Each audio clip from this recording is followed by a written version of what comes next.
they go north, they go south. Places we go, we bring divine wine right from the source. Water to wine, BB Nation birth from my new warrior crew, it birth from my new big body girls, it birth from my new ding ding drum, it beat from my new. We is your people, original people. They go west, they go east, they go north, they go south.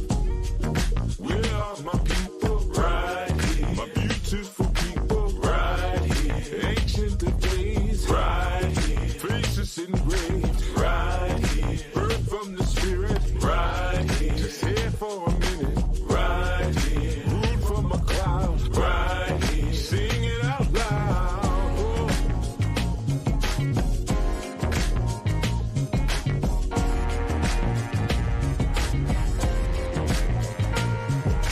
Broken, scattered, but we still not forgotten. Yes, we scatter, no matter. Right from the source, we scatter, no matter. We is your people, original people. They go west, they go east, they go north, they go south. Right here. If you don't know where you're from, right here. Talk to your elder, right here. And if you don't know where to go, right here. Talk to your elder, right here. We build the kingdom, right here. 1,000,000 families strong, right here. Living the culture, right here. Of giants from the stars.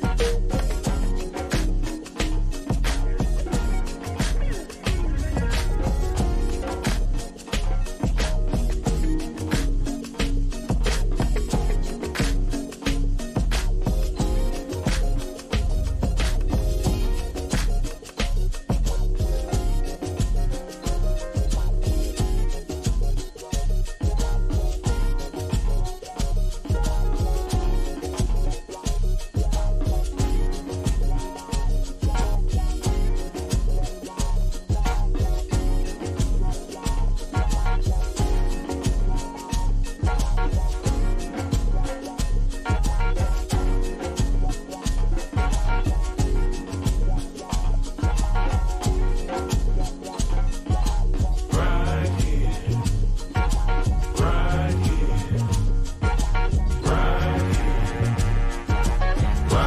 here, right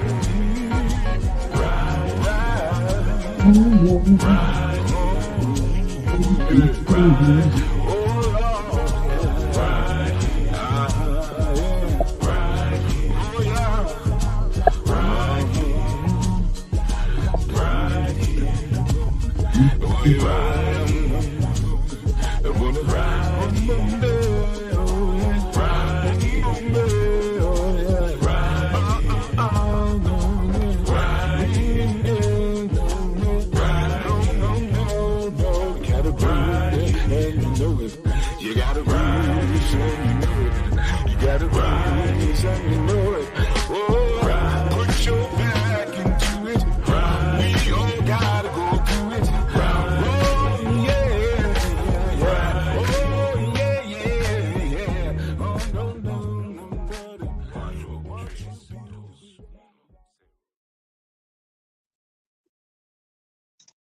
Shalom, Shabbat Shalom, everyone. Welcome, of course, to the Anu study session. I'm, of course, Chief Yuya, your guide or conductor through said experience. And I was just looking at the chat. So welcome all of you, of course, coming in from the chat, and all of you who are going to come in.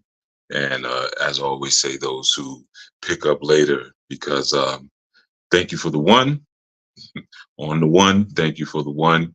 Let me know that I could be heard. You know, I always kind of give some energy and acknowledgement to those who tune in later, because I'm often approached or contacted by someone who, tells me about some segment that they heard that was like maybe years old. And it's like, brand new information to them. And they're just so excited and thankful uh, for, the wisdom. So I always try to make sure I acknowledge those folk as well, even if they're not present right now, those who may tune in later. But again, and thank you for the ones. Thank you, Abba Root, Brother Isaiah, South Harbor, Raheem, Steph Love. Thank you. I see the ones and Anu Life Global Ministries. Is it ministry? Ministries. Thank you for the ones. I appreciate it. But yeah, we're back with another study session, or rather, we're forwarding another study session. And typically in these sessions, we just kind of give ourselves an opportunity to express or share what we've been working on. I see that the join link is in the chat already. What we've been studying and working on, and maybe some questions we may have, or really most important thing is building. As I kind of highlighted in our last session, I was highlighting when people were building versus not building. Sometimes it's very easy just to say, I've been studying this, or I've been looking at crystals. I've been looking at different soils around the world. Okay. Like, what do we do with that? So kind of showing sometimes step by step the imagery of building, what it really looks like when you're seeing it, and, how you're taking collective submissions of different folks' journey, or different folks' ideas, or even their story, and using that to transcend whatever obstacles we may be having as a group, or we may be having individually. So yeah, I want to thank you all, and feel free again always to throw it in the chat. Anything you've been working on, any questions you may have, any sort of hocus pocus you've been digging into, any sort of symbolism or anything, whether it be stuff on a fundamental level, or maybe you've transcended the rudiments and you've gone above and beyond. Let me see something here. Okay. All right. So I was just looking at the chat on the back end. But yeah, one of the things that I've been sort of flowing with and building on, maybe past couple of days. I don't know. It's been so much happening this strong that the days have kind of gotten away from me a bit. But I've been really looking at different formats of occultism and different formats of wisdom. One of the things is that a lot of times when you're dealing with a structured body of information, whether it be written or whether it be oral, it could even be through music and dance, that people sometimes fantasize that all things that wanted to be said have been said. And when we understand occultism, we understand that occultism is the hidden information, or the hidden wisdom. And there's different levels of what is hidden. There's different levels of esoterics. And, just because you've discovered information doesn't mean that you discovered all information. I find that, pretty common, like sometimes when people share things with me, which I'm always grateful for, but sometimes it's hard to imagine that just because you're on something, it doesn't necessarily mean that everyone else is on it, or that they haven't already been on it and they're doing something else now. It's like a vampire who just got bitten last month, and they're like trying to preach about all their new powers. Like, I can do this, I can fly, I can, go between dimensions, I can move at hyperspeed. And they're preaching to a vampire who was bitten like 700 years ago. It's like, okay, that's cool. That's cool that you on that. You're excited about that, but it doesn't necessarily mean that that is the most relevant thing to everyone right now. So I was kind of just taking some time to just sort of meditate a bit on the different levels of wisdom and how they combine with each other, and of course, again, peace, everyone. as well in the chat. I see people are coming in now. But like I was thinking about arcane wisdom, for instance, and just again, different modalities. Arcane wisdom is typically wisdom that utilizes logic and reason. So when you hear people talk about arcane esoterics, arcane knowledge, arcane wisdom, they're not just different. It's not just a different adjective for information, but it's typically different, dealing with logic and reason. But logic and reason can transcend dimensions. It doesn't just mean like human knowledge and reason, but then if we say like divine wisdom, we're typically referring to wisdom that centers around devotion, and wisdom that centers around faith.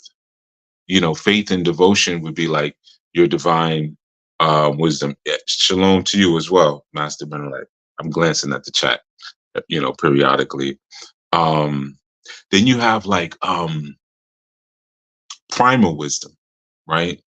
And primal wisdom primarily concerns itself with the world of connections, and the world of connections is very different than the world of like arcane wisdom, right? So when you're dealing with primal wisdom, it's like connection, and not only connection, but understanding.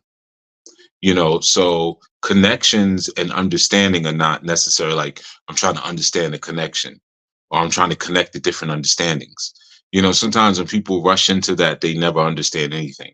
It's like you're telling somebody something, and those people who are always like, yeah, or you could see like they're racing to hurry up and say what they want to say while you're explaining something, or they're immediately telling you what you're saying is like another thing, and no thing is like another thing. So you'll be teaching something or saying something and be like, oh yeah, that's just like what I learned in school, in college, or I had a friend who was always talking about the same thing that you're talking about. Those are people who never are able to really grasp primal wisdom. Primal wisdom is understanding. To understand, you have to apply. But then there's also the sense of making connections between this thing and that other thing. You see, that's primal wisdom, and it's necessary.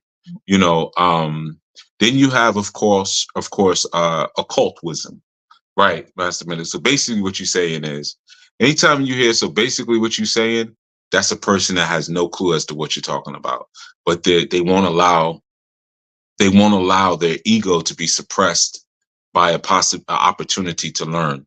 So they'll say things like, yeah. So basically you saying, yeah, I get it. Or they'll say things, I get where you coming from, but it's funny because certain responses are so programmed and so obvious that sometimes you automatically know when you're speaking to a fool.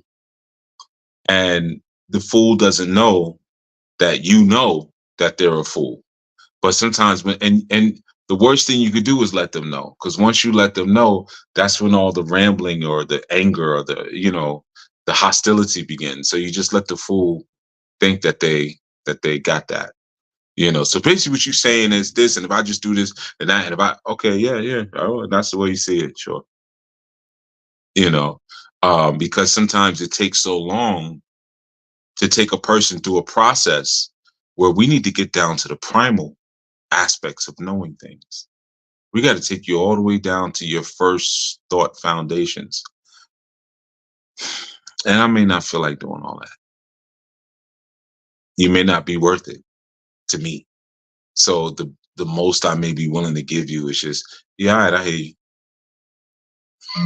Which just means that you're not that important to me. You're probably important to somebody, but not to me.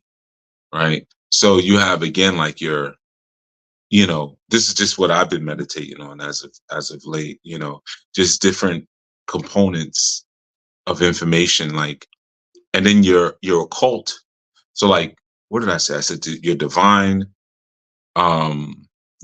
wisdom, your arcane wisdom, your primal wisdom, and like your occult wisdom is usually dealing with intuition and emotion, believe it or not. See, some people who say that they study occultism, they're really studying arcane wisdom. So they'll say, I study of occultism and I can prove this and prove that. Yeah, that's logic and reason. That's the arcane. Occultism is the unseen and the unknown. So you're primarily using intuition, but that intuition is guided by the developments of your arcane and your primal, you know, so that you can make connections, you can understand, you can use proper logic, you can use proper reason. So now when you go into the unknown, you can make intelligent hypothesis, you know. Yeah. Okay, I see in the chat. So Yafe says the big but negates everything that came before, right? I hear what you're saying, but you know, the thing is like, if you're in tune with the times, and I've been saying this for some time now, you'll just like, you'll maybe get to a point where you respect your time enough that you don't speak to stupid people or dumb people. You know, when you're bringing information to a person and they're doing everything in their power to negate the opportunity of revelation, just leave them alone. Like, let them be there. You know, it's very, very similar to when you read in scripture and you read about the emergence of cherubim. You know, cherubim were just like pure flame, but you read about certain angels and how they were covered in wings and covered in eyes. And, you know, of course, I know it's very difficult to understand, like, well, why would something be covered in wings and eyes? But I have always hypothesized that it's because when you look at cherubim, which is primarily all fire, like that's even by its name, it's just like fire, you know, would you be able to look at it without going blind or going insane? So I believe that the wings and the artifices around it are to actually protect those who are unable to see that level of intensity of light, you know. So like sometimes when you're speaking with the fool, you have to be like a cherubim. You have to cover yourself, and it's not for your protection, it's for their protection, because they're nowhere near ready to hear what it is that you have to say. It's like I've said before, a lot of times I do consultations with people and people will say, Chief, I feel like you're holding back. There's things you could say. Of course, there's things I could say. And then I always say, but now is not the time. Well, how are you to tell me that it's not the time? Well, if you knew what I knew, then you wouldn't have to ask me. So obviously I know something that you don't know. And it's more than just this thing that I'm not telling you. I also know what you're ready for and what you're not ready for. And anytime I violated that and said, okay, here you go, it's always went left every time, every single time when I violated the truth and said, okay, I'll tell them then, screw it. You know, and usually it was an act of ego on my part because they were irritating me. You know, somebody, well, how you gonna tell me? And I know, and then after a while, he's like, you know what? All right, fine, here. And then it goes left, even though it's the truth. And they always come back later, like, yeah, Chief, I knew what you were saying was true, but it just bothered me. Right? That's why I said you weren't ready. You were right. I wasn't ready for it. You know, so sometimes you have to be like the cherubim, and you have to cover your light with something, so that way people can even have some sort of conversation with you.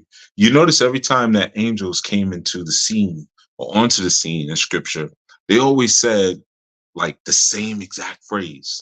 And that phrase was always, be not afraid. Every time they showed up, be not afraid. That says something, not only because, yeah, you're looking at something that clearly is from another dimension. It's clearly from the ethereal realm.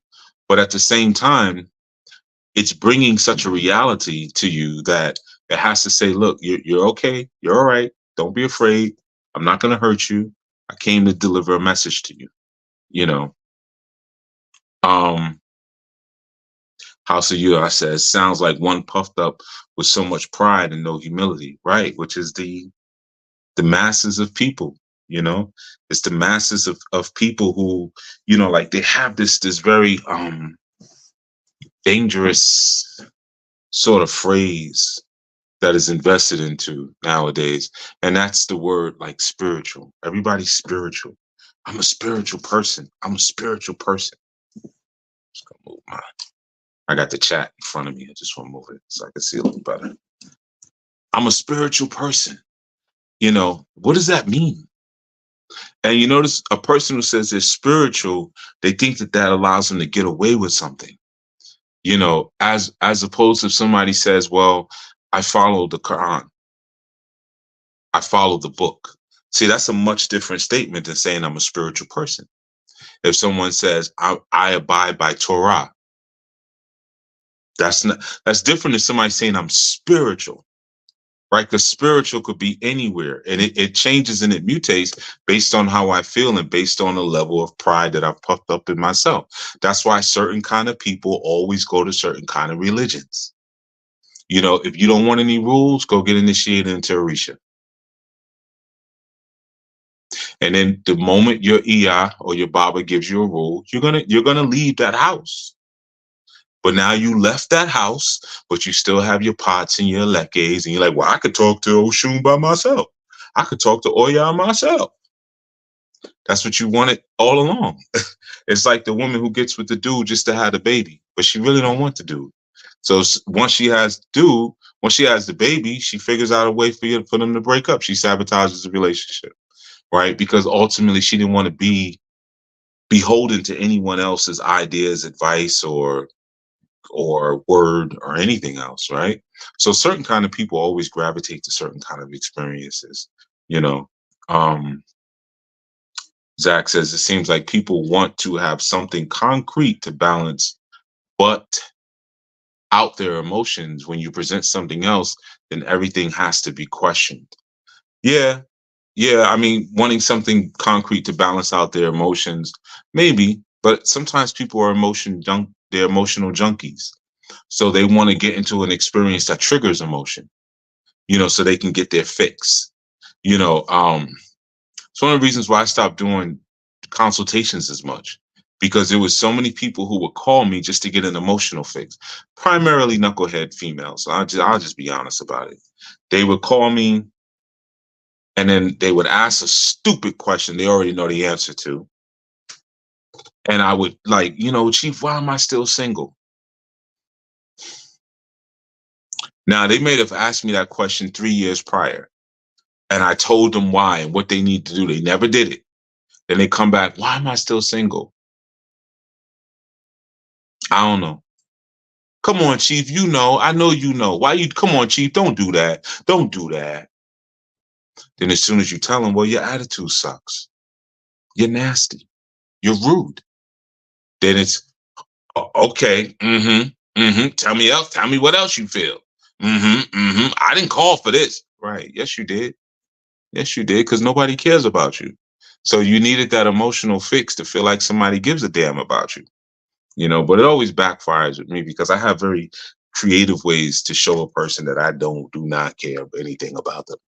And then then you feel even worse, for playing that game. So I don't think it's always to balance out emotions, looking for something concrete. Sometimes they're looking to feed from emotions, from that spiritual energy of an emotion, and they're looking for who can give it to them. Doesn't matter what the emotion is. Oftentimes people are more driven by anger than they are by love, because love can be so subtle, and love can be so misinterpreted in today's society. And love is slow, but an anger and a fierce emotion, it feeds you immediately, So yeah. See what else is here. So that says, makes me think of the saying, to whom much is given, much is required. Would that be like the ring in the Lord of the Rings, just not ready for the power and thrust of it? Nah, I wouldn't say so much.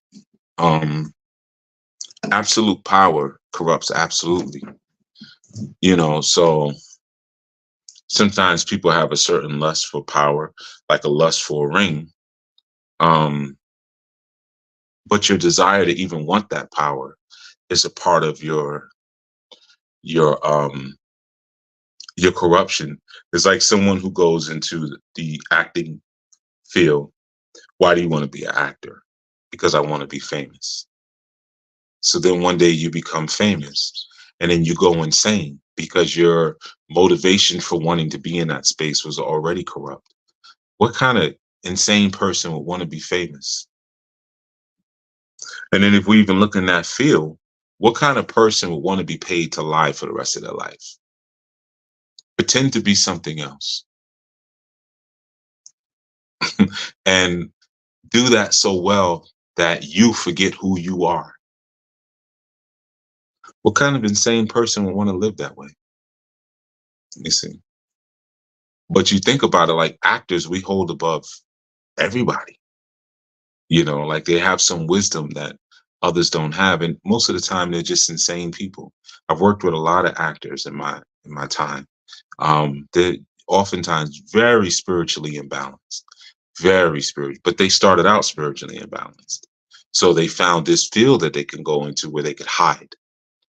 You know. Okay. South Dahaba says, I've been dealing with perspective.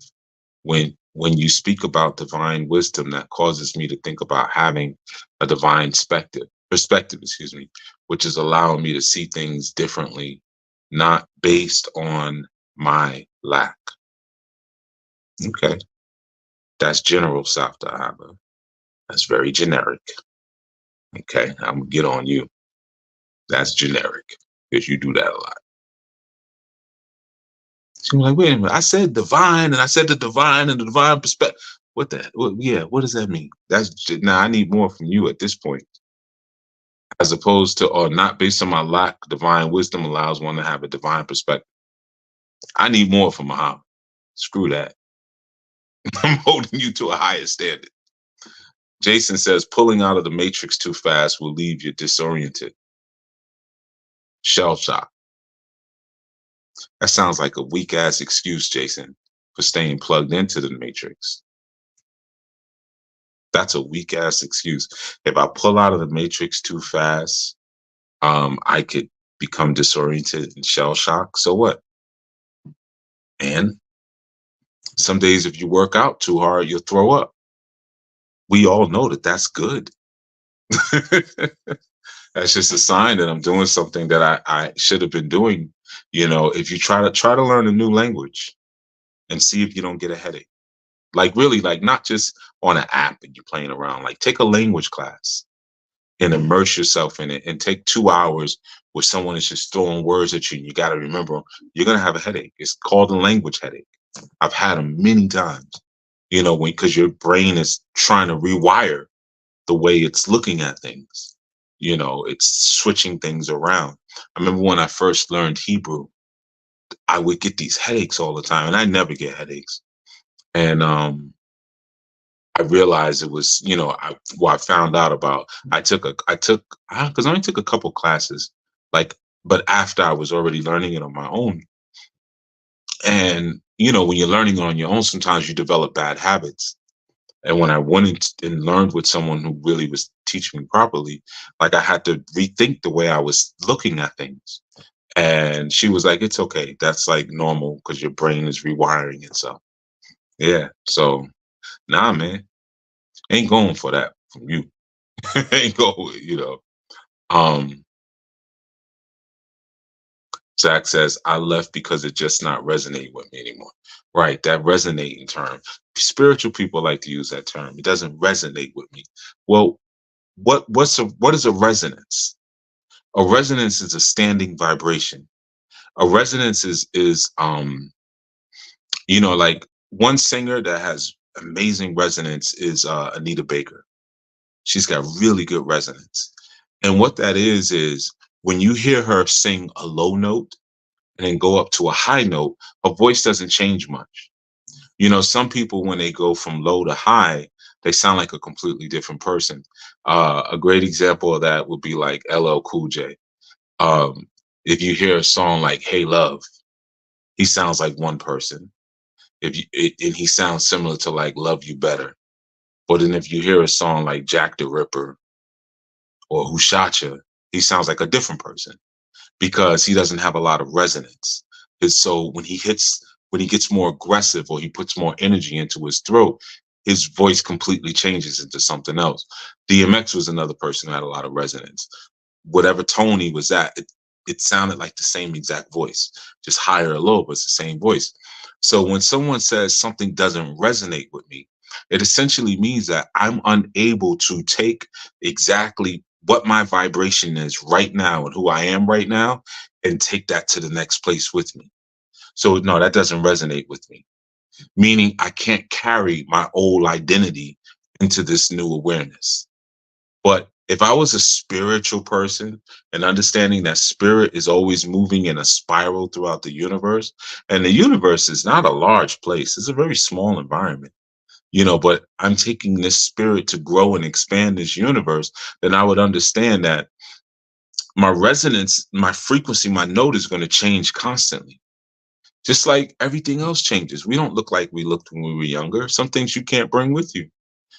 So when people say things like, oh yeah, I wasn't feeling that, wasn't resonating with me, or even sometimes people say to me, Chief, I like what you're saying, it would really resonate with me.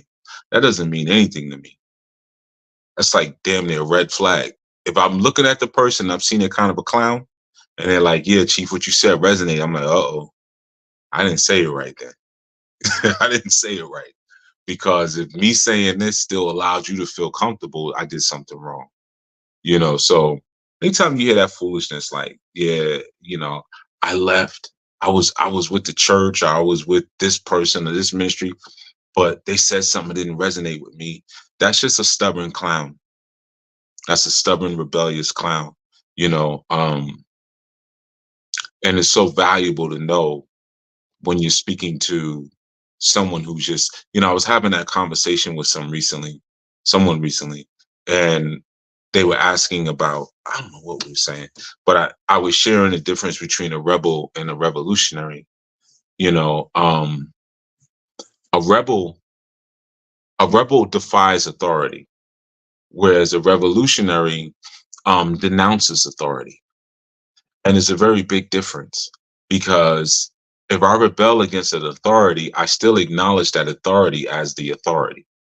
It's just I'm being disobedient. I'm just rebelling against it. Whereas if I revolt, then I say you are no longer the authority in my life. I denounce you, and I establish, or I come under a new authority. You see, and that's one of the big differences there, man. When someone says, oh, something didn't resonate with me, usually you're talking to a rebel. Rebels a lot of times can be very stupid people. They can be very foolish, childish, immature people who don't take accountability for their own liberty. I know so many people in the spiritual circles, man. You meet a lot of people like that, to be honest. You meet a lot of trust fund babies. You meet a lot of welfare queens. You meet a lot of like side hustle dudes who never really grow up, but they're always saying F the system, but they don't have any system of their own. And that's what I was kind of sharing before when I was speaking about the role of a man. See, that's how the seraphim or the serpent was able to get Eve, because Adam had no system. He had no system. See, at least when the dragon was removed from Anu, or from heaven, he established his own kingdom. See, that's the difference. Even though we say, yeah, but that's you talking about Lucifer. Yeah, whatever. Don't forget, Lucifer is like super powerful. Even Michael couldn't mess with him for a long time. He couldn't mess with him for a long time. He's more powerful than Michael, the archangel. But he established his own kingdom, which means he has his own system. So when he's getting action at your woman, he's able to say, look, I got a whole system that I could pull you into. A whole system. This dude over here is just a rebel. I'm a revolutionary. It's a big difference. You see. House of Yah says, yeah, but they can't answer what a spiritual person is. Oh, what's up, Zach? Shabbat shalom, I mean. Shabbat shalom. Peace. I'm gonna read this other one and then y'all could, flow with it. Jason says, emotional fix to get back in the same cycle, like missing attention from childhood till they deal with it. Yeah. Steph Love, says, could being spiritual, quote unquote, just be another way to say you're open to learning about all different cultures? Or is that just an example of bouncing around from culture to culture? Steph, the thing is, nobody bounces around from culture to culture. Saying that if a person who is, first of all right, let's, there's a lot to unpack on that. I'll start with your first question. Could being spiritual just be another way to say that you're open to learning about different cultures? Those two don't have anything to do with each other. My spirituality should be defined by my culture, but you don't know my culture, because my spirituality should reveal my culture, right? So, for instance, you have people who say that they're Christians, but they do everything that everybody else does. So do they reveal the truth of what Christianity is? Or do they have some culture, which is really a cult culture, that they're not telling you about? Like, yeah, I go to church and I give my tithes and offerings and I fall out in the spirit. But after church, I go to the hotel and I screw the pastor and nobody knows about it. Right? So that's their spirituality. That's what they really are doing. So that's the occultism of it. Saying I'm a spiritual person, no one says I'm a spiritual person, except for people who struggle and are insecure about being spiritual.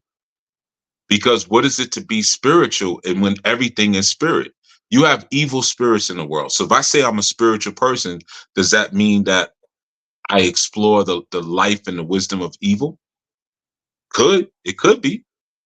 See, it's a very broad, ambiguous term on purpose. And when you really understand spiritual, it doesn't really mean anything, because there are all things are made up of several components.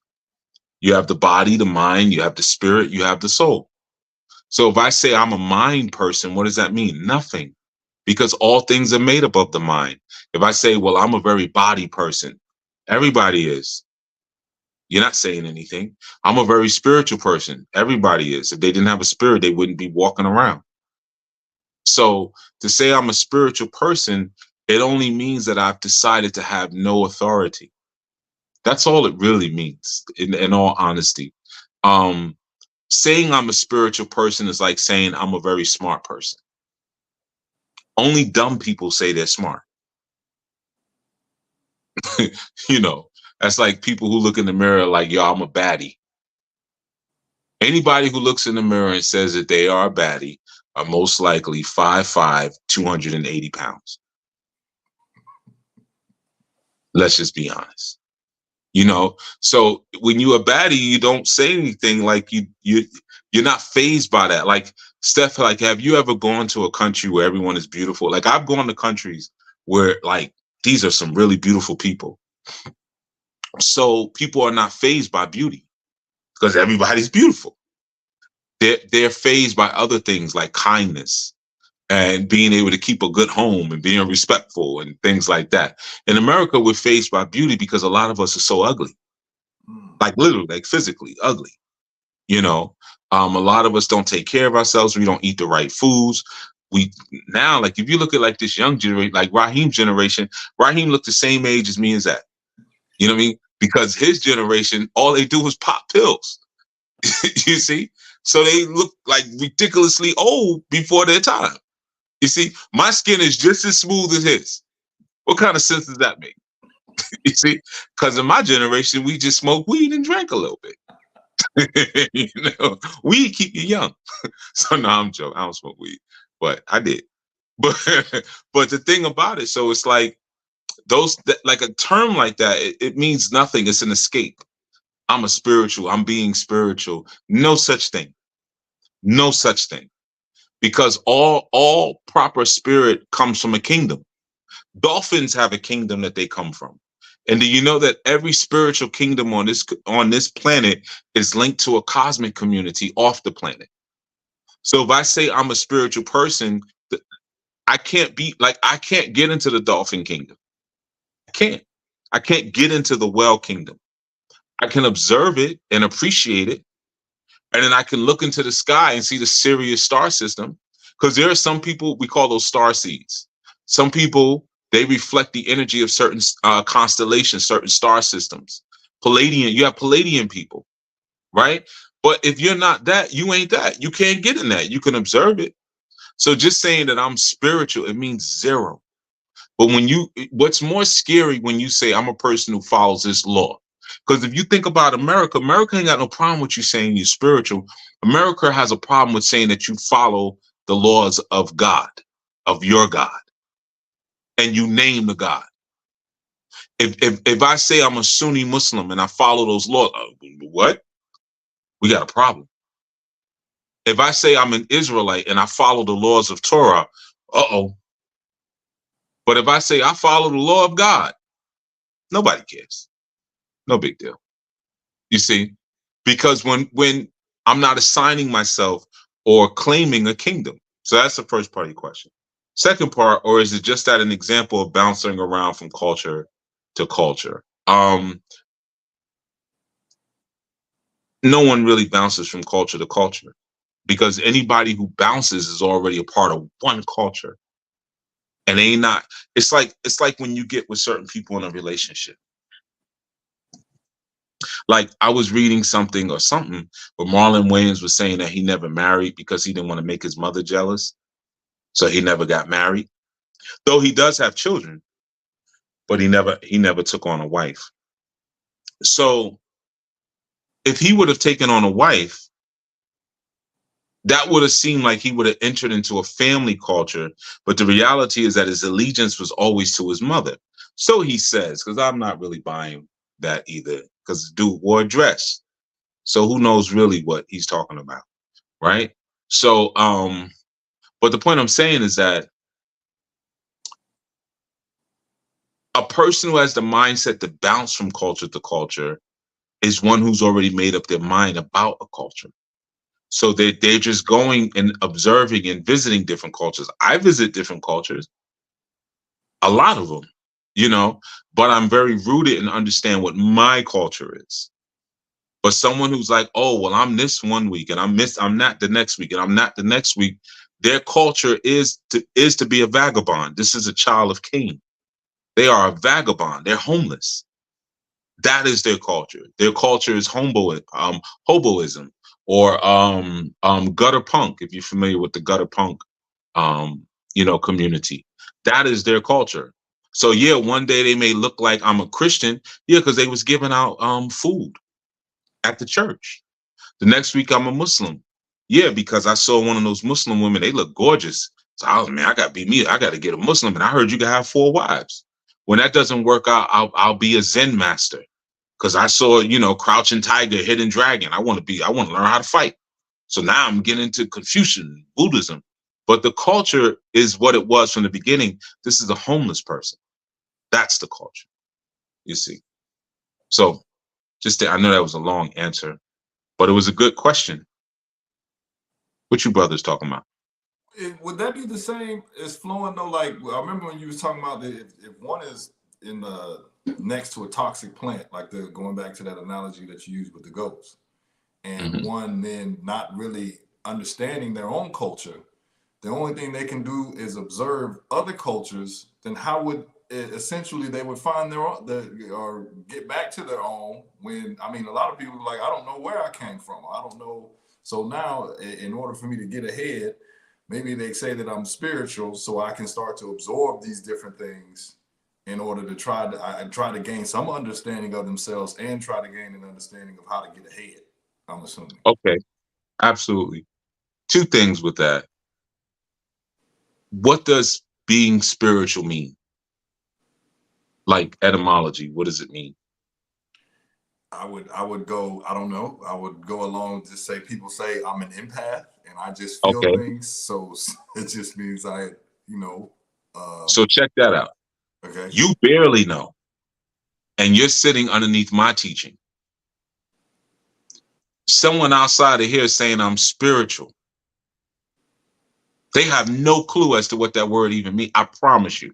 I know because I've spoken to many of those people. Spirit is spiral. It's a spiral. Okay. What? Right. And I'm a spiralist. What are you, a gymnast? I just get a streamer and I just be, you know what I mean? Like, what does that mean? You know what I mean? Yeah. All right. Right. So people are saying things because they are taught to say certain things, which is their unwitting allegiance to certain kingdoms. Like people who, let's say, okay, here's an easy one. People who do Christmas. Why do you do Christmas? It's because what we always did, man. It's just a time the family gets together. I didn't ask what the hell it was. I asked, why do you do it? I don't know. We just always did it. Okay, have you ever heard of Nimrod? You know anything about Nimrod? A little bit. I mean, I heard that name in the Bible, but I don't know. So you don't know what the tree represents, the lights on the tree, the star at the top of the tree, none of that, right?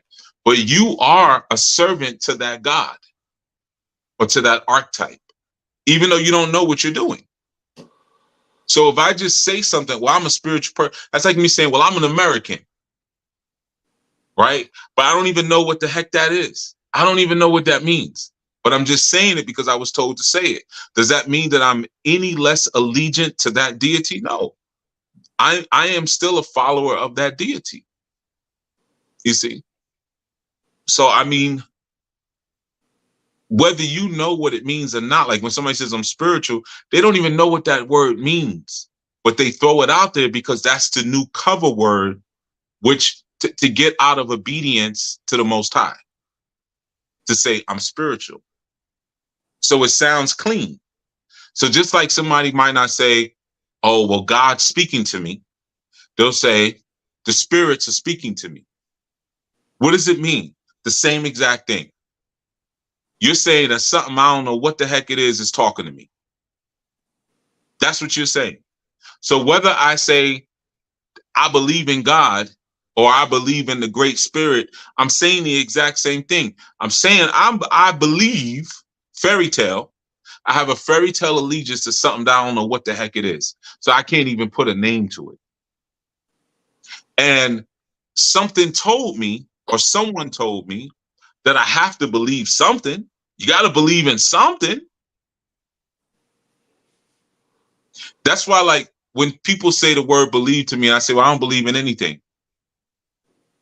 Their mind, this is where you go into logical wisdom, you know, where you go into wisdom that is more arcane. If I say, like, here's an example.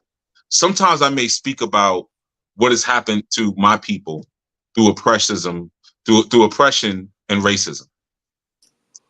If I say that, I have been in rooms with people, and this has happened more than once. The first thing out their mouth, they'll say, well, I don't hate anybody. I'm not about hating anybody. I ain't saying nothing about hating anybody. Mm-hmm. You see, that's not even a logical response to what I just said. But your programming tells you whenever you confront this particular feeling, go this way. Really, yeah, my fingers go this way, right? That was very accurate because it's just confusion. You see? So when somebody says, yo, what's your spiritual system? And you know that you've been too rebellious or too lazy or too arrogant to commit yourself to anything, you'll say, oh, well, I'm spiritual. I'm spiritual. I had somebody tell me before when, like, I've had people say to me, but like, I know you're Yoruba, Chief. That makes no sense. If you knew what the word meant, you would know that what you just said makes absolutely no sense. Or some people say, well, you into Orisha. That also makes no sense. But you don't know what the word Orisha means. You don't know what the word Yoruba means. So you're just throwing these terms out here, which are really just blanket covers for your ignorance. I've had somebody say that to me before. Well, I know you're Yoruba, but I'm pro-black. How do those two go together? Yoruba is a language and a people. That's it. Nothing else. It's a language and it's a people. Nothing else. So if I say I speak a certain language and I am part of an ethnic group, and you say, well, I'm pro-black. How is that even, how does that even go together? How is that an answer to what I just said? You see, arcane wisdom, or really the primal, you haven't even put the primal connections of the words together to realize what you just said make no sense. You see. That would, I would assume that would want, like, somebody is trying to find, like, when some people say, like, what, that I'm doing this for the culture, and then somebody would be like, well, what culture? And then I even see some people who, which he just spoke about, where somebody would say, I'm pro-black. Well, then what would that mean is I'm for whatever, I'm only looking at color, and whatever somebody of my color is doing, and that's what I'm going to do. So I would assume that is where one is heading, especially if they don't pick which direction it is that they want to go in. I don't know what you think, Ryan. All right. Got lost, but I'm back. What were we saying? Yeah, I'm gonna go back. Go ahead. I was just saying, if somebody says they're pro-black, you know, I've heard people say, oh, I'm gonna do this for the culture. Some people are like, there is no cultures. Other people be like, no, there is a culture when, you know, you're putting stuff on your shirt and all of this. So when somebody says I'm pro-black, at least they want to identify with something, because again, going back to, I don't have really anything to sink into other than I'm going by just color coding. And if somebody, I'm voting for somebody black, or whoever is black, and that's what I'm going for, whatever that is. And okay, so you're Yoruba, because at least if I can put things in boxes, I can understand it. So at least I understand, I know what you are, so I'm telling you what I am, so we know how to maneuver around one another, in a sense. But you're understanding stupidity. I'll give you an example. If right now the three of us, right? If right now the three of us, we go to Burkina Faso. Zach, you and I are white men. Raheem is black. I tell you no lie. I could literally pull my phone out right now, get on WhatsApp, and call for some of my friends from Burkina Faso and show them the screen. And I could ask them, who's the white man, who's the black man? I'm telling you no lie. They only don't call me white anymore because I get violent about that. But in their mind, I know they still like, yeah, but because even sometimes even when I'm like, yo, don't call me that, they'll still be like, okay, all right. Like, I'm dumb. You see? Mm-hmm. So now, me and you are white, Raheem's black. So now, based upon someone saying that, we now say, well, we're pro-white. Raheem says he's pro-black. Because we're pro-us. So if us is classified as white, we're pro-white. He's pro-black. Does that make any sense? Yeah. Mm-hmm. I mean, no. That makes me... Wanna go? Go. Okay, I'll go. But I'm saying, if somebody is trying to find themselves, and you're in a world where, I mean, everybody, there's so many people who stand up and like you said, going from arcane wisdom of just straight logic, and then they can string words together, and you got a whole bunch of lost people. It's like they're just reaching for something to hold on to have some sort of self-identity.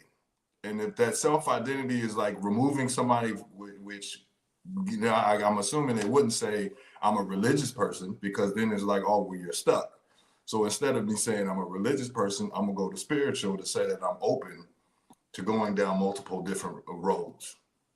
Okay, so if you got a jacket on, and you and I are walking, and we're walking near a cliffside, and I begin to fall, and I'm slipping back, and you reach your hand out, and I grab your hand, but you're scared and nervous because I'm 280, and you're like, I don't know if I can pull this dude back over the cliff, and your hands get sweaty, mm-hmm.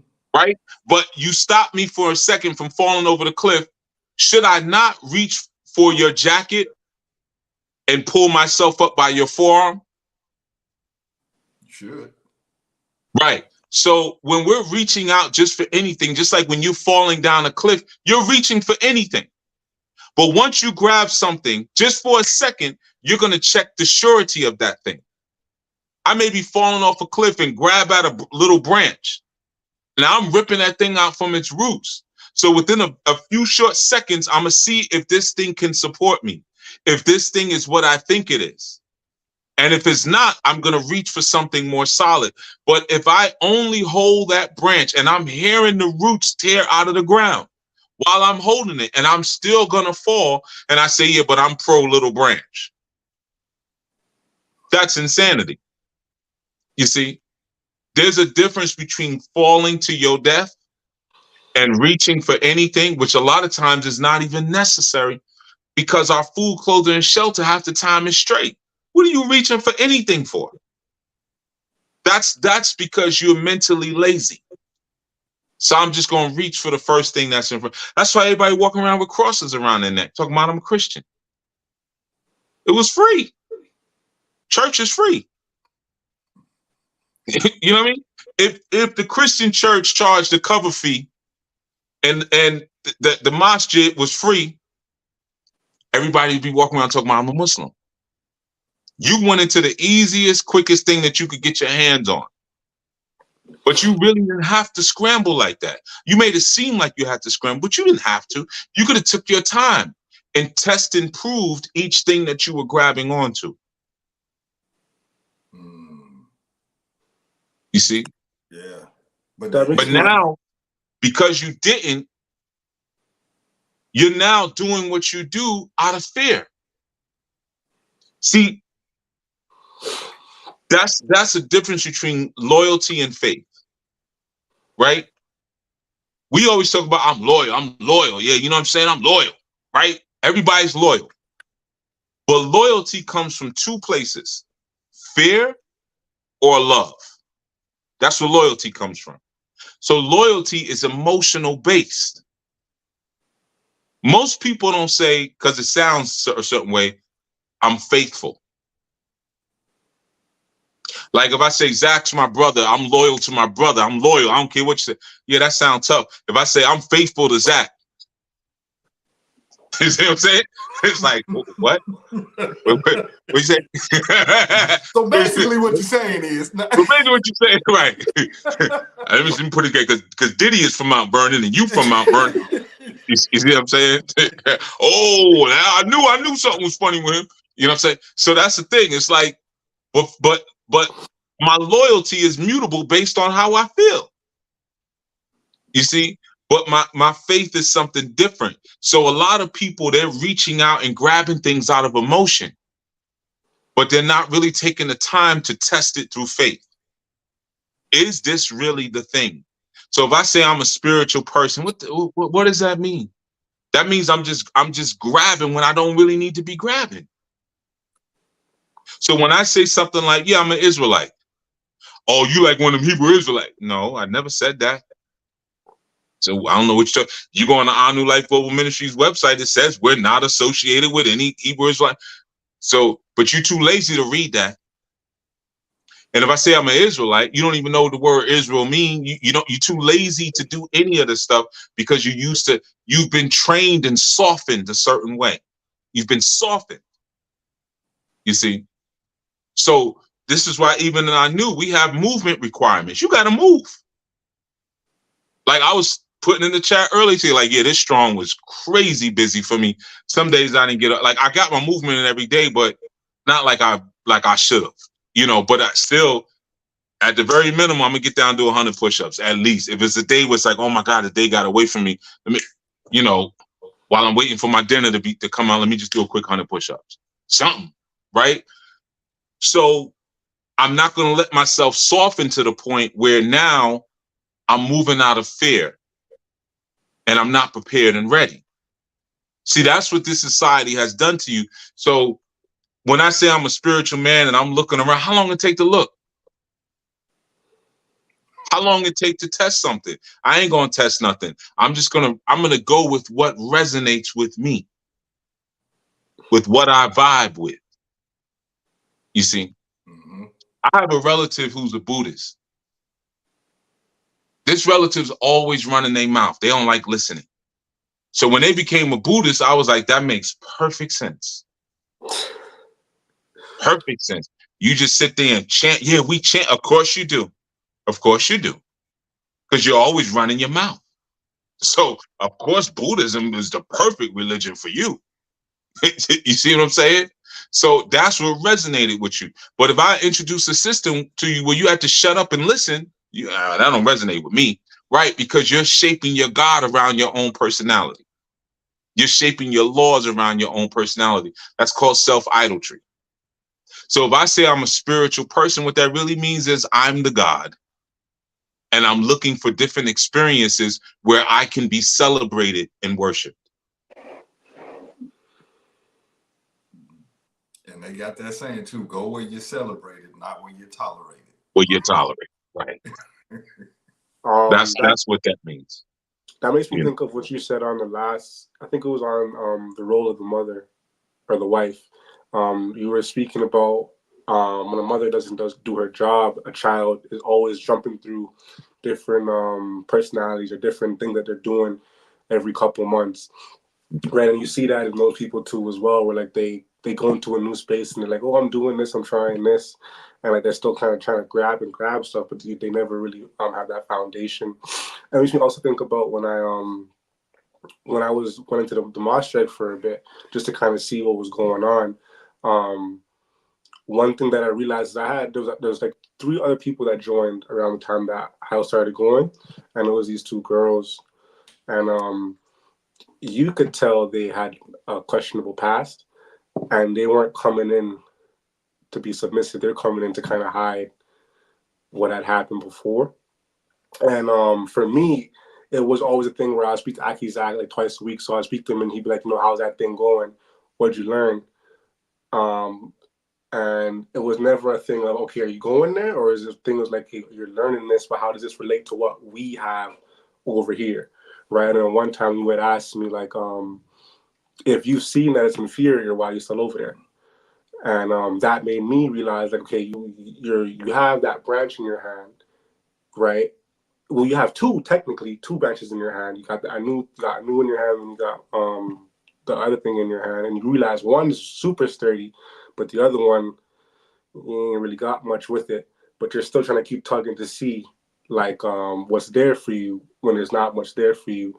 And like this weekend I was going on a drive to Vancouver, and I was driving through the mountains, and I'm seeing all these ups and downs, these hills and these mountains and stuff. Made me think about what's it called last year when we were speaking about like being able to go from here to there and still staying in the middle and still understanding the path, right? And just understanding like he has been saying this whole time, you can go from a spot to a spot and learn something. Like you said, you've learned all these different these cultures, these different ways of life, but you've always had that grounding point, right? And going back to the thing you also said in I think it was the wife video too as well, where you said like you never have to go search for identity, but you did go on a quest to go find how you move in this world. And I seen that in myself, because when I left the house, I always said it was a thing to find who I am, but it wasn't that, because I did have a mother who kind of put certain things in me, who said like, this is what you're gonna be, and you can't be less than this. So when I came out, I was like, okay, how does that apply to where I am now, right? And a lot of people didn't have those things, so they'll come out and they'll say like, I'm doing this and I'm doing that, and that even helps me see people nowadays when I'm meeting new people, right? Because being in a new space, you meet new people every day, and you're seeing like, nah, I don't really rock with this person, I really rock with this person. And people always ask me like, why don't you have friends? Why don't you like talk to more people? Why don't you be around more people? And I'm like, well, because there's multiple reasons, but when you're not on a certain path, and if I'm in a group where I'm speaking to people almost to go daily, checking in with a brother almost twice a week. There's on certain calls. It's gonna build a certain mindset where, you know, like, you don't want to keep falling back, even though you're gonna go on those ups and downs. There's certain lows that you're willing to take, and there's certain highs that you're willing or trying to shoot for, and you're not gonna keep pulling lower people up with you. It's like that rocket analogy where you said, like, if you're trying to elevate, you're gonna have to leave certain people behind, right? So even the certain systems you might have to leave behind, where like, you know, this system is beneath me, or this way of life is beneath me, this way of eating or dressing is beneath me. And even just the same thing of saying, like, you know, I'm spiritual, like, that's just saying that is beneath you, because there's more to you than just the spirit. And there's more, and even if you don't, like, say you don't understand what the word means, then figure out what it means, so that even the term won't be beneath you, but it'll be something that you've already overcome, or you've already overstood, in order to move forward somewhere else. So that's what I've kind of been thinking about, the kind of the ups and downs, and just you know, even just like, I think you said this once too recently. You said this, like, about the Sabbath. How about, like, I don't know how you said it exactly, but it was something around the lines of looking at yourself as a nuclear thing from a lens, a small lens, and then looking at the roof, something like that. But just realizing, like, all these big mountains are around me, and if one of them were to crash and kill me right now, everything's done. So what did I do to be able to say, like, okay, if this happens right now, I did it, and I can kind of go out with this kind of bang. And even just looking at the way you go through your spiritual system should be the same as well. Like, I'm going through this, but am I doing it to a capacity of where I can achieve the most growth? So that's what I'll add. When this live goes off, what do I no longer know who you are? No. So why would a mountain crashing on you mean that everything is over? Right. It wouldn't. I'd still go somewhere else. So we talk about the basis. This is where we talk about the foundations of understanding our spirit. I mean, part of that too, Steph Love, you should not be on a treadmill right now. It's Sabbath. And if you're on a treadmill, you ain't really paying attention on top of that, Steph Love. All right. On a side note, you know, so, you know, hit the stop button and let it slowly come down. You know how you go through the cool off, and then just step off. Don't fall off and don't go flying off of it. It's time to get off the treadmill, wipe the sweat off, and do Sabbath. Okay. But yeah, the thing is like you said, you may be holding on to two different things. You're not holding on to two different things. You're holding on to one thing, and that's yourself.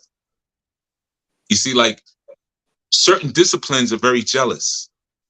And even though you think you're doing more than one thing at once, you really ain't. It's like when you go to work, they pay you a certain amount of money per hour. But while you're working, you're talking on the phone with a friend of yours. But they paid you for your full attention for 1 hour, and you didn't give it to them. So therefore, you didn't work that day. You see? So it's the same thing with systems. A system is birth of a culture. You see? Like, when we say Hebrew, like, so I said recently, it's not like, oh, I'm a Hebrew, or that's your religion. No, I don't have a religion. It's my culture.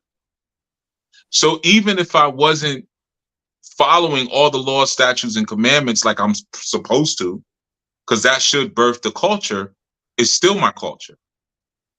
I may be doing the culture wrong. I may be doing it messed up.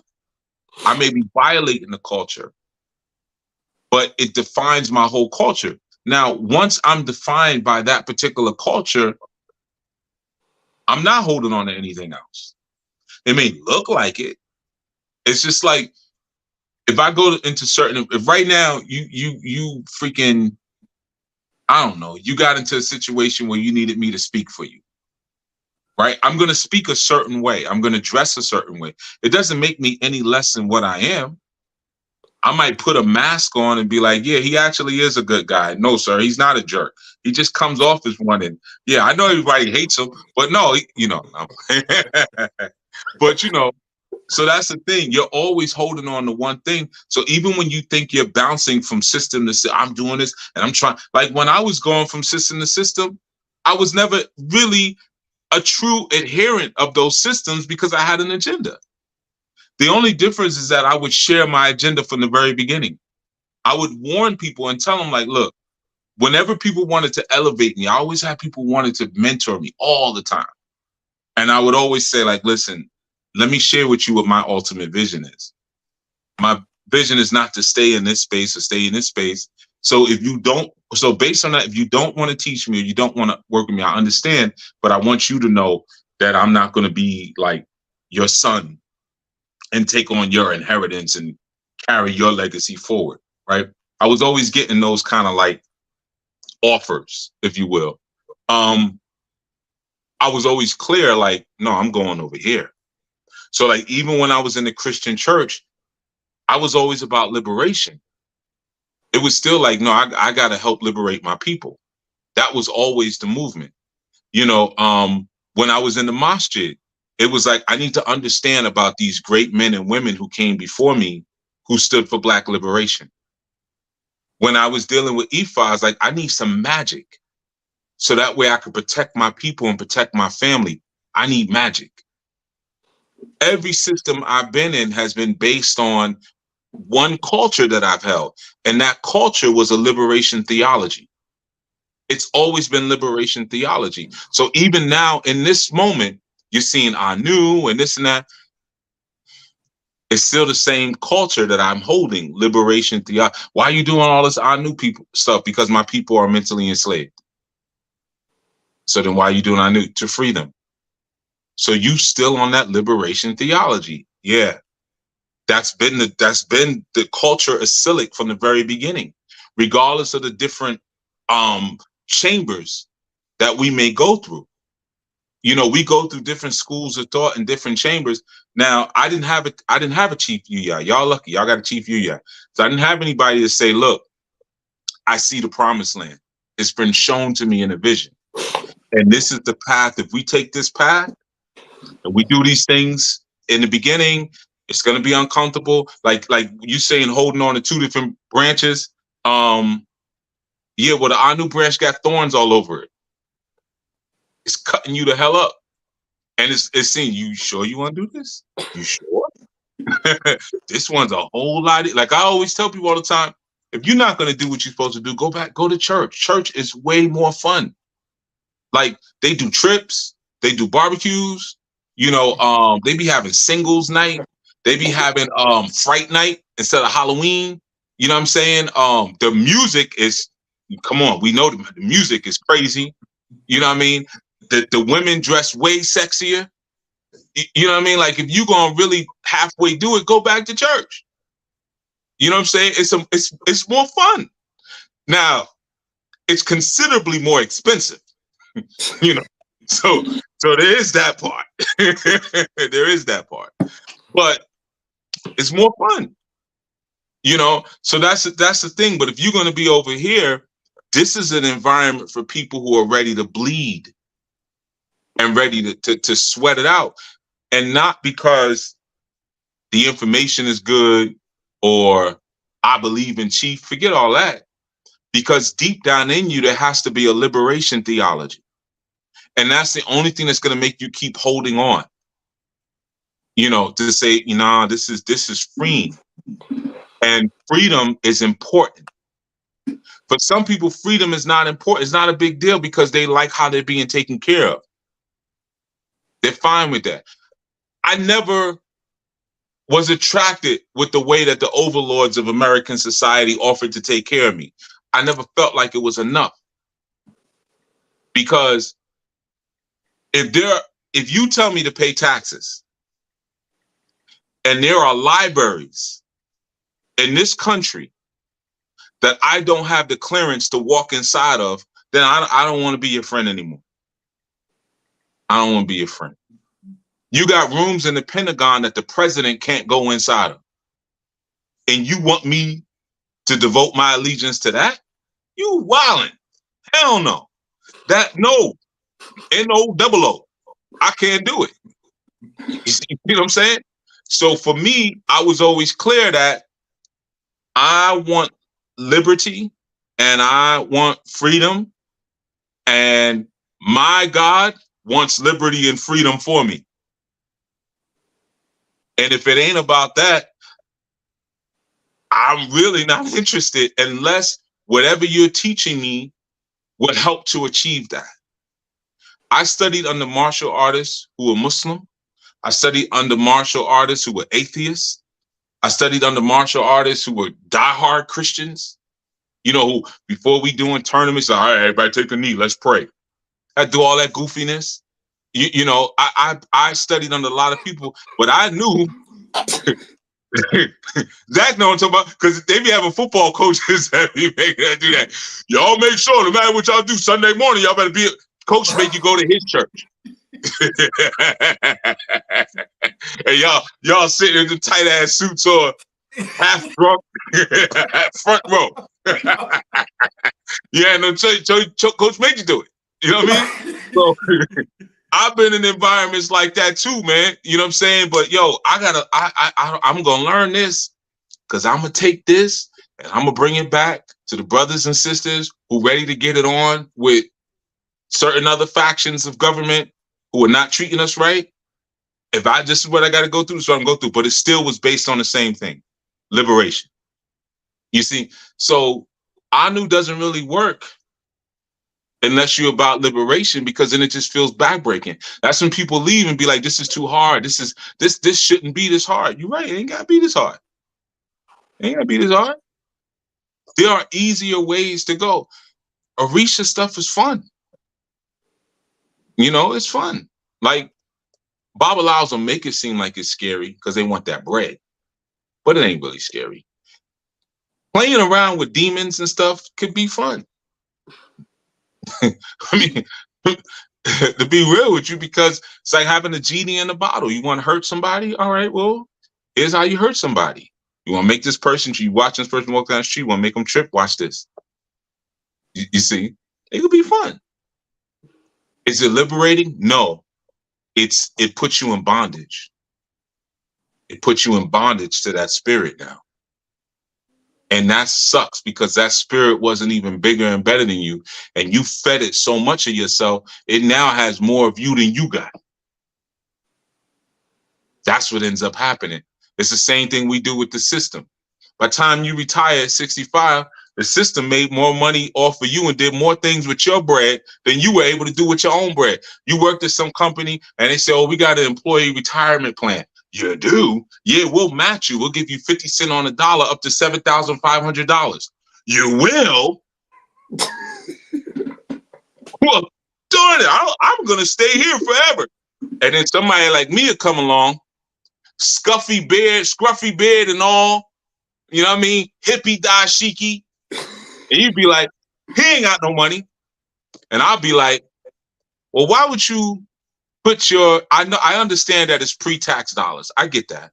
But why would you put that money into that fund when you can create your own fund and you can manage it yourself, and then you don't have to pay all those management fees that you get charged from the person who's handling that fund for your company?"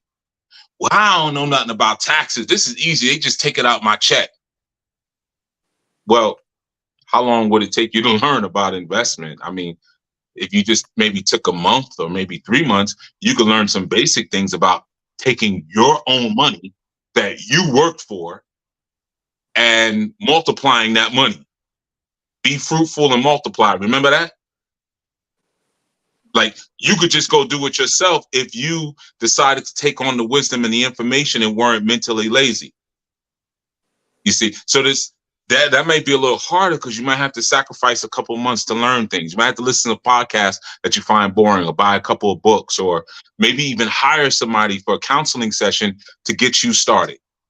But you'll be managing your own money, which is the definition of economy. You are now managing your own economy, but you don't even want to do that. So you're going to put it back into your company, your pre-tax dollars. They're going to invest it, and that person manager is going to make more money off of your money than you made off of your money. And that makes sense to you. Yeah, man.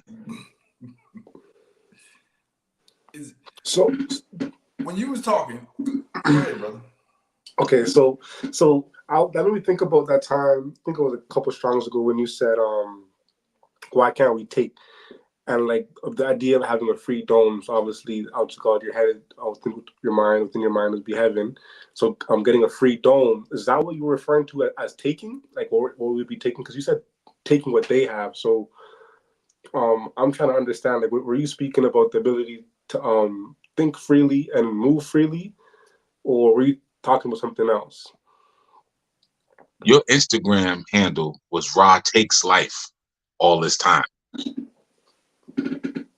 So let's start there. We want to talk about taking. Let's take a look at that. What was that all about?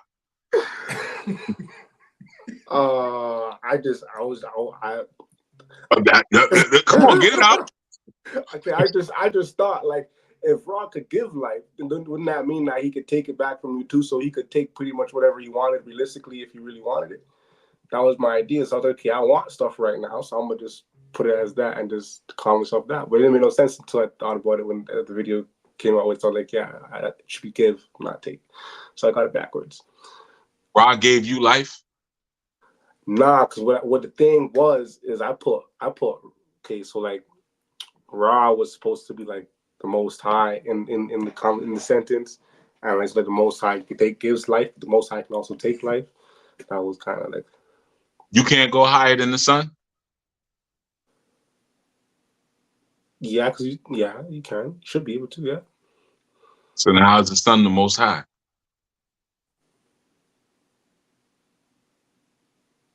Yeah, that don't make no sense. Yeah.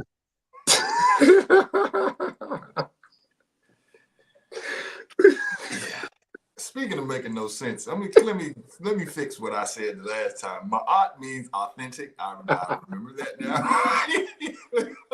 Right? Spirit is breath.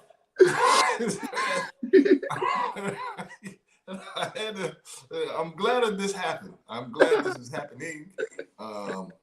We're gonna fix it. That's what we're gonna do. We're gonna fix it. That's why this is a study session. But when you was talking, though, it made me think of like the liberation and the past conversations of you just saying how this work just wears you out. Like we're trying to wake your people up. It's not a job for the faint of heart. And it started making me think of like at what point and is this why the flood is in the Bible, where it's just like, you know what, I just need a hard reset button because they ain't getting it. Like, you ain't gonna get it. You reaching, and I'm telling you to reach for this stronger branch, and then I'm gonna reach for the branch that's not gonna make me work, the branch that's not gonna hold me accountable, the branch that'll still allow me to walk into a place where I can have some sort of family, community, quote, and I'm putting quotes around that because there's other people here, even though we all go do something totally different, but then we all come in here on Sunday and we claim that we are worshiping the same thing. At what point does somebody just say, you know what, enough is enough? And this is, I remember asking you about this last time because this is where some people get stuck where they were like, no, if there's no such thing as somebody falling from grace, because, you know, if you can fall from grace, then it never was grace in the first place, which, you know, you have a continuous amount of times to still get this right. But I'm like, well, at what point does somebody finally just be like, you're not getting it. You're not getting it. I done sent this person. You still don't want to listen. You still don't want to act right. I'm just gonna hit the flood on y'all jokers, and we're gonna try it again. Well, no one else has been sent since the last person. So there clearly is a clock. Like, again, because we don't study anything, we don't know how to read scripture and realize that scripture is a clock. Like, it's giving you a time. Like, this is gonna happen, then that's gonna happen. Then you're gonna do this, and then this is gonna happen, and then that's gonna happen. You know, like when we look at the curses in Deuteronomy 28, right? When people say, like, well, how do you know you were Israelite? Look at the curses. Look at me. I'm all messed up. You know what I'm saying? My bed won't connect. You know what I'm saying? Nah. But nah, you know, it's like, so Yeah, the things that are mentioned right there, your seed will be cursed. You'll be cursed in the country. You'll be cursed in the city. Yeah, there's not like, damn, like you just get hit left and right. That's us, right? So, but everything is based around a time period. But if you don't study in that way, you're not sensitive to time. You know, you're just thinking like, yeah, I could do this forever. But it's like when the most honorable Elijah Muhammad came through, he said, after me, there'll be no more. Well, we ain't had nothing like that ever since. He might have been on to something. You see, he didn't call himself a prophet. He said, I'm a messenger. I'm just coming to deliver a message, which is really an angel. But I'm a messenger, and after me, there'll be no more messengers. So, well, I won't even, nah, it ain't me. You know? No, Mr. FBI. I know you, no, sir. No, sir. I change that accent around like it ain't nothing. But you know, I'm just a strong man, and I make other strong men. That's it. You know, we all have different things that we do, but when we're in a season, like we're in our Isaiah 4:1 season, where 7 women will grab hold of 1 man. But that's because the men are so weak. There's no men. You see? So when a strong man comes forward, that's like a Messiah. But it's just a strong man. You know? So a strong man stepping forward and saying, hey, you other Negroes, come on, man. Let's go this way. You know, that's that Ogun energy coming. Hey, I'm gonna clear the path. Let's go. You see? So, but there's certain things that ain't coming back. There's certain things that are not reappearing at this point. You know, so I don't think it's a timeless sort of thing. Now, keep in mind when we speak about the flood,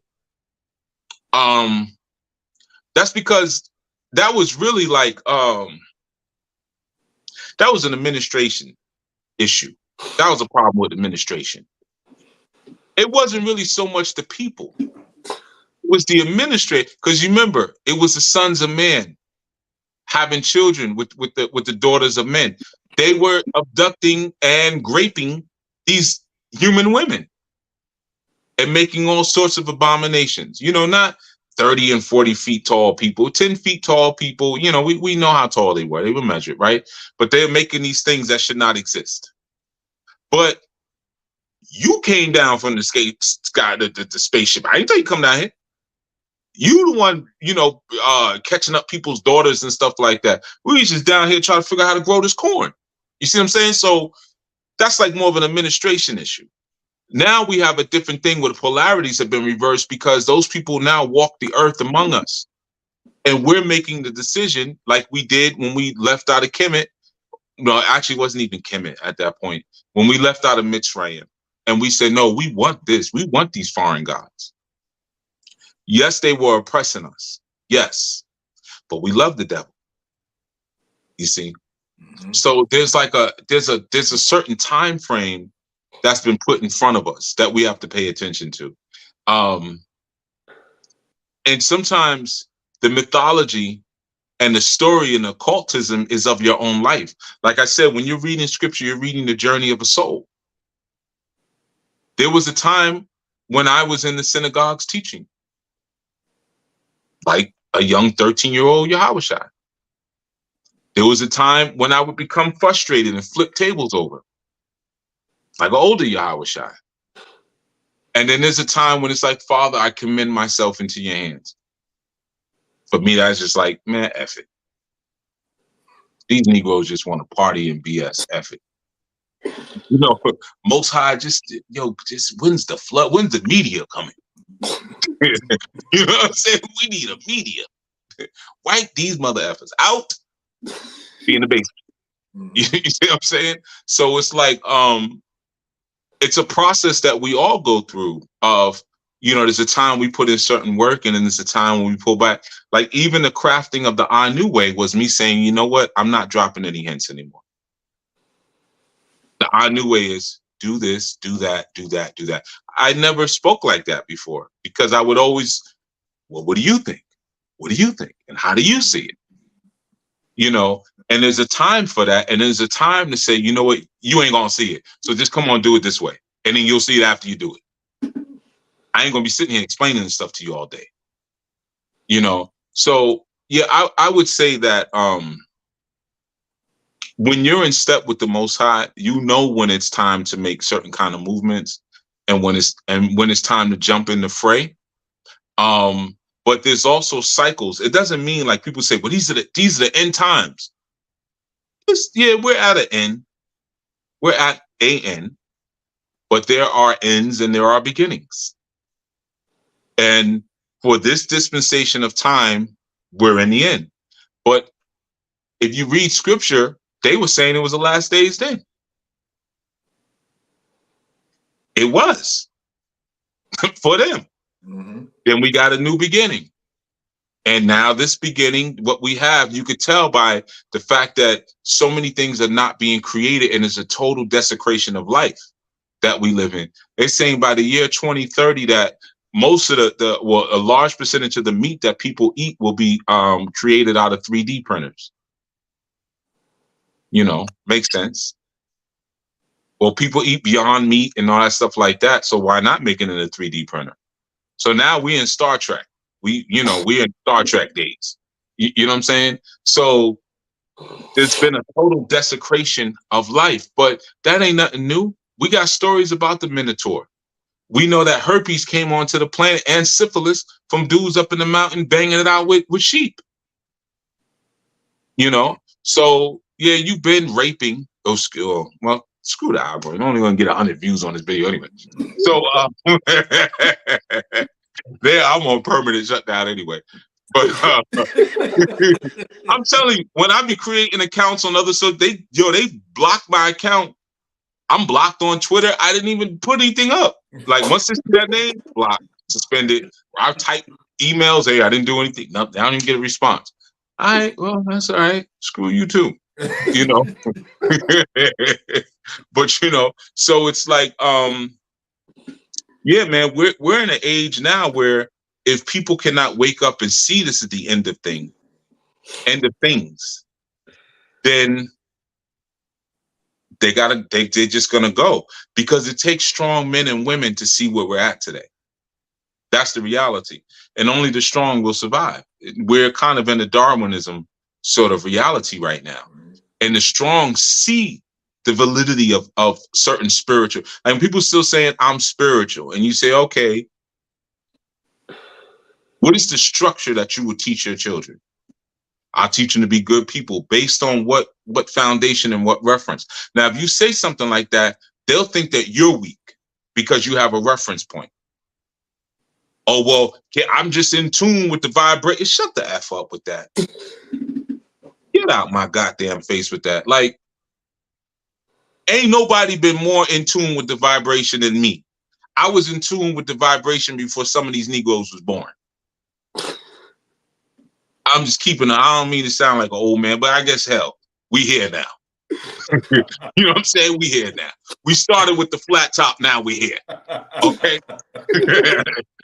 So, you know, dudes be saying the stupidest things, man. And it's like, again, we have no respect for wisdom.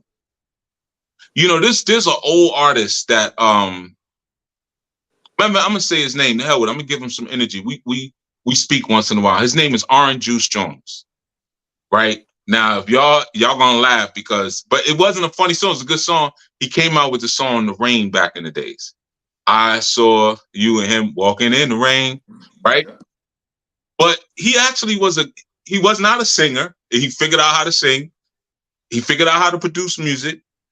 And he put himself around some of the biggest stars at the time in music and produced some really good projects, believe it or not. You know, and he had his own kind of style of talking, half singing a little bit, but he was fun. It was more like comedy, kind of more so, but they were actually funny, classic songs. And I was talking to him and his partner one day. It's another brother I'm cool with, Stu. Hell, I'm gonna say his name too, Stu Large. So Stu is an actor. And if you've seen like The Rise of Carlito or What was the one where Regina King, she was a stripper? Was it The Best Man? Or I think it was The Best Man. And yeah, help her out. Oh man, yeah, okay. That was yeah. Man, cheap. Cheap. Well, yeah. So Players Club. No, it wasn't Players Club, Yafe. But anyway, well, he played the pimp. If you saw him, you'd be like, oh, him. He always plays like the big, dark-skinned dude with a suit on, and yeah. So we were talking one day, and I was working on some stuff, and I was like, yeah, without me, like cornflake without the milk. Yeah, I knew it was The Best Man. So I love Arn's production. Now he an older dude now. He done moved down south and everything. And I'm like, Arn, I really want to like have you work with me on some stuff. Now, some people would look at that as like a joke. Like Orange Juice Jones? Like, really? But I'm like, listen, if you got ears to hear, you know what to listen for. This is a dude who couldn't sing, wasn't even into music like that. He was in Harlem selling pills. You know, we talking about way back in the days, and just happened to be cool with Russell Simmons. I'm not going to say why. And gave Russell Simmons some money to help him out to start Def Jam. And next thing you know, he's like, well, I want a deal. And figured out, I'll figure out how to sing. I'll figure it out. And came up with this classic record. So I know how to look at people and say like, nah, you got something that I don't have. I didn't make no Walking in the Rain joint. Like you knew something, right? So that's the thing, when we're in a time now where it's like you got to learn to listen to people who know what the hell they talking about and then did something, regardless if they popping or not right now, or if they're the cool ones right now to pay attention to. You see what I'm saying? Like when you really know how to dig in something that makes sense. You know how many martial arts masters I studied under where I could beat their ass if I wanted? Because they was old men by the time I studied under. I could beat them up and down the dojo if I felt like it. But it doesn't mean that they didn't have something that I needed that was far greater than what I had. See, that's discernment that people don't have nowadays. When El Malik Shabazz came to Elijah Muhammad, he was never as articulate. Elijah Muhammad was never as articulate as Malcolm X. Never. You see, he didn't have half the charisma he did, but the knowledge inside of that little man, the wisdom inside of him. And Malcolm knew if I just had a little bit of that, what I could do. And look at what he did. We still talking about him to this day. But that came from this little man who wasn't as articulate. You see, so a lot of times, man, the end is sometimes signified by people's inability to see. People's inability to appraise proper value. You see? So now we got to kind of be in a place where we can look at things that have worked and talk to people who have made things work and see the cycle of things. You see? And see the cycle of things. We're at a cycle right now where good, brilliant, amazing people ain't coming forth anymore. I don't care how impressed you was by that Kendrick Lamar battle. Brilliant people are not coming forth like that anymore. Now we focused on money. All we focused on is money. And we don't realize that's an easy one. So we want to talk about entrepreneur. We think just because someone's an entrepreneur and make a bunch of money, that automatically means that they're genius. Jay Morrison made a bunch of money, robbing people. But if you've ever heard him speak about business and finance, he knows nothing. Nothing. You see? So this is what I'm saying. Like, we're at an end because new things are not coming forth. That's your sign that we're at an end. You see? So as far as like the Most High kind of saying, all right, wipe it clean or whatever, I don't need to do that because everything happens in cycles. We had the Mayan calendar. It told you when the end came. And because we've been trained to look for the wrong damn thing, we didn't realize the end did come. You spoke about that in a podcast. I think it was during COVID. It was called "It's Okay to Quit." I did 2 podcasts on it. Yeah. I talked about how in the year Y2K, the world did come to an end. It was only a year later that we had the World Trade Center situation. Everything has been different. And some of y'all are too young to even know what the world was like before that. When you could just walk through an airport, just walk to your gate and get on the plane. Some of y'all don't even have a conception of that. And the person who wasn't flying could walk down there with you. And then could sit down there with you and see you off as you get ready to board the plane and say bye. And all, right, exactly. You see? Or before we were afraid to put certain things in an email. Or even say them online. We still, you got old dudes still walking around talking about, well, you know, there ain't no other country in this world where you got freedom of speech. You ain't got freedom of speech here. You crazy? You said, listen, I got a video, I never put it out, and I could. Well, one of the videos is out, but I didn't put the other one out, where I was filming these law enforcement officers, statute enforcement officers, harassing somebody. And I put it up on my Chief Yuya YouTube channel. And in less than 7 days, a detective was knocking on my front door. And no, first they called me and asked for Chief Yuya. So I said, how the heck did you get my phone number? This was something I put on YouTube. And the reason internal affairs came to my, and I still got the video to this day. I just never put it up. But because I filmed, when they came to my house, I said, I'm going to film you. And internal affairs came to my house.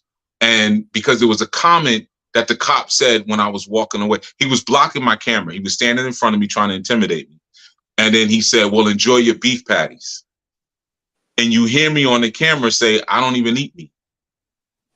Well, that triggered an investigation. They came to my house. I got the dude's name, took pictures of the car. I got his picture. It was a colored man who came to my house. And he was like, look, you know, it was a comment that was said. He asked me for receipts. Do you have a receipt from the store you went to to show that you didn't buy that? I was like, nah, man. I said, maybe, you know, he was like, well, do you know what credit? I said, I used the credit card. I don't remember. He was like, well, if you can give me the credit card number, I can pull the receipt. I'm like, man, I ain't getting into all this. You got him on video. You saw what he did. And you're not even concerned about the fact he was blocking the camera or the fact that they was harassing somebody. Right? I got the whole video of this. I never put it out. That don't feel like freedom of speech to me. And how the hell did you get my home address? Not to mention my phone number from YouTube. So, you know what I mean? I don't have my home address or my number anywhere on my channel or anything like that. But dude showed up at my house asking for Chief Yuya. You see? So, yeah, man. I don't know where we was at with that because I'm thinking back. And I'm like, and I was always like, I should release that video just for my own protection. But I never did. But I still have the video in several places backed up. You know, when he came to my house, you know. But yeah, man. So yeah, we're at an end. Bottom line, we're at an end. But I think though the issue, kind of like you said, is people's inability to see value. And there was a show that you did with the V and the stake of the seen and the unseen, which is connecting somebody to, you know, what actually has real value, as opposed to there's a show, American Pickers. I think that's what it is, where, you know, they just go in and they'll go into somebody's barn and they'll say, I'll give you $20. Right. Nah, that's like Antique Roadshow type thing. Yeah. Right. But somebody is essentially placing value on certain things and telling somebody what this is worth, what this is worth, and what this isn't worth. And if one doesn't have the eyes to see that somebody else is giving them their own view on what is valuable and what isn't valuable, it's gonna end. Like, there's just no, and somebody else comes along though and says, no, I'm gonna show you, because I was watching the video and it seemed like a lot of people, I don't know the dude's name, but he's Hope something. He's like, there's no such thing as a black thing, a white thing, a yellow thing. It's all about a green thing. And we don't understand money. And if we understand money and how money functions and how money flows, then we can get ourselves out of anything that I can see the dude. Look, man, who see that's the dumb stuff these Negroes be saying. And a lot of times they be having a lot of education too, so they say it so well. R. Kelly had a lot of money. Yeah. Sean Puffy Combs got a lot of money. You see what get ready to happen. He kicking girls in the head and dragging them down the hallway and stuff like that. He got a lot of money. Harvey Weinstein had a lot of money. Jeffrey Epstein had a lot of money. Hell, Trump got a lot of money. O.J. Simpson had a lot of money. You know what I'm saying? Man, you be saying this. Excuse my language. So let me get back to center. So I just get so tired. Like it's like, cause see, I'm a tech head. I love technology. Like I tell people, I'm waiting for the robots to take over all that. Like I don't care nothing about that. I'm not scared. Like take it over. You know what I mean? Block out the sun, take it over. All that, man. Terminator. I'm with it because I just like technology that much. I would be the traitor in the movie where they'd be like, yo, we give you a cybernetic arm if you turn on your people. Oh, hell yeah. I tell you, you got some pen and paper? I'll tell you where they are right now. I'll tell you where the guns are. Give me the arm. Pew, pew, pew, pew. You know what I'm saying? Like, I love technology. You know what I'm saying? But the problem with technology is like, so many people have a voice. It's like, shut the F up. Why are you talking? Like, who told you to talk? You like, it's a green thing. You talking about the US dollar, one of the weakest monetary units on the planet? That's what it is. You see what I'm saying? And then we got people who have plenty of money, people who have plenty of riches, but have no culture because your value is appointed to things based on your culture. My culture tells me this. See, I'm gonna take you-ya out the matrix, you-ya in the matrix. You-ya in the matrix? No. Joseph, Joey, because that will be my name. Because you-ya translates to Joe, right? So Joseph and you-ya, right? Joseph, he wants to marry a sister because she's cute, the sex is good, and she got a chunky booty. That's about all it really takes, right? You-ya wants to marry a sister because she wakes up at 6 a.m. to go to the gym, even in the wintertime. Even when it ain't hot girl summer season. She wakes up at 6 a.m., goes to the gym, comes back home, makes breakfast, and then gets on business for the family. We ain't even mentioning how she looks. You see? So now which one is more valuable to me? The girl who's cute with the good sex and the chunky booty?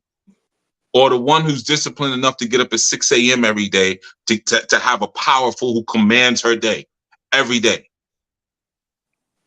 The one who gets up at 6 a.m. That's for me. Because my value is based around that Proverbs 31 woman.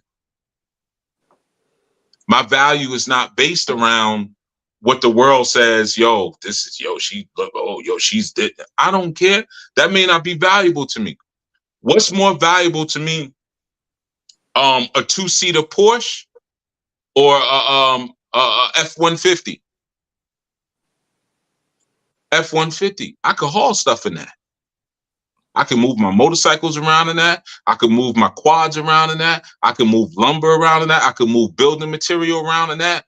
If we have a situation where it's a SHTF situation, I can have dudes standing in the back of the pickup with protection while we're moving and covering us from all sides. Can't do that in that little cute Porsche.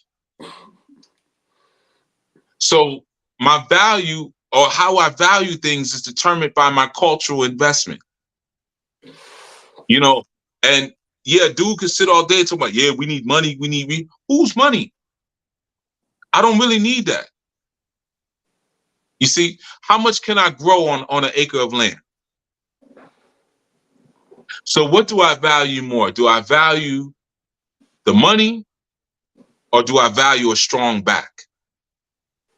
So I can remove stumps and I can landscape and I can prepare soil, or maybe I can build my own log home. Or hell, build my own cement home, cement concrete block home, so at least my joint is bulletproof. You see, so man, sometimes we gotta turn off the TV and the radio for a minute. You know what I'm saying?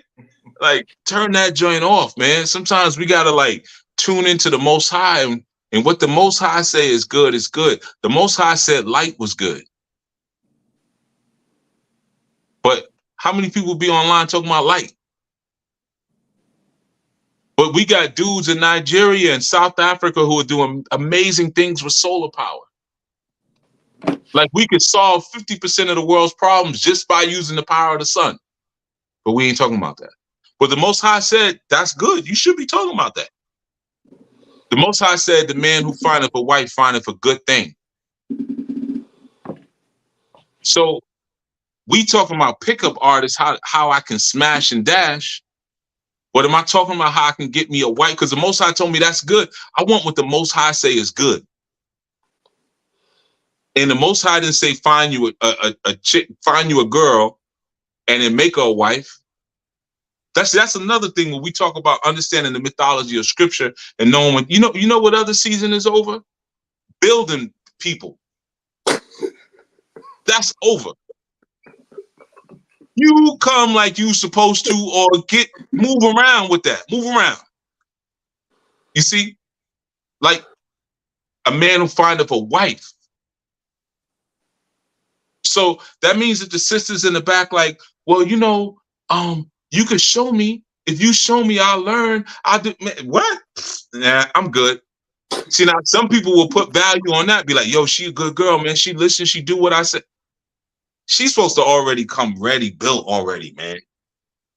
You got a builder? Ill. Who's stoked to have those kind? Like, think about it as a sister, right?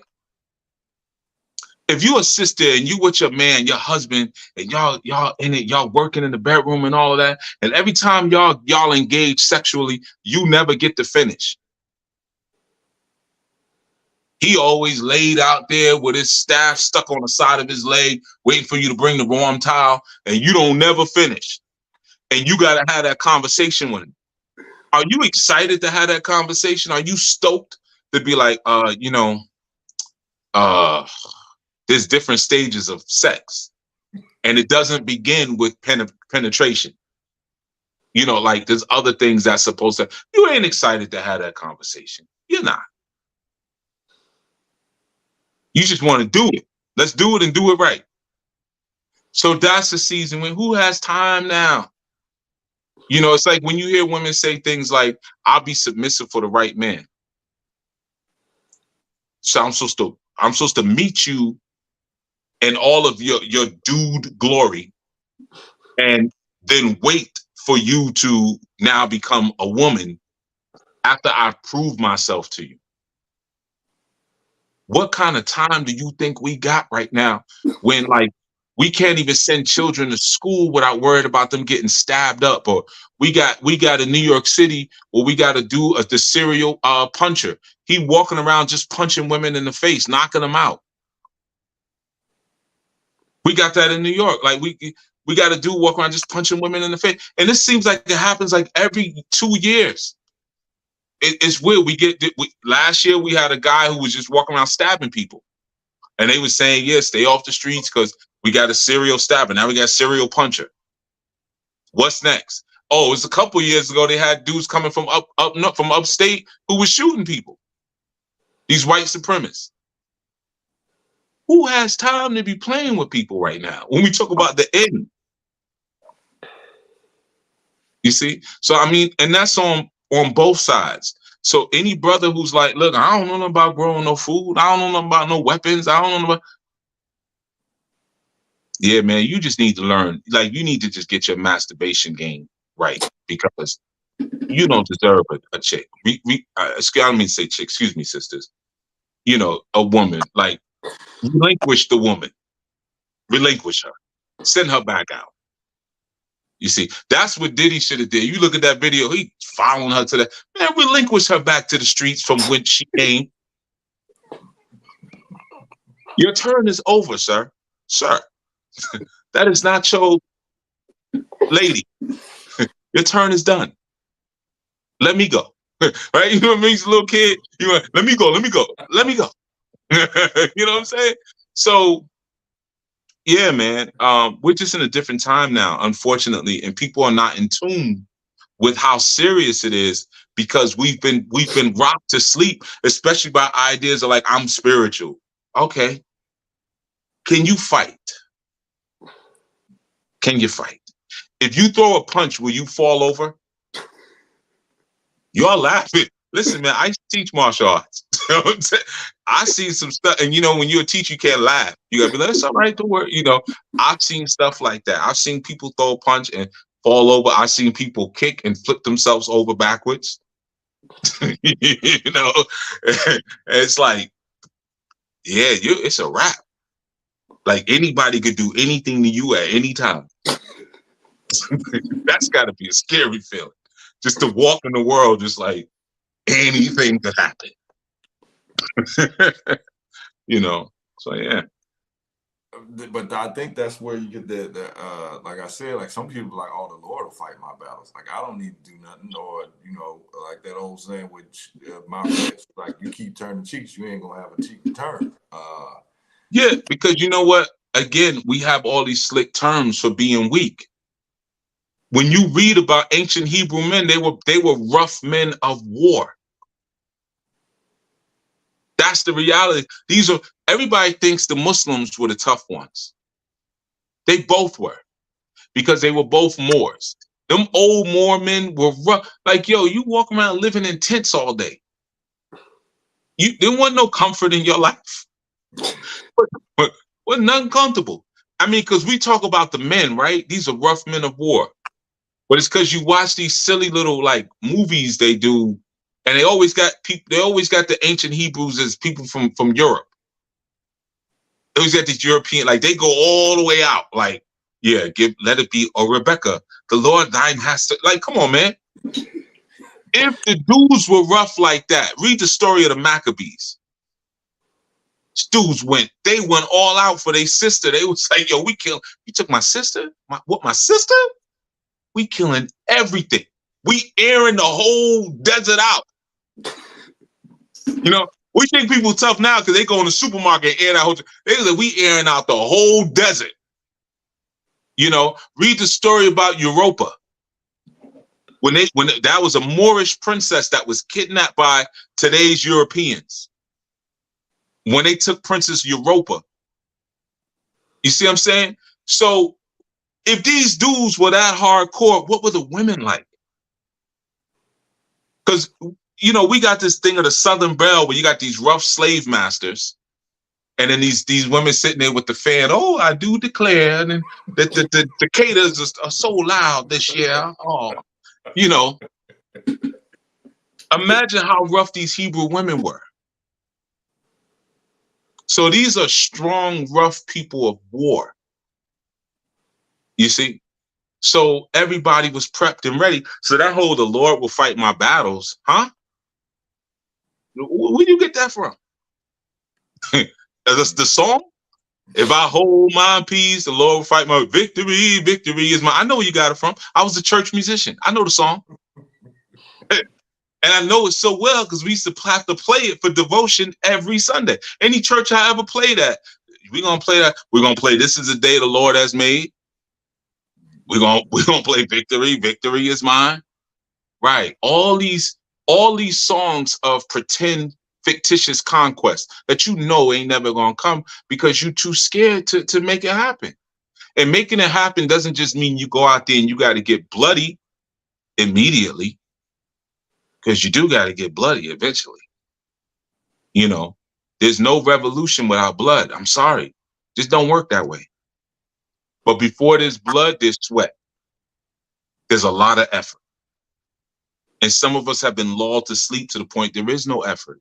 So there never is any blood, because once you put the sweat equity into building and making things the way you supposed, because when the scriptures say a man that findeth a good wife findeth a good thing, how you keep somebody from taking it? Money. Did he got money? Did he got money? You saw Cassidy running out of there with that hoodie on. You know what I mean? Did he got money? Jonathan Majors got money. Right. You see, you got to put that sweat in to build yourself to be a great man that a woman wants to stand with, and then you gotta shed blood to protect her and keep her. It's just like when you was talking about you know, if you have a house, you better be able to protect it. You know, right? It's the same thing. You build I don't want to say protective hedge, but you build a protective fence around, you know, your consort, you know. That also goes with, you know, once you find you prepare the vision to have those things in place. So, you know, there is that protection, you know. But those invaders are always at the gate. You remember when we was little boys and the bully would first see if you were food on the plate first? How would they see if you was food on the plate? By getting close to you. Doing stuff like putting their hand in your face or something like that, joking and stuff like that. Or like doing that, pretending like they're going, I'm not hitting you, punching you in front of you. They want to see if you have a hedge. That's the first test. If you let me do this, then I know I can bully you later. So they first see how protective you are of your personal space. You see, some women, or even young girls, were so territorial. You know, I grew up in an era where you couldn't really call a girl a B without getting sliced in the face. She'd go right in her pocketbook, slice you in the face with a razor. But certain things you couldn't get in her personal. Yo, get out my face. Get out my face. That was the phrase we had when we were young. Yo, get out my face. Not don't touch me. Get out my face. That's the hedge. That's the hedge right there. You see, my face. And then what was the response? I ain't in your face. Yeah. But that usually meant you won. You good. I remember this dude who used to bully me years ago. And I was thinking about this the other day. One time he was messing with me and I said, I'm not playing with you. And he started laughing. Him and his man was there. And he's like, I ain't playing with you. I ain't playing with you. Because that wasn't enough. And he still kept messing with me because that wasn't the phrase. You see? Because I was scared to say, get out my face. That means something. Get out my space. That meant something different. You see? The day that I finally defeated him in like the ugliest way, I think I told this story years ago. But yo, you see stuff y'all remember. But we're cool now. Like he calls me his brother. Like he told me on social media, he's like, yo, my brother, that's my brother right there. You know what I'm saying? But like I have to do, come on, man. Stop. Like, you know what I'm saying? Stop. You know, and, I mean, we got locked up together. He was one of them bullies that would like make you do crime with him. Yo, real talk. Like I could talk about it now because we old now. A lot of the stuff I got into, because I started getting locked up when I was very young. It was him. He'd be like, yo, he used to make me crawl in the houses. Like how Debo did Chris. He did that to me. You know what I'm saying? Yo, go crawl. And I was a chubby little kid. I'm like, you skinnier than me. But he was older than me. You know what I'm saying? He was older, bigger, tougher. Yo, go in there, open up the front door. Yo, I'm next thing we locked up. He don't care. This is regular whatever for him. You know what I'm saying? I care. I have a father. You know what I'm saying? I got a daddy. You ain't got no, you don't care. You know what I'm saying? But yeah, we get our space tested young, and then sometimes other predators, it's like a spirit that comes at you to test your space. You know, it's a spirit, and once you learn, it's like a spiritual battle where you're fighting for your orbit. around you, especially as a man, because as a man, you're a sun and you keep planets in orbit. So are you really the ruler of your universe? I remember after that incident, that story I told, I don't want to get into because it's gruesome, but some of y'all remember me hitting him with the brick and dragging him into the middle of the street. You know what I mean?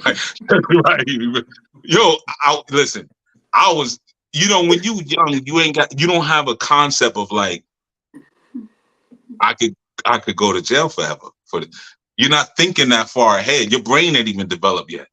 All I'm thinking is I need a permanent solution. And when I hit him with that brick and he went unconscious, I grabbed him by his legs and I pulled him in the middle of the street. I said, all right, a car's gonna run over him. Problem solved. And I don't know who got him, but he had his joint bandaged, but he never snitched. He never said it was me. You know what I'm saying? But I remember around that time, there was several incidents that were happening where it was like I had to fight for get up off me, man. I had to fight for my space, and then I didn't have to do it that much after that. Every man goes through that period. So then you now move through the world with that ideation. What's mine is mine. You see, what ain't mine, sometimes a planet will drift out of your orbit. And you gotta say, you know what? Relinquish her. Send it. All right, you want to go back over that Release other universe? The Kraken. Right, release the Kraken. She might be the Kraken, But yeah, man, that sense of protecting your space and putting a hedge around, and I think one of the reasons we don't build things as men is because we know we can't protect it. We know we can't. How many of us even have an understanding of tax law? See? Right. You see? Or a trust. What is tax law? Stop me from the beginning. Wi-Fi, it's a wrap after that. Exactly. Or you ain't got that plug in the back of your head, like Neo. You know what I mean? Like, see? But that's what we're looking for. We're looking for that plug in the back of the head. But we don't understand the algorithm is showing us what it wants to show us. You see? So you build something, you get a homestead, you don't know nothing about taxes. Now you're in tax trouble because you didn't understand a particular thing. Or you don't know about trust. So what you thought was going to be an inheritance for your children is not. And that's one of the most wicked things to do, as scripture tells us, is to not leave your children an inheritance. You're counted as a wicked person. How many of us right now have started to build inheritances for our children? See? But we want to be spiritual. I had seen a video where this pastor was speaking about how he said apparently he passed away and came back, but he had spoke to God and God had told him that you're not coming into heaven because you haven't been preaching my word. You haven't been following what I put for you. You spoke. He's like, and he said something about how he said that he was his Lord. But the Lord said to God, like, you said I was your Lord, but you never made me your Lord. You never made these things that I put in front of you, your lifestyle. And you've been following another God and preaching his word to the people. And then he must have came back and he said a bunch of different stuff. But it made me think about how a lot of times... If I was in that church, I would have lit an X-Men's comic book on fire and threw it right at him. Yelled out, bullshit! Bullshit! Because it take a minute for the deacons to get at me. It take a minute. I get a couple bullshits off. He lying. You wasn't serving me. First, why are you telling us that stupid ass story? That's your story. Why we gotta hear your dumb ass story? First of all, let's start there. Second of all, heaven doesn't happen after you do a bunch of good stuff. So what the hell are you talking about? If you was actually really talking to the God of the Bible will never say nothing that crazy. Heaven is now. Heaven is another dimension. If you died and came back, lying ass. But if you was dying, if you died and came back, when you died and was having that conversation, you was in heaven. What are you talking about? Bullshit. I would have just been throwing comic books there, because you might as well just preach out of a comic book, because you obviously making up stuff. Just light them on fire, keep throwing them up there till the deacons get to me and wrestle me down to the ground. You see, but isn't that's like in alignment though? Even with, I remember you were saying how you look at some of the names of the shows, and if you name it mysticism of love, like people will click on that more than in the cut than they would if something was more concrete and saying, okay, this is what it is, because people want the comic book, preach out of the comic book and lie to me and make it sound good. So I get something. If you under a curse, what do you really want? Check it out. You know, I saw everybody buy a juicer when their grandparent get cancer. Yeah, I'm over here juicing this celery and these ginger, and because this is supposed to be real good. It was real good last year when I was drinking it and you were laughing at me. It was real good then. It ain't just good after you get the cancer. Mm-hmm. You see? So maybe those ain't Israelites, because anybody really under the curse is going to be looking for something to resolve that, not for a fairy tale. If you telling me I'm cursed in the country and the city and my children are cursed, well, God damn, my children are cursed. How many dudes, listen, we fought 4 dudes right here. How many of us have been scared to have a child because we afraid somebody gonna put us on child support?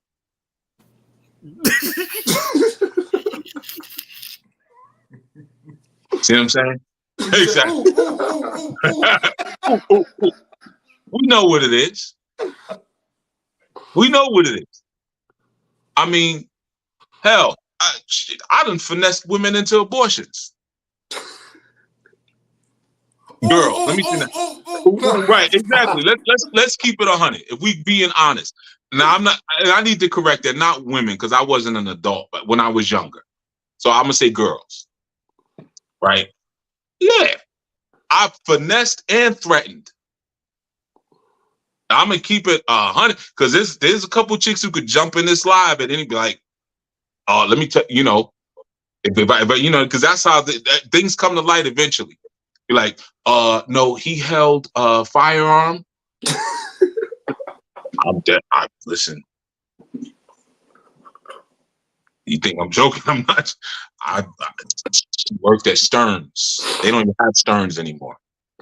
I don't think I think Stearns is completely out of it. It used to be a department store back in the day. And I waited outside. This is before the era of cameras. And ran up on it, put it, and I said, listen, you see how easy I can get to you?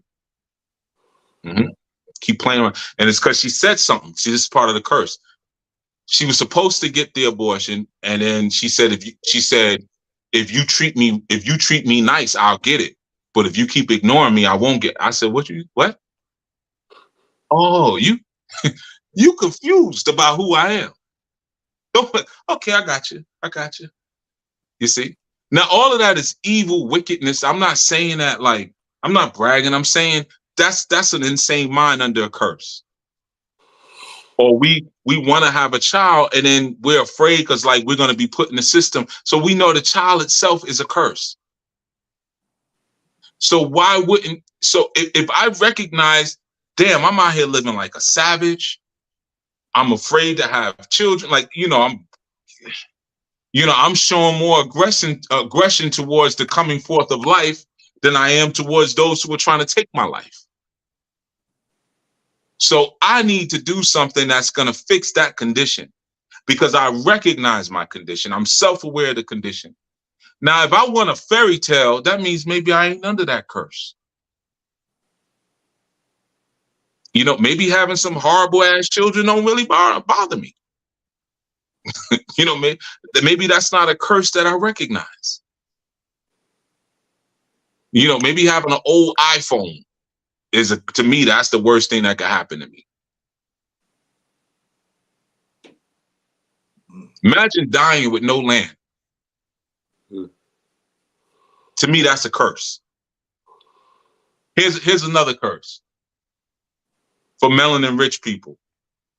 Imagine dying and never seeing Africa, never touching foot on Africa. That's a curse. I'm not even saying Africa is your homeland. I'm not even saying that. But one of the most technologically rich places on the planet. Because you remember, technology isn't diodes and electrodes and circuit boards. Technology is nature. So to go see some of the most complex arrangements of nature on the planet, you never get to see it. That's a curse. That's a curse. So that's like someone wanting to watch like Kevin Samuels or some of these podcasts over the Righteous Family videos that you've been putting out. Like you will see how some of these podcasts will have like thousands, maybe millions of views. They'll be preaching about how you gotta cook, clean, suck, and shut up. When realistically, from what we're learning here, like that don't really mean nothing compared to what a true righteous wife is really doing. Right. Exactly. Like one of the sisters in House of New did a great synopsis. A video is going to be dropping soon on that clip that I showed. Exactly. You know, first of all, I was looking at Shorty's stomach. I'm like, oh, she had the stomach surgery. Like, that's a damn shame that now we can recognize plastic surgery so quickly. That's how prevalent it is now. I'm like, oh, you got your stomach done. Your face is fat. Your stomach is like that don't go together. You got that thing done. So, but that's the thing. It's like, even if you look at a Kevin Samuels, how did he die? Wasn't it a woman? Didn't he get set up or something? That. We don't know how he died. We don't know what we saw. The woman killed him. I mean, he was a cancer survivor, you know, but we don't know what he died. What did Dr. Sebi die of? Old age. He wasn't that old when he's supposed to be super healthy. He should have lived to like 150 years old. What did Dr. Africa die of? That's a great question. So, you know, sometimes we're upholding people based on Babylon standards of why we should uphold them. Everybody jumped on Dr. Sebi's tip because he was popular. And then as soon as Nipsey Hussle said it's like, oh, well, Nip, you don't even know that dude. Nip, you don't know him. And what does he know about medicine? Or what does somebody who calls himself a doctor but has no doctorate degree know about medicine? How are you going to buck against the system but then still use the same titles of authority that the system provides?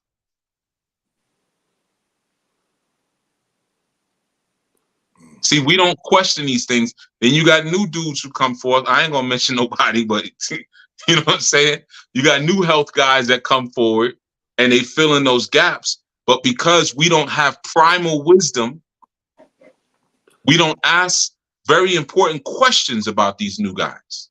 Like, is there any board that you are, you know, beholden to and kept in check by? No.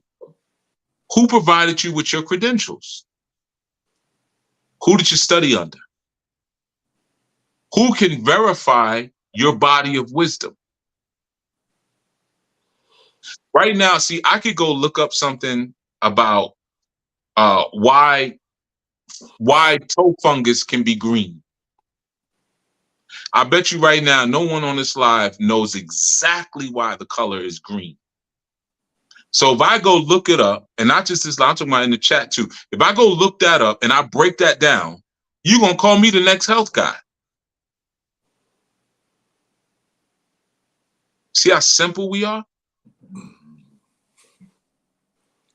Oh, you know, and hair is important, you know, because when we look at Africoid hair, we know that it's an important aspect of nature, because when you read the Bible, one of the first references, we don't have references to plants in the Bible. We have references to trees, and the fruit grew from the tree, and the tree was the most powerful thing. But if you look at the formation of Africoid hair, it grows just like a tree does. If you look at a tree from the distance, it looks like an afro. Made up. I just made all that up. But it sounds pretty good, right? Sounds about right. Right? I'm the new health guy now. There's some amino acids in there too. Right. You gotta use some words like that. The amino acids, or you know, melanin. Melanin is a powerful thing. See, a lot of people don't know about the pineal gland is that it creates DMT in the body. What's DMT, brother? Well, you know, people.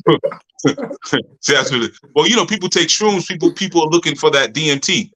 You know, and so the DMT is an element that is produced by the pineal. See, the pineal is a gateway, but it's not just a chemical gateway, it's also a cosmic gateway. That's why in many people it's calcified and people look to shut it down. And you have so many systems that open it up. In ancient Kemet, it was called the seat of intelligence. But even when you read in the book of Tobit, and in the book of Tobit, which the main character whose name was Tobit was accompanied by one angel that we don't read in any of the other 60-something books in the Bible, that's the angel Raphael. Now, if you understand the name Raphael means Yah hills, or El will hill. So now if you understand that El will hill, and there was all these references to the seat of intelligence as being the pineal gland in the book of Tobit, we understand that the pineal gland is actually where our intellect comes from, and not from the left and right brain hemispheres, which is a division. Because in Eurocentric society, it's all about division, but the pineal brings one. I'm the new health guy. God talk fast too. That's what I just did. That's all I just did. I talk fast. I said things that are true. None of them are important. None of them are important. But I said them fast. I said them with emotion. And I brought Egypt into it. I went from Egypt to get the Egypt people. And then I went to the Bible to get the Bible people. And then I just said pineal to get the people who don't believe in no kind of God. Spiritual. And then for all the people who got all the STDs, I talked about the healing aspect. I know the formula. I know the formula. You see, I'm the new health guy. That's how foolish we've become. Now, all you need is a juicer in front of you and tell them what different juices to mix in order to. All I got to do is get the juicer. All I got to do is give myself about 7 to 8 months and get ripped, you know, and then take a couple of videos drinking, rip, showing my six pack with the drizzle, the juice drizzle, going down into my genitals. Yeah, see, you know, a lot of people don't understand that the advantages of papaya juice. Oh, you know what I mean? I'm that new health guy. And then people would even take that same thing and go watch your how to spot a fraud video.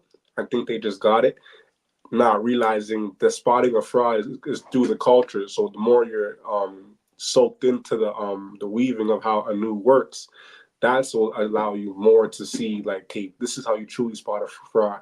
You just gave base surface information to those who are not in the group, for them to get an understanding. But when you're here, you will get way deeper stuff, and you won't even need that video as much. You go back sometimes to like get some of the those basics, but you don't just watch like you always say, you don't just watch one video one time and think you got it. No. There is a deep process to getting your feet, to getting your, and I know the chat was lit up and I didn't hit everything for the chat, but there's a deep science to getting your feet founded, you know, even in every area, you know, whether it's Bible scripture, whether it's the Quran, whether it's Buddhism, magic, occultism, you know, and once you start to dig in like you're supposed to and put the proper time in, you can feel the energy of those who have brushed the surface versus those who know. Like for me, I travel to the middle of America a lot. right? I'm in the Ozarks and different areas a lot where a lot of my people are not. Kansas, Oklahoma. I be in those areas where there be 300-pound old white men, big old guts hanging over their stomach, and in those areas where open carry permits are very easy to get. And I can tell by looking at these big old fat rib eating white men that they could break me apart if they wanted to. I could tell just by looking at them, like, your gun game. I'm just screwing. Hell, I said it. Your gun game is far beyond what I learned in the ghettos of America. Holding it sideways. Right. Uh-oh. I wish I would. You know, keep that elbow tucked. Let me shut up. But yeah. But I know looking at them, they don't care about being fat because they got a wife, because she know I'm protected. You know, this is just what he's carrying on his hip. Try to get into his house, see what happens. You see, because some people are heavy and seasoned and solidified in what they are.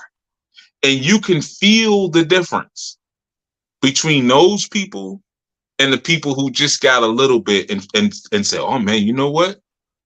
I know I can make me some money. I'm gonna make me some money. I could do this. You know, it's that thought that goes on in their head. I could do this too. And that's all. That's the only thing. That's what they're driving off of. I could do this. You know, I could do readings. I know a little bit about astrology. I could do astrology readings. Yeah. Okay. All right. You know, they go right through the list. I could do tarot card readings. Yeah. Well, how much was that pack of tarot cards? It was like about $15. $15. Shoot, that's a good investment. I get my money back. I could do this. There's a difference between that person. I'm just keeping a buck. Hell with it. And someone like me, who you bring a tarot card reading in front of me or an astrology reading, I'm not intimidated. I'm not even interested. And I'm not even coming with some Jesus stuff like, well, you know, that's of the devil. People who know better can look and say, he knows something about this. Probably way more than I know. You see, because I'm seasoned and I'm solid in it, to the point that I could read circles around the reader. I done lapped you so many goddamn times. So it's just like that big fat white guy in Oklahoma walking through Walmart with his jammy on his hip. He looking at me like, I've been doing this since I was 6, 7 years old. I used to go hunting with my daddy. You see? And then I was in the service. And then came back and went hunting with my son. Like, so he's so seasoned and he ain't paying you no mind. He ain't paying you no attention. You see? So there's a seasoning, unfortunately, that a lot of our people are missing. You know, there's a locking in on that wisdom that's gone. You know, and you got to be that in this day and time. You got to be a strong man and a seasoned man. I think a lot of that though too is I remember listening to Amos Wilson at one point, and he was just talking about how a lot of the problems, especially when black on black in service of white domination, which was a book that he wrote, but it was just saying how one the standard of being a man and what that actually looks like when one tries to go out and service someone else and they can't really be a full man. They can't really say what they want to say because you're at work, because you have to present yourself in a certain way. So then when one comes back and then they have to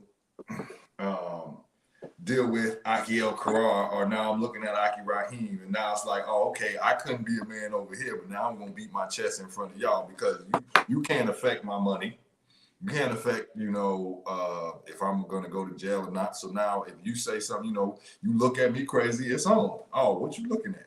You're right. And it ain't like get out my face. It's just like, oh, what's up with it then? And now I can feel like a man in that particular sense. Not saying that and going back, just like I ain't walked through Walmart. I ain't walked through, with this thing on my hip, which somebody has shown me this is what I should be doing. This is what I shouldn't be doing. It was, my mom saying, you the man of the house now, right? Which is usually going on. Or you're the one that's going to have to stand up and lead this at 9, 10 years old, not knowing anything about being a man or what you're supposed to do. So all of a sudden, it's like, how does one start to look and say, this is what a man is at this particular level? This is what a man is supposed to do. And a lot of times I even see when people are struggling with, like they also say, and I don't know if y'all heard people say, like, where were you at 15 years ago? Or where were you at now that somebody has made so many mistakes, even to get to the space where they're at in this particular time in their life? And it's like, somebody was there, or somebody was that they might have said something. It's just one is not listening at that particular moment, because now all of a sudden these mistakes are being made, and it's like, oh yeah, now I'm ready to listen. But you have made so many mistakes up until this point. It's like, you can try to clean this up, but at the same time, I don't know. It's just a thought that I had, because younger people, they just don't listen. I think I'm sounding old, but it's like I hear people even when they get older talking about, oh, I wish I would have got this, and like, you did have this, but you just were so in tune, so with the locked in with the self-idolatry, that it was just, I'm not going to listen until I done ran everything down into the ground. Now I'm in a space to listen. Now I want to listen to you where you're at. And I don't know how I got there from talking about man. Well, let's ask this question. How important is it that people listen? it's not really. Listening, I think it's very important. Like, if you were to tell me, like, let's say we're in the wilderness and you told me, hey, this, if you eat this, you can potentially kill yourself if you eat this fruit, or whatever the case may be, then it's life or death at this point, because I can either listen to you and say, all right, these are things I need to stay away from, or I can not listen and then go eat it and then bring all these problems in my life. Yeah, but if we're in the woods and I tell you what fruit to eat that will keep you safe and what's not poisonous, and you don't listen and you die, that's more fruit for me. Right, but what I'm saying though is, so it's important to either you take heed to what is being said in front of you, or you're gonna die. But that is another way to look at it, though. It's just like, hey, that's your problem. You just leaving more for the people who want to listen. Yeah, I mean, at what point do you qualify yourself for leadership? You said, how do you qualify yourself for leadership? No, at what point do you qualify yourself for leadership? Never. Like, at some point, you got to say, like, yo, like I've told you, the wise only need a hint. If I have to keep drilling this into your head and drilling it in for your own survival, then you are probably not supposed to be surviving, because that mechanism for survival wasn't placed inside of you. You see, I mean, look at how much we go out and preach love. We need to love each other. Dr. King used to talk about unity and love and all of that stuff, trying to save a group of people who was dead set on killing them. And if left alone, would kill themselves. I'm going to do a breakdown on that movie Civil War soon, but it's a good movie. I saw it, but to me, it's not important if you listen or not. I don't really care that much. Like, if you go, you go. Like, it's not up to me to keep people alive. If you would rather live in ignorance, then who am I to say that you should not? I will do what the Most High commands, and I will mentally resurrect my people. But your reaction to what is being shared with you signifies if you my people or not, because, like it says, my sheep know my voice and they obey.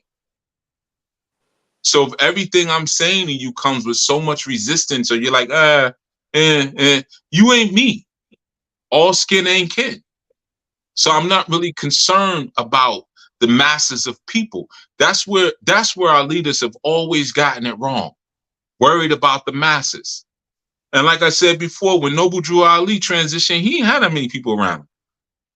You look at the Moorish Science Temple today, and it's like, oh, there wasn't that many people around him when he transitioned.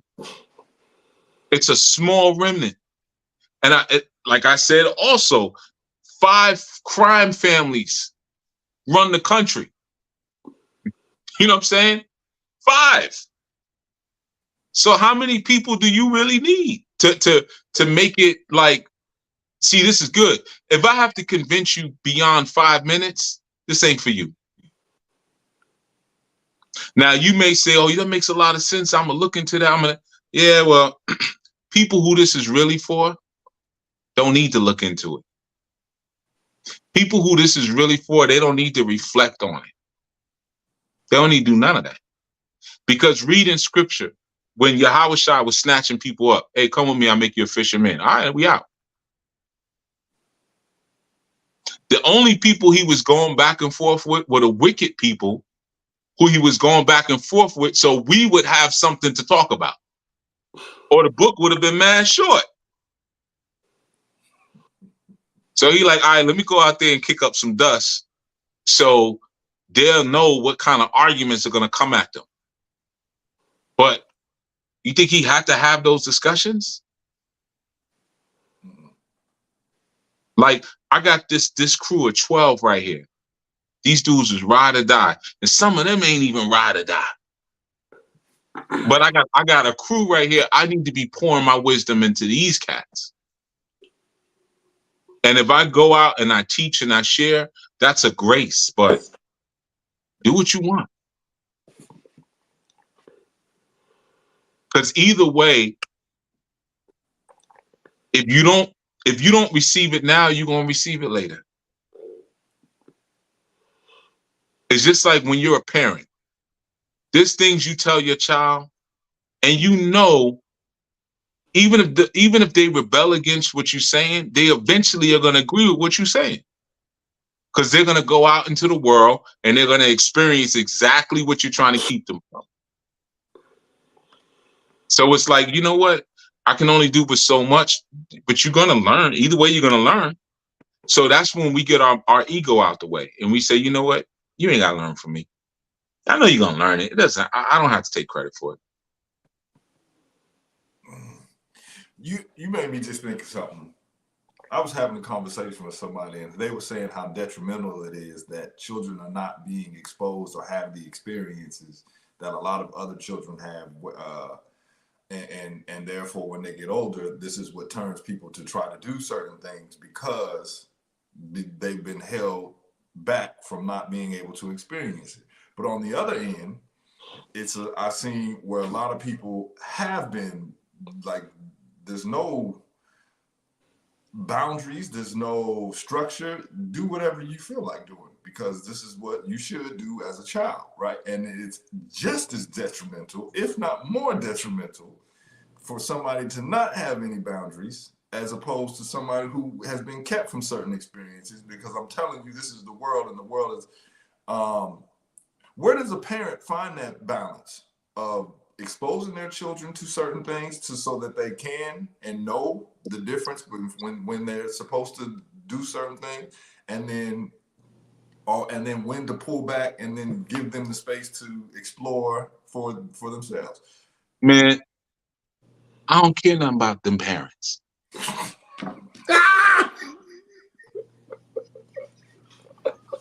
And I don't care nothing about their little brats either.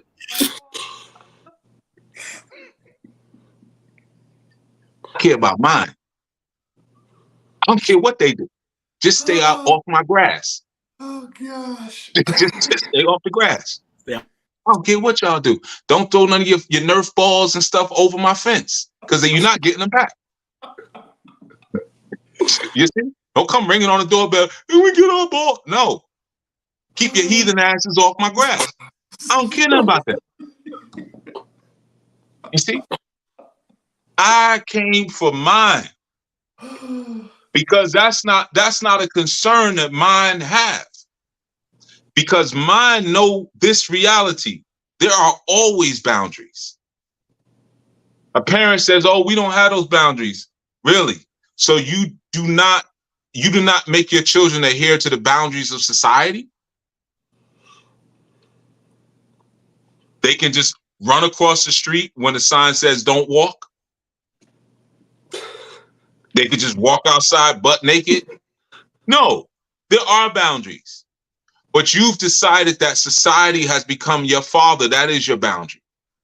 My people don't have that issue because we established a hedge before society even comes into the picture. So if it's a thing like, well, there's too many rules or there's not enough rules, for who? That's not an Anu issue. You see? See, that's the thing where we're trying to figure out solutions for the world. I'm not trying to figure out a solution for the world. The world is the poison. You got to come up out of her. You see, because when I was real young, well, not real young, but when I was younger, we lived in the city. Then my father, he was a music artist, and the mastering engineer at his label at that time had a house in the country, and he invited our family to this barbecue, and that's the first time, like, me and my son, we seen that much grass. Like, we damn near lost our minds. And my father always talked to me. He's like, "Man, as soon as I opened that car door, y'all just took off." And he would always bring that up. Like, "I've never seen y'all like that. Y'all just ran and ran and ran." You know? So he then bought us a house in the country. And then I lived in the deep country. Like, he wasn't no in between.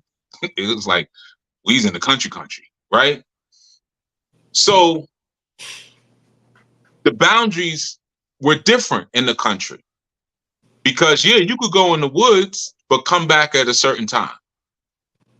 When we was in the city, take your brother with you. You know, like, you can't go outside by yourself. You crazy? No, you can't do that.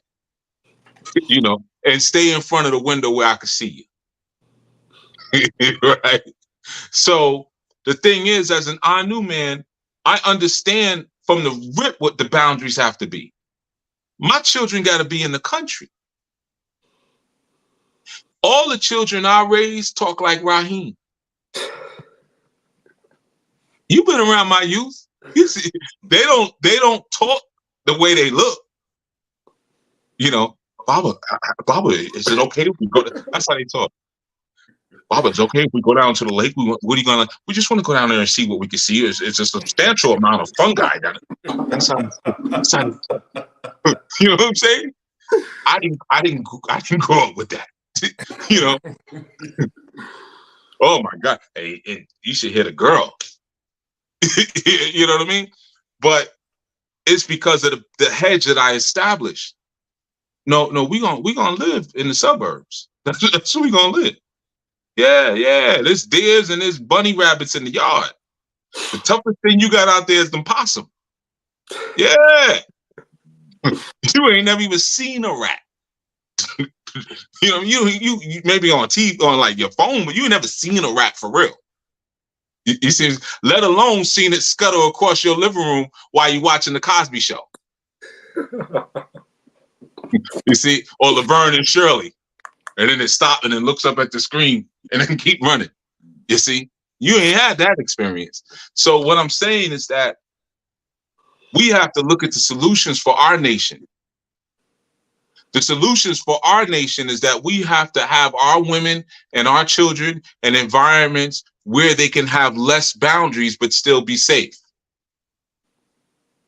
You see, I ain't worried about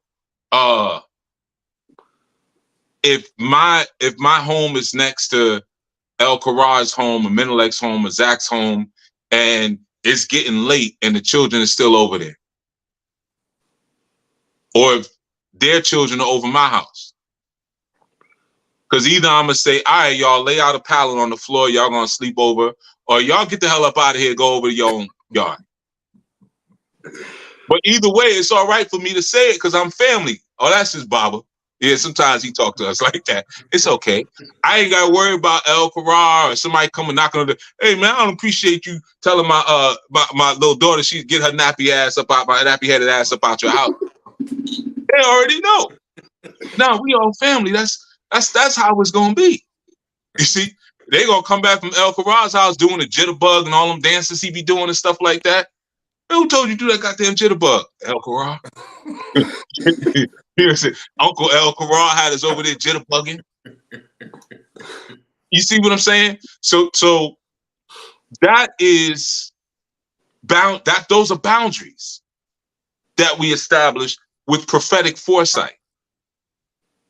But to say like, okay, well, I'm gonna let you be free in this society. That's where you get a Cassie and a Diddy situation. I hope there are mothers and fathers who looked at that video and saw. See, this is what happens when your pretty little girls want to be in the spotlight, and they end up with monsters like this. You in a hotel getting kicked in the side of your head. You see, I can't even see who that is, man. Who's that? Peace. Kelvin, you always in the dark, man. Like the damn Sith Lord from Star Wars. Damn, man. Peace, everyone, man. Yeah, Peace, man. I just want to add on to that, man. It made me think when I had moved to California around my 11th grade year, and I remember I was walking to the store, and I was at 7-Eleven, and I was coming out, and at the time, I was real big on rocking fitted hats. So I had a blue LA fitted hat. And at the time, man, this was one of my friend's dad, but I didn't know at the time. And he pulled me to the side, and he was like, hey, man, you can't wear that blue hat around here because, around the area, there was a lot of Mexican gangs. And he was like, man, you can't wear that around here, man. You can get in some trouble and whatnot. And so it's just kind of like, saying, adding on what you're saying about like, just knowing the boundaries, because if he had never told me that, no telling what could have happened, so it's just like, you definitely got to know, like, your surrounding, man. Just, just because, not because, you scared or not. It's just, at the end of the day, man, you want to go home, you want to go home safe, man. So you don't want to be in an environment and you wearing the wrong colors or whatever the case may be. Now you jammed up and whatnot. So it's just like, and I appreciate him telling me that, because it's like, like I said, you never know what could have happened, man. So I just want to share that. You might know what could have happened. You might have made a new friend. So let me tell you something. First time I was in LA, I did the same thing. And I knew about the colors, but I forgot. Right. And this was back in the days I used to have like a lot of hair, like braided hair. And I had on a blue bandana, and I had on this blue sweatsuit. And I was meeting somebody in a McDonald's. Right, so I'm in the McDonald's, supposed to have a meeting with this dude. We had our meeting, we chopped it up, and then I'm driving through Compton, and I'm coming through Compton, and these I'm sorry, I'll be laughing. These two sisters who was working, they was outside of this motel, and it was beating the daylights out. They was beating the brakes off this trick. So I'm in my car, and I slowed down, and I'm like, yo, like, they got him over the hood of the car, and they just wailing on him. So I'm driving slow, you know what I'm saying? I'm like, yo, and there was this dude in front of me on a Baby Boy bike. Remember the movie Baby Boy? Had the bike with the handlebars and all that, right? And red rag, all that. So as I'm driving slow looking, I don't realize he's right in front of my car. So I hear him like, he's like, yo, he throws his bike down. He's like, yo, you following me? And I'm like, what? And He was like, yo, you follow me from the McDonald's. And I'm like, huh? You know, like, what you talking about? And not realizing what I got on. I'm like, not even thinking about it because I'm like, I wish a person would, right? So I jump out the car, like, what? And he looks at my tags and he was like, yo, we New York. He said, you from New York? I was like, yeah, but I'm already like pulling my pants up, like, what's popping? And he was like, we ended up getting into a whole conversation, like, because I was like, yo, I was looking at the girls fighting. And he was like, oh, he's like, man, I thought you was following me, because you was moving slow behind my bike and over there. He's like, yo, we can't really be on this block right here. We need to go on the other block because they be set tripping over here. And he using all, you know, all that Cali term. He's like, yeah, they be set tripping over there, but it's cool over there. You know what I mean? Me and this dude is friends to this day. Like, this was many, many years ago. We still, like, WhatsApp. Whenever I'm in Cali, we link up. You know what I'm saying? He was in the game real heavy, whatever. But I made a new friend. Right. And he said, he was like, yo, why you? He's like, yo, you know, you can't wear that. I was like, man, I could wear what I'm wearing. It is what it is. Right. But what I'm saying is that is fair. Like, oh, you know, you can't wear that hat because this could happen to you. Okay. So what's going to happen to them if they try to make something happen to me? We don't have that conversation because we are operating out of fear. So now this fictitious boundary, like that night, there was a store across the street. He was like, yo, let's go around to the other block. I was like, yo, let's get something to drink first. He's like, no, don't go to that store over there. It was literally right across the street. And there was this dude standing in front of me. He was like, nah, you can't. That's a different set. He was like, don't go over there. I'm like, it's right there. You know what I'm saying? But the point is, it's like, in my mind, I'm like, I'm not worried about what you're going to do to me. And I'm not saying that's an arrogant sort of brazen sort of thing, but we're still moving around fictitious borders because all these people causing all this ruckus around here don't own any of this land. How am I be scared of somebody who don't even own land where we standing at? And somebody could pull up at any moment in a car, flash a light and say, hey, get off the corner. Or everybody take your hands out your pockets and stand there, and they start rifling through your pockets. So I think there's an aspect where we have to also be careful where we're establishing boundaries of fear in our children, you know, or young people, or even within ourselves, based on nonsense. I'm all about tribalism. I don't have an issue with tribalism whatsoever. But is your tribe to be feared? Because a brother from the Nation of Islam can sell Final Call newspapers wherever he feel like selling them.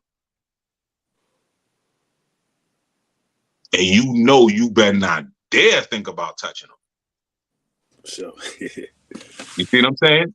So I think that's a better lesson to instill in our youth, the lesson of tribalism. You know, it's a dangerous world out here. So that means you got to be ready to do certain things based on the danger of this world. You see? But if you wear what you want to wear.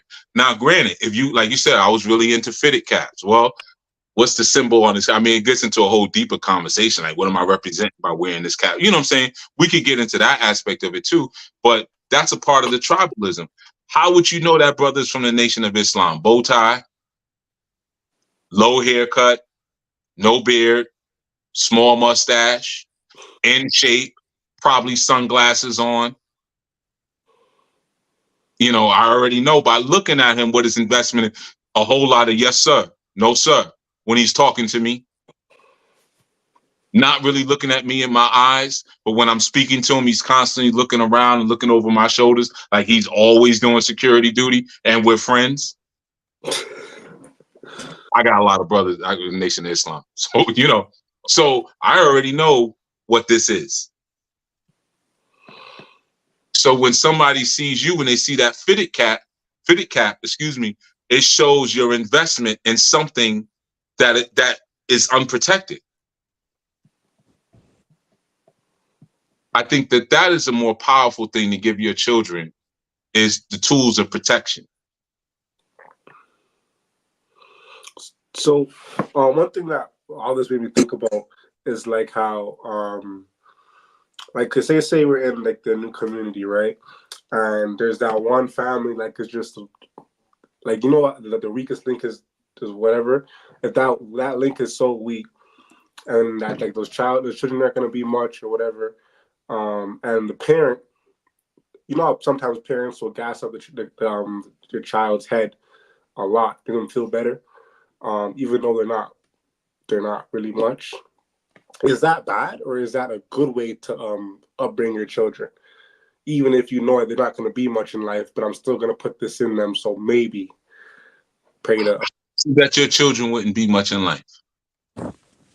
No, I'm not saying my children are going to be everything. Like, they're going to be great, but I'm saying other people, like people I come across on a daily basis, like you could tell that their parents were drilling in them that they're going to be great, but when I see them, I'm just like, you're a loser.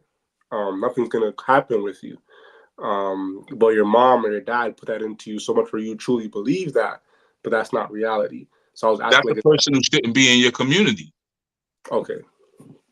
Because if you have a parent that's drilling greatness into their child, but not drilling the effort and the work of greatness into their child, then all they're doing is they're creating a relationship with that child where the child will hate them. Children hate being praised for stupid things. I don't praise my youth much, hardly. You know, because if you if the peanut butter jar is hard to open and you go run it under some hot water and then you loosen it up and say, hey, baby, that's right. No, come on. That's simple science. Of course you know how to do that. I'm not praising you for that. Get lost. You see? I've had my youth complain to me about that before. You know, yeah, you complain all you want. No. I'll tell you when you do something great. I'll tell you. You see? So, because I know what I'm drilling into you, so I know what to expect. If I taught you science and I taught you the science of how metal expands and contracts based on the temperature, and you put the peanut butter thing on the hot water, I already taught you that lesson. You ain't did that. That's simple science. We're not praising you for that. You see? Now, go figure out another use for the peanut. You see? Be George Washington Carver 2.0. Then you get some praise, right? So what I'm saying is that if you have a family in the community and they're raising their children to be losers, what happens if your daughter has a baby and gets filled with 10 ounces of loser juice? Oh, boy.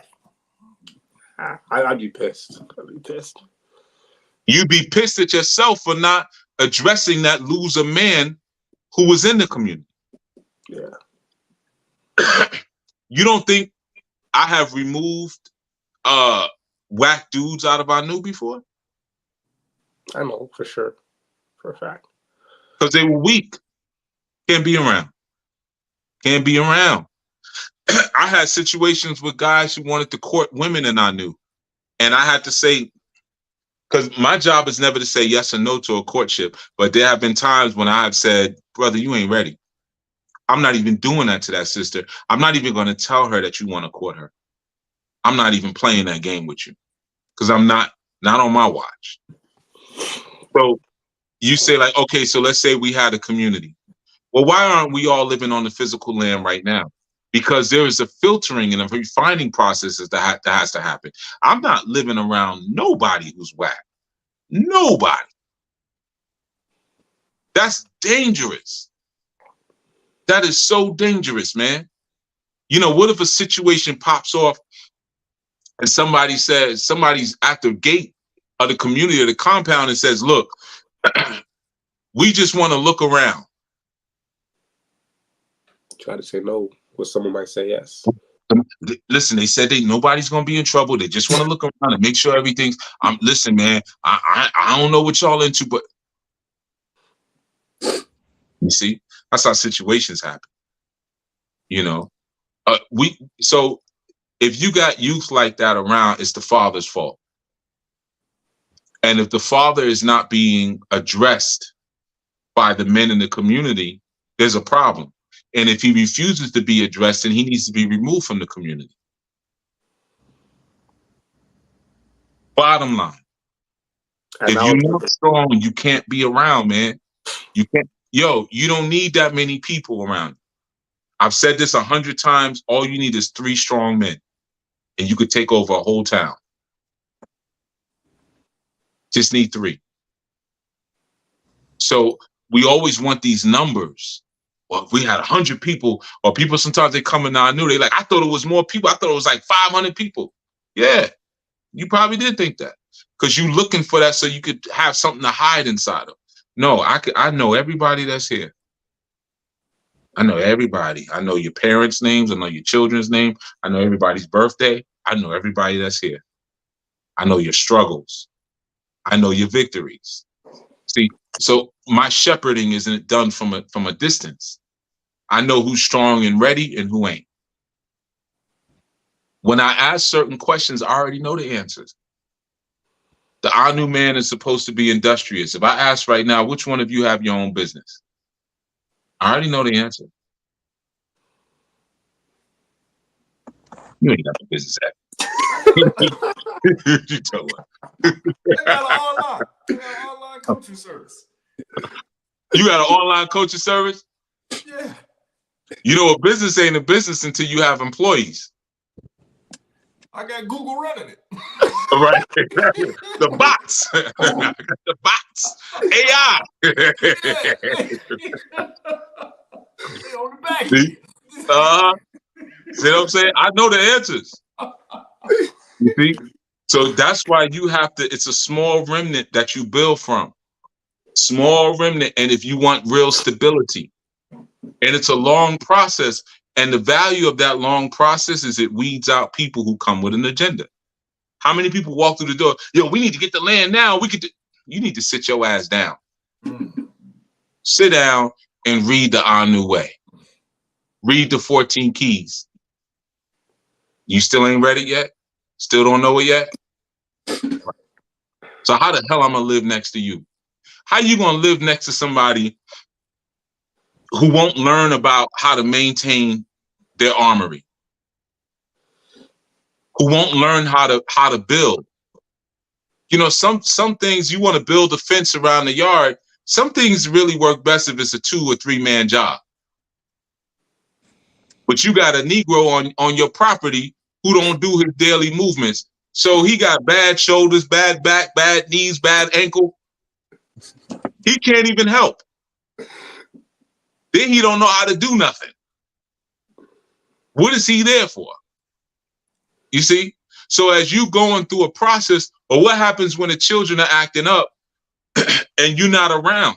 You handling business and you want to know, like, well, hey man, you know, like my nieces and nephews, I'm the disciplinarian of my family. Like, I'm the name that they do not want to hear. But you leave them with me, they straight. Whatever they was doing before, they ain't doing it no more. You see what I'm saying? So you want your children around men like that. You see? That's the kind of, you want your children around men and women that's gonna give them something valuable. If your daughter come in the house crying one day, but she you know, she's not ready to share with you or her mother what's happening. Is there another woman in the community that she can run to and hug on her skirt and express and open, just like if she was talking to her mother? You see? Or are weak dudes bringing in women in the community because they got chunky butts and cute faces? Shorty had a wagon. You got a wagon. You see? But you constantly, every month, you got to go through her closet and you constantly taking the wrong clothes out of her closet. And then other men's daughters are seeing that in the community, and now they looking at you like, yo, what the F? The girl's the problem. But she got a chunky booty though. She cute though. The sex is good though. You see? These are all the things that you know, when you take this movement serious, man, when you take liberation of your people serious and resurrecting the mentally dead, and you building leaders, you know, it's got to be that sort of energy where everybody can lead. Anyone can take over at any time. If you ain't got that, then you not ready for the next step. Nah, for sure, man. And I would say too, like, you know, me experiencing our new man, you know, I know like we're big on covering, and I'm still learning that aspect of it. But naturally now it's like I want to cover my sister, because it's like, you know, being part of our new is like, you know, we have a responsibility and a duty as a man. So like now it's like, man, I got to cover my sister. You know what I'm saying? How old is your sister? One is 12, I think 11 and 12, and the other one's 21. And Okay. So if your sisters came from the ice cream truck and they both eating ice cream, and I run up on both of them and I snatch their ice cream cones out and throw them into the basketball hoop, you gonna body slam me? Man, I'm drop kicking you, man. Right in your You forehead. already covering they already covered. Right in your forehead, man. They already covered. I would hope so. They are already covered. Yeah, for sure. And so you got to be careful of the language you use. You already covering. Yeah. Where's their daddy? Right. Yeah, that was big for me when Chief said that to me too. Because I was saying the same thing about my sisters, and I had to realize the same thing. Like, I was talking to them this weekend actually, and I was telling them, like, at this point, there's not much I can do left for you. Like, do more for you guys. Like, it's wraps for you guys. Unless you guys choose to take what I've been telling you guys and change you guys' lives with that, it's wraps. And I told them, like, I love you guys, but it's like, there's not much I could do for you guys from here, because I'm not you guys' father. I'm not your man. I'm not the person who can take you to the next step. I'm just your older brother who's going to be able to, like, show you where I'm coming from. And that's already me. That is me covering, because you said too as well, Chief, if a woman is hard-headed, even if she's in a new, you don't got to keep putting in hard work to try to teach her more, or try to be that Captain Sava person, right? I want them gone. Yeah. They just don't know it because I'm so cool and I crack jokes all the time. When it's a hard-headed person, I don't even want them around. I wish they'd quit. Honestly, you ain't never see me cry over nobody leaving. You ain't never see me miss a beat, because secretly I wanted them to leave. I'll just wait. Sometimes you're waiting for the dead leaves to fall off. You see? So even with your sisters, I mean, there's a point where you got to say, hey, like you said, ain't really not gonna do for you. I love you and all. Man, F all that. Get with this culture or be effed up. Because what could your 19-year-old self do for your twin sister and your younger sister anyway? Facts. You don't know nothing. So they have to come into a hierarchy that's feeding and guiding you. And it goes back to this again. Where's their daddy? Our job is not to redeem the folly of our parents. That is not our job. If we're able to crawl and struggle out of the idiocracy of some of our parents, that's enough. We ain't got to go back with, oh, my sister and my cousin. And F all of that. What you do, here's a copy of the Anu Way. You like it? You don't like it? All right, well, because I'm barely on myself. You see? I'm barely on. What could I really do for you other than tell you things? Because I'm not even on to the point where I can physically hold you down. And if I could, would I want to? Your sisters get in a situation, whatever, we on Anu land. You say, well, y'all can always come here. Oh, the hell they can. I ain't gonna be out there tussling with no baby fathers and stuff at the front gate. And I'm wrestling and tussling and stuff like that because he just want to see his girl. I ain't doing that. Nah. Get him a motel down the street. Y'all can stay down the street, man. Y'all can't come up in here. I'm already like that with my family now. Already. You know what I mean? So there comes a point where you have to take a stance and recognize you can't dip and dodge with advice, because that's you trying to still feed Babylon. You still doing Babylon's work. You still making babies for the plantation. These are little plantation New World Order people. And you trying to sustain their liberty with the wisdom from this culture. So they could go on and do what? Be a problem for your children. If I have a sister who's wicked, I'm not trying to sustain her, because she's going to be the problematic aunt later for my children. Well, Auntie so-and-so said that when she was my age, she did this and it was all right. And she went around and she did it. What? I should have let this person perish when I had the opportunity. You know. And I know that's a rough thing for y'all to really take on. But what you don't understand now, you will understand later. You cannot do anything for people other than shine light. That's the only thing you do. But we got so much technology today. We don't even have to deal with the sun. We got areas in the country where people live in the suburbs. They take a train from their house, go underground, and walk right to their office building and then leave the same way. They don't even have to be outside. So some people have figured out all kind of interesting and elaborate ways to dodge the sunlight that you have to give. And that's all you really have to give.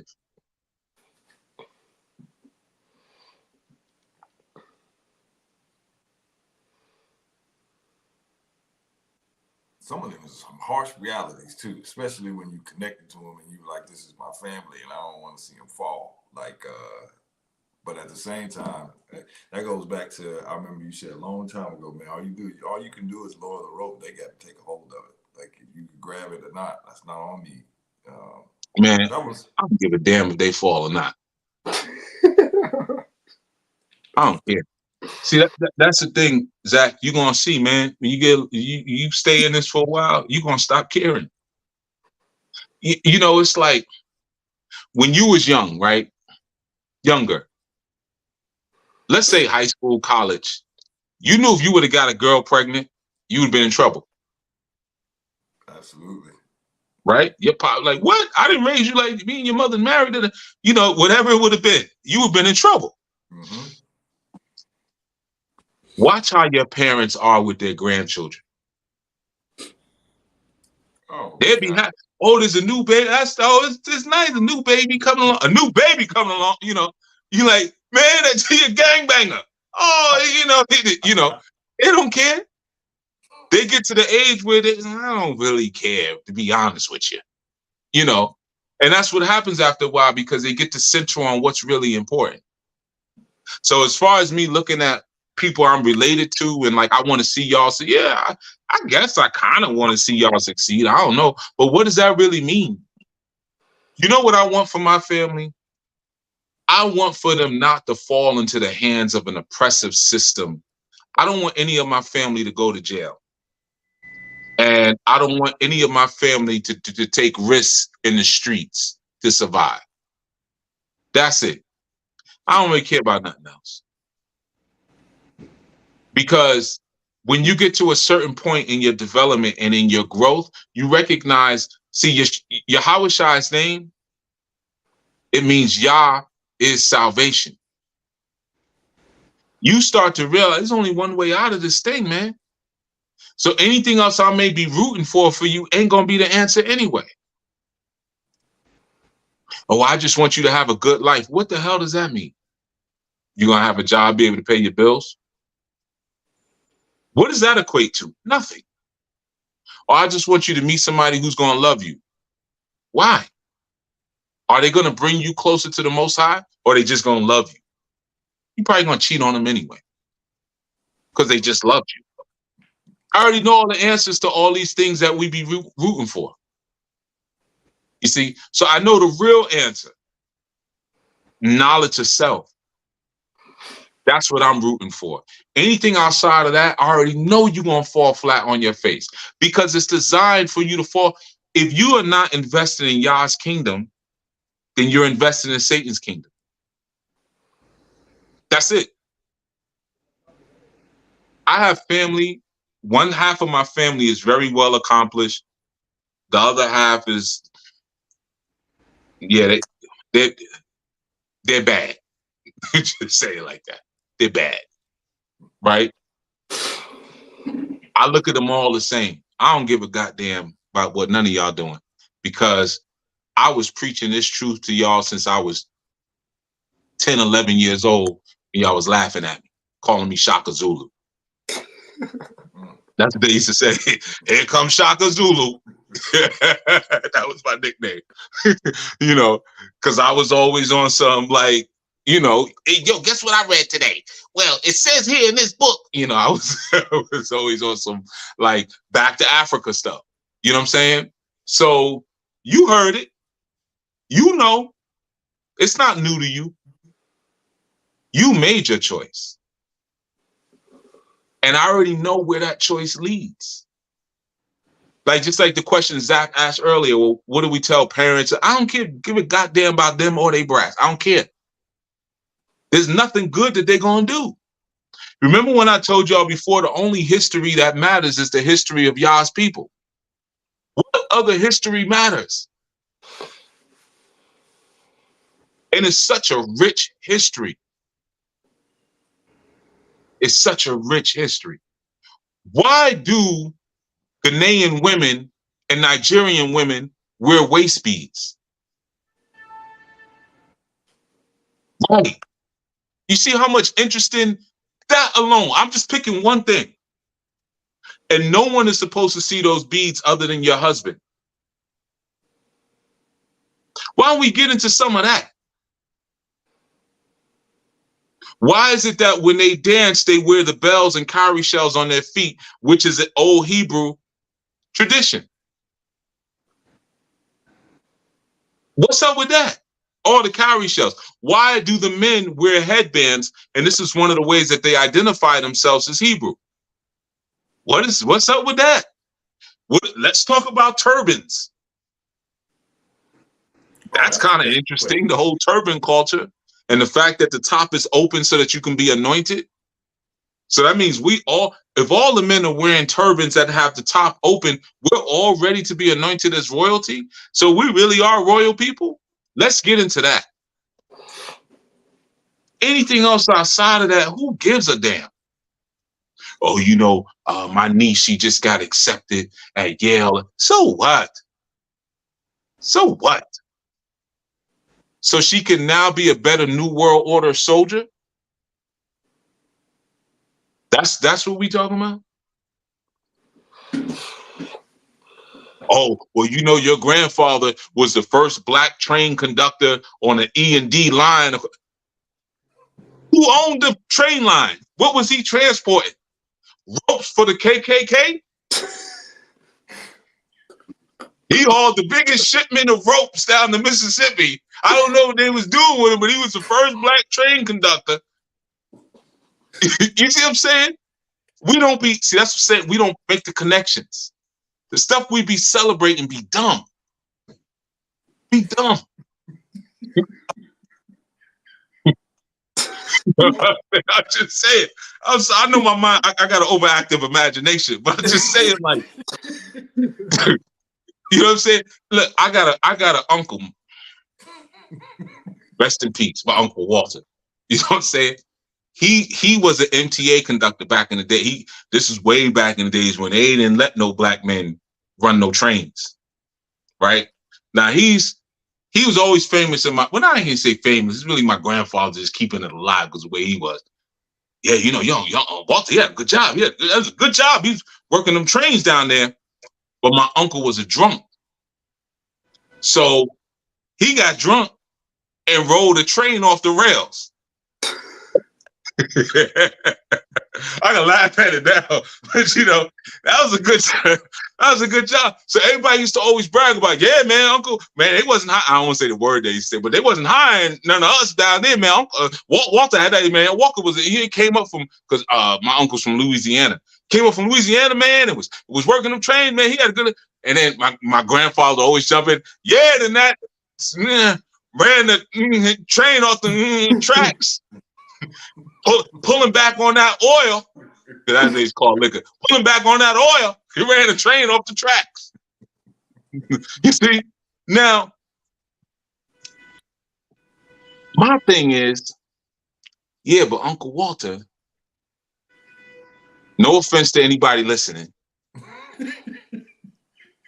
because I remember I used to sit in the room because he used to always like to sit and like, he just liked me a lot. My Uncle Walter introduced me to Muhammad Ali. So he could do no wrong by me. I used to always be like, yeah, but Uncle Walter, you was driving the trains for white people. I remember as a little boy saying this to him, but it was for white people though. Like, why are we celebrating that white people gave you a good job? Even as a little kid, I couldn't process that. Why is that something to celebrate?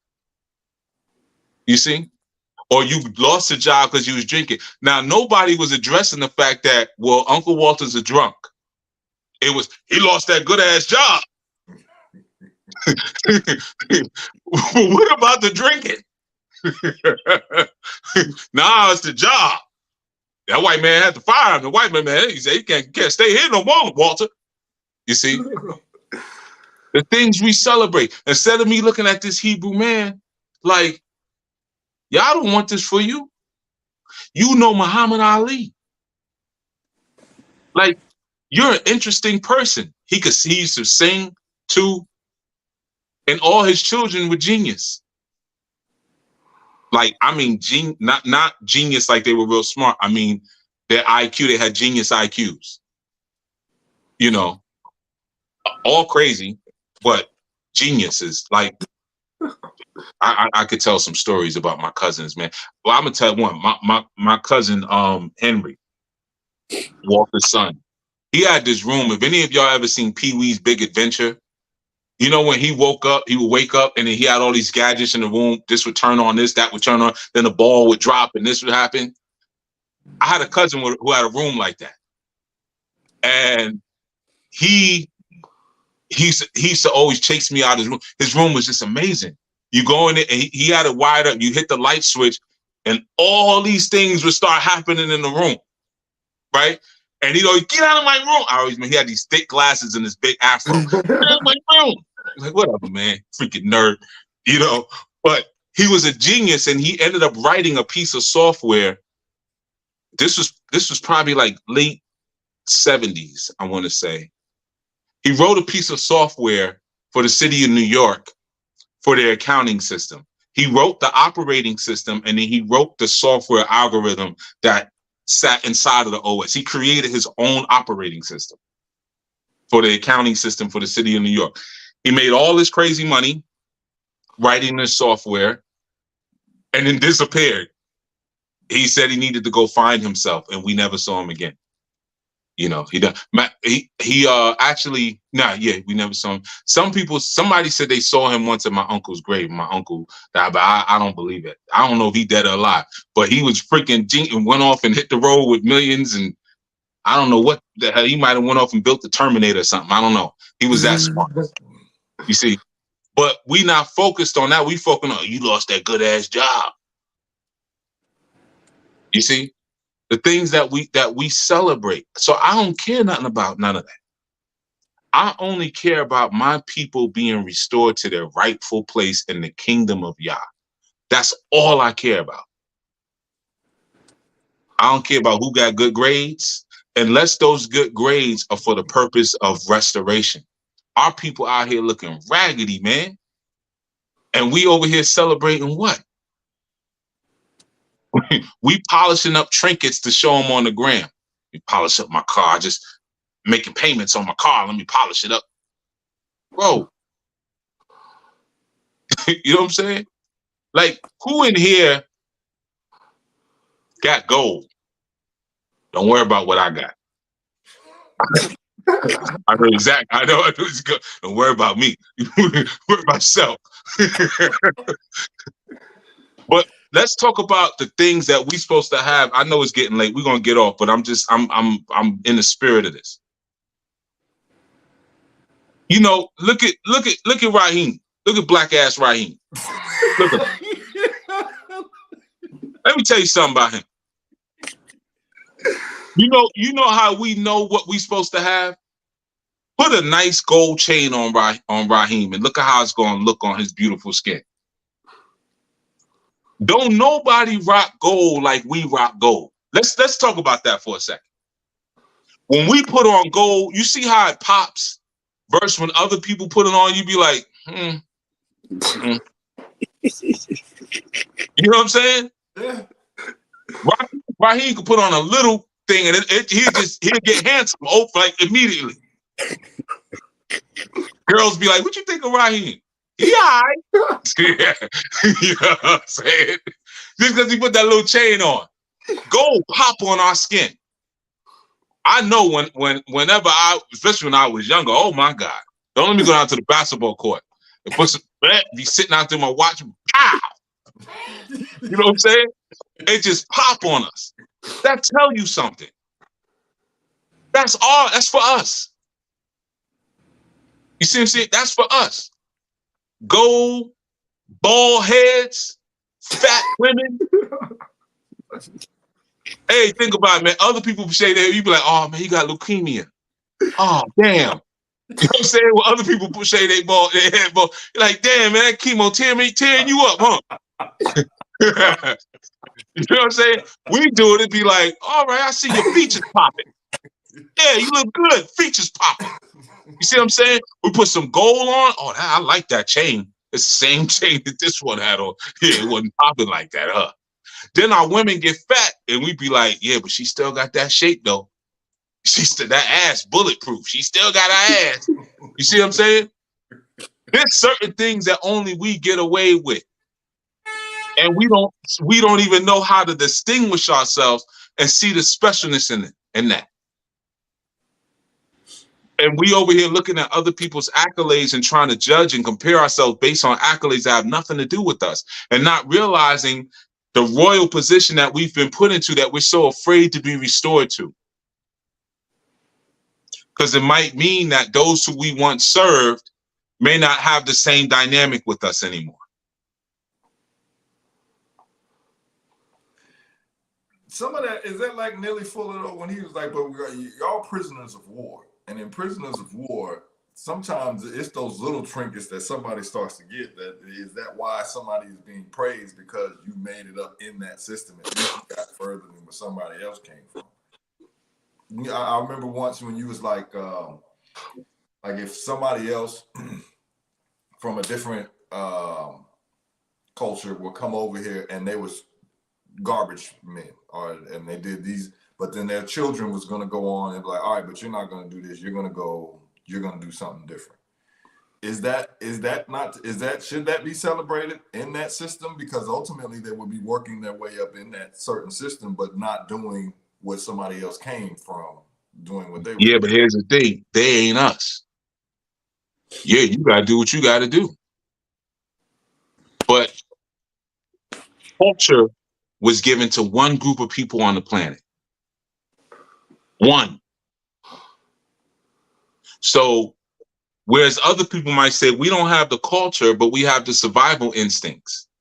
So we're going to build up our way in this system so we can survive. That's cool. That's not my problem. Because in a very short time, anything that I touch, I dominate. And you have to change the rules so I can't dominate. It was in the early 1900s that we had the first Black physician in America who immediately went on to create other schools, and now they were getting floods of black men who were becoming physicians, to the point that they came out. It was called the Kressner Report. It was his doctor, I think it was 1944. He wrote what was called the Kressner Report, and in the Kressner Report, he wrote how basically our brains were different, our skulls were thicker, and we didn't have the propensity to intelligence like the European man did. So what happened was, when that happened, a lot of the young men who were signing up for these schools, they stopped signing up, and the government defunded them. You see, so they had these black physician schools where they went from like 13 schools to like 2, and everybody's going through these 2 schools to become a black doctor. You see, because of the racism that was inherent within the health field at that time. Because it was like, yeah, these black doctors are coming forth and they're learning how to be physicians in like half the time as everybody else. And they're becoming prolific physicians. Can't have that. You see? So I'm not mad at that. I'm not mad at that. Do what you got to do to survive. However, we were given culture that no other people on the planet was given. That should be our focus. So as far as other people coming to the country and like, yeah, they build up and they do a certain thing. Yeah, do what you got to do. We can do that and still have our culture. See, that's the thing. We're measuring our greatness by the accolades of a system. Yeah, I'm trying to use a better word. By a system that's primitive. These are a primitive group of people that we're allowing to judge us. And then we judge ourselves by our potential to consume. What? Like, okay. We could take rap. When there's a battle and rappers are dissing each other, no, forget the battle. What do rappers rap about? Sneakers, jewelry, liquor, loose females, cars. See how insane that is? So you rapping about girls that everybody done ran through. And then when you get tired of doing that, you do an Eddie Winslow. And now you with Sydney Starr, on OnlyFans, you with a Transformer. Yeah, I know y'all done seen the headlines. Poor Eddie over there kissing on a damn Transformer. The same Transformer that tried to take Chingy down. Okay? Then you got sneakers. That's just stupid. You rapping about sneakers. Like, that's just dumb. Cars that depreciate in value as soon as you take them off the lot. Mansions that you don't even have enough money to buy and put yourself in debt for, you rent them. Who raps about owning land? Why don't we have a land buy contest? Went to Africa, bought 400 acres. Let that be the hook. But no, I went to the Gucci store and closed and shut it down. What? See how stupid you sound? So even the accolades that we're judging ourselves by, we're not looking at like what really is value and what really is success for the Israelite man and the Israelite woman. You see, women could be rapping about had 4 births unassisted. 4 water births unassisted. King by my side. Ooh. On our 10 acres of land. Ooh. No, I'm going to rhyme about my BBL. My leak that's probably leaking. BBL, Tracy. Right. Yeah. So that would be like in the video you did about the evil eye, where you were saying like you cannot judge a righteous man, and it was around like you were speaking about how like if this man is living above you and he's not living the life of man, then how could you live someone how could you judge someone that's superior to you? So when we're looking at these trends that are put in front of us, if you as a melanated, you as like a superior man, or you as a new man, what's it called? You should be living above these things, where these things don't even, like you said, like a woman being able to do certain things or a man being able to do certain things compared to them just saying like, I got a BBL or I got a Birkin bag or whatever. That shouldn't even look like a prize to you. Like when you were even speaking about I think this was last Friday when I had asked you about the pride thing, and you said it's staying in that oneness with the Most High or Yah, and being able to sway back and forth, but still understanding that you're in that line, and you're what makes you happy is what makes Yah happy, right? So what makes Yah happy is not you getting your chest done. What makes Yah happy is you having a righteous family and you being able to provide for your family in a righteous way. And that's what we should be speaking about.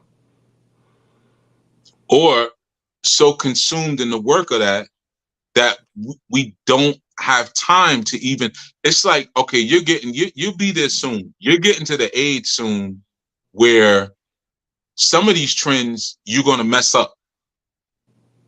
Like, and what I mean by that is like, if you said, name 15 rappers that's hot right now, I'm probably going to mispronounce at least 9 of their names. Because I don't really care. I don't really have the time. I don't care. I'm focused on grown ass man stuff. And you're going to come to that age pretty soon where you're going to go to the gym to work out. And you're going to run into some young dudes, and they be like, yo, what you got on your feet? You be like, yo, this is my sneakers to work out. But still, it's like, shut up. You know what I mean? Like, just shut up. It sounds stupid. I'm working out. You know what I'm saying? Like, you're going to get to that age soon, right? You're on the cuff of it. So if you're a man, only a righteous man can create a righteous family. That's the first thing to understand. You don't just get a righteous family. A righteous man produces a righteous family. So when you are immersed in the activities of a righteous man, you don't have a lot of time. If I said right now, you got to learn about business, you got to learn about health, you got to learn about childhood development, you got to learn about human personality development, pathologies, you got to learn about investment, you got to learn about construction, you have to learn about spirituality, you got to learn how to pray, you got to learn how to protect your home, you got to learn about technology. That's just a small sample of what you got to learn about. You got to learn how to kiss boo-boos too. Sometimes mommy ain't there when the babies fall. And you got to know what to do. You see what I'm saying? That's a part of it too. That's a part of being a good husband. Sometimes mommy gets the boo-boo. And you got to know how to take that splinter out. She got a splinter, and you got to know how to work them tweezers and disinfect them first over the stove, put some fire on them, and then get them out. And you got to learn those things too. After you learn all that stuff, where is there time to learn to like see what trends and what, who?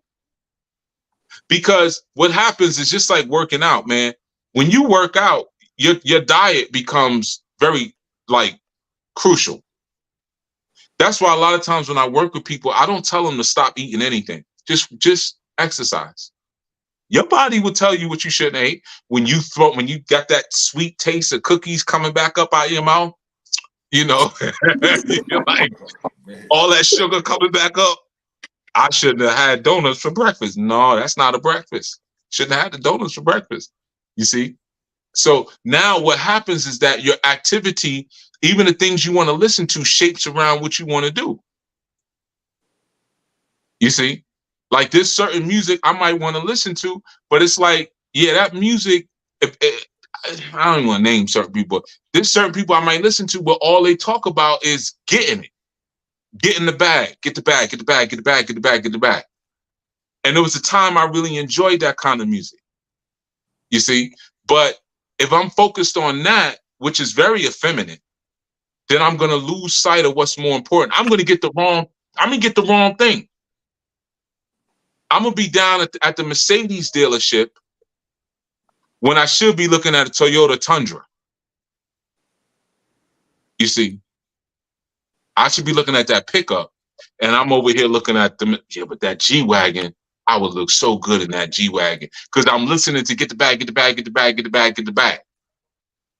So now as a result, if I pull myself and extract myself from that diet, and I eat a diet that is conducive to where I'm supposed to be, I'm gonna not be in tune with some of that.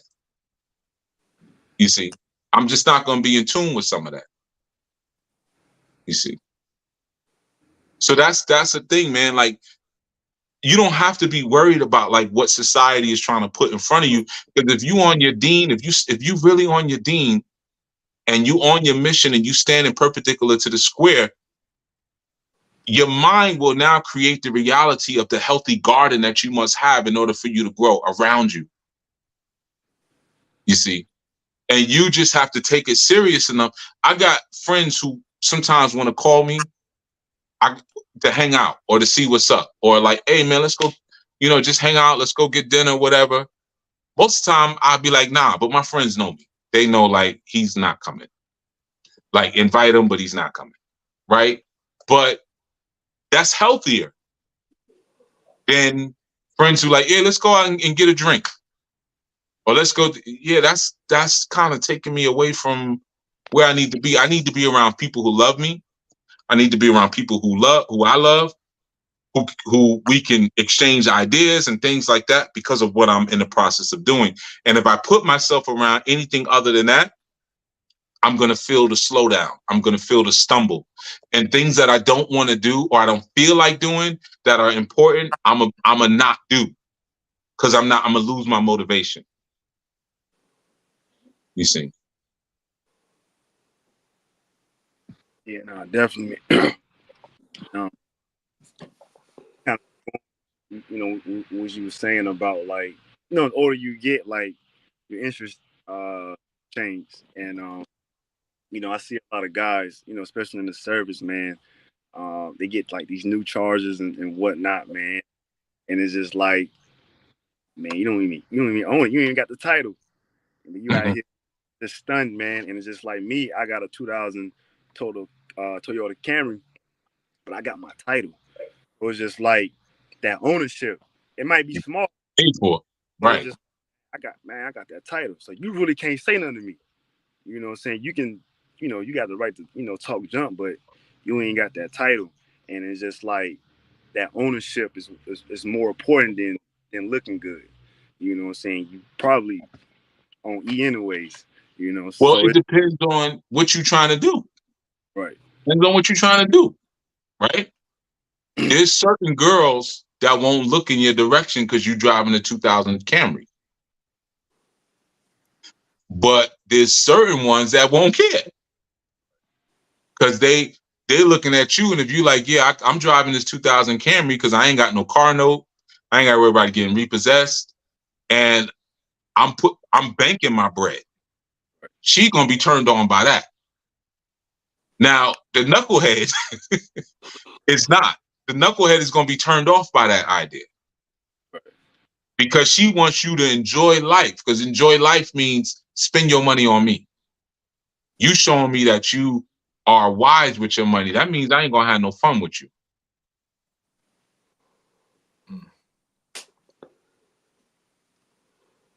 So it really depends on what you out here trying to do. Right.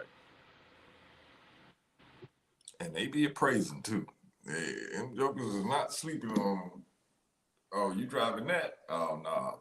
Oh, he driving that. Let's go get it. But then, like you said, not having an upbringing leads you to now being with somebody like on a video with Diddy, catching you in the hallway, because now somebody you're looking at certain things that you can acquire and trinkets that you can acquire that make you feel like you have status in the world. And look, I'm in a certain class because now I can afford these finer things in life. I got China, I got, you know, suede, I got all of these things, even though I may not have a connection with the creator. But like I've heard so many people say, I got this green though, I got this money, I got time to do whatever I feel like doing, I can do whatever I want, I can go wherever I want, I don't have to answer to nobody because I got all of this. What is better than this?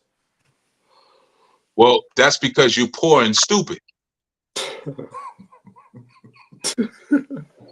So yeah, that's what you sat and dreamed about. That's why you would have 6 babies with Shaq, get a divorce, and then say, I never loved them. You're a jackass. Are you not thinking about how your children one day are gonna see that their mother said that, and what that's gonna do for your connection and relationship with them? Especially when the father is taking the high road. You're a jackass. You showing I was just here for the lifestyle for that, and you say, oh yeah, I lived the NBA lifestyle, able to go on trips and things like that. You poor and stupid. You're just poor. You're a poor person, and you're stupid. Because people who really understand wealth, the things that they're striving for are family stability. They understand. That's why, you know, you watch, even when you watch movies and shows, you know, and like rich children are being reprimanded, they never reprimand them by their first name. You are a Beck. You should know better.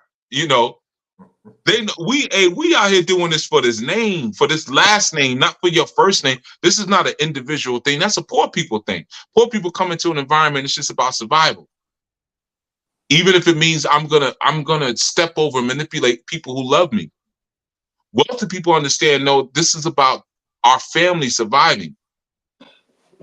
You see, like you got, I'm gonna tell you a poor people thing. Somebody will buy a business, finance the business. Let's say the person is 50. And they'll be like, well, damn, I'm gonna be financing this business until I'm 60 years old. Yeah, but when you're 60 and the business is bought, your children now have it. Are you thinking like that? No, you're not. You're not. You're not thinking about the things that you do now should be done for what happens in 60 or 70 years from now. Even if you're 20, 30 years old. What can I do today? What can I do now that my grandchildren and great-grandchildren will eat off of? You see, well, one of the things that you can do is marry somebody that you don't break up with. That's step one. Because once you divorce and break up, the children are going to lose their inheritance. Oh, we had to sell the house. We did this and the home in Malibu and we split the proceeds. Right. No inheritance. Now you're wicked. According to scripture, you are a wicked person. So you make sure you get with somebody who understands legacy. Understands that we ain't together just because of the warm feelings that we generate between each other. We're together because of this last name. And what this last name will mean 100 years from now. That's why we're together. You see. So yeah, poor, stupid people, they that's how they think. You know, they have an impoverished sort of mindset, and they think that the money is the goal. But there are extremely wealthy people in this country that you don't even know. You don't even know. You know, I did that study years ago. I read the study.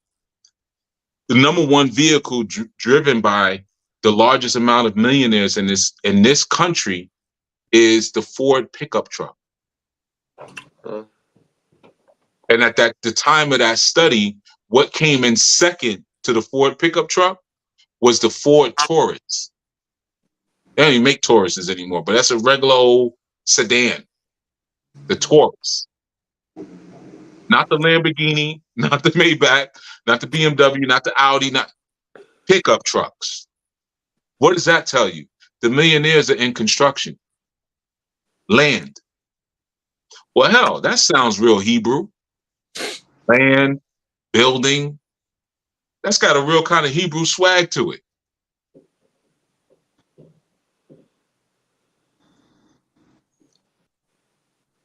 All right. I'm not going to keep y'all. I'm fired up. I mean, I could go in on this one, man, but yeah. So can I ask one more question, man? Please, thank you. Sure. So in this situation with the Shaq and his ex-wife situation, right? Shaq would he still be considered wicked because the woman sold out the inheritance, or how would that work? Because Shaq, in my mind, Shaq could still be wicked too, because he should have thought ahead of time of who he was marrying. Shaq did a comedy skit where he was humping on Kevin Hart. Yeah. I seen that. That was fire. Shaq could go to hell. F him. I don't give a damn about him. Okay.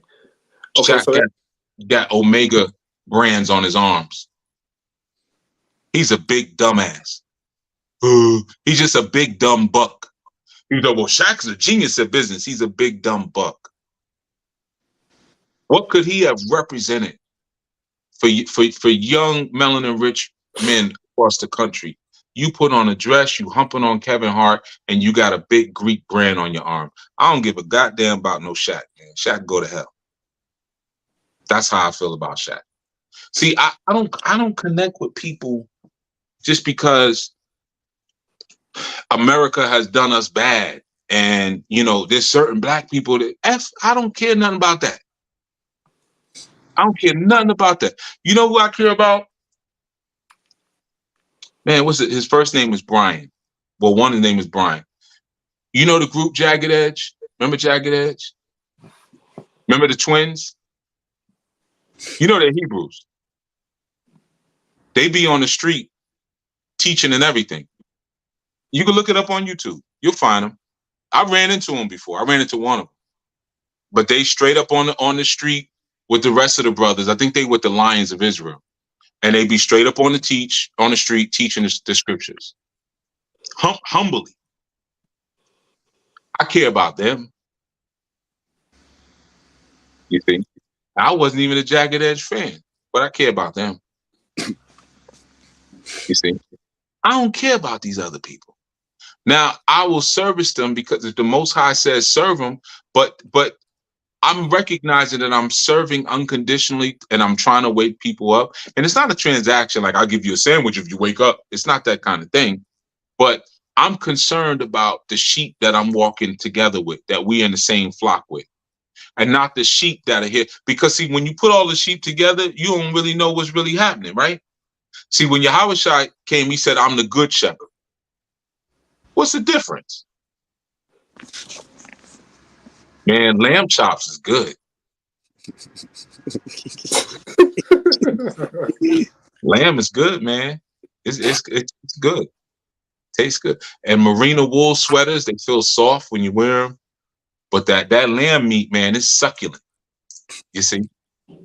But the good shepherd said, hey, look, man, I'm not gonna cook you. You see? So when you put all the sheep together, who's your shepherd? My shepherd's the good shepherd. I'm not being hurdled and corralled together for the slaughter. You are. Even though we all sheep, we got different shepherds. So I don't look at these. So that's the thing, our conversation around these people who don't mean anything to us or our community. I don't give a damn about none of them. In all honesty, because my people got it rough enough.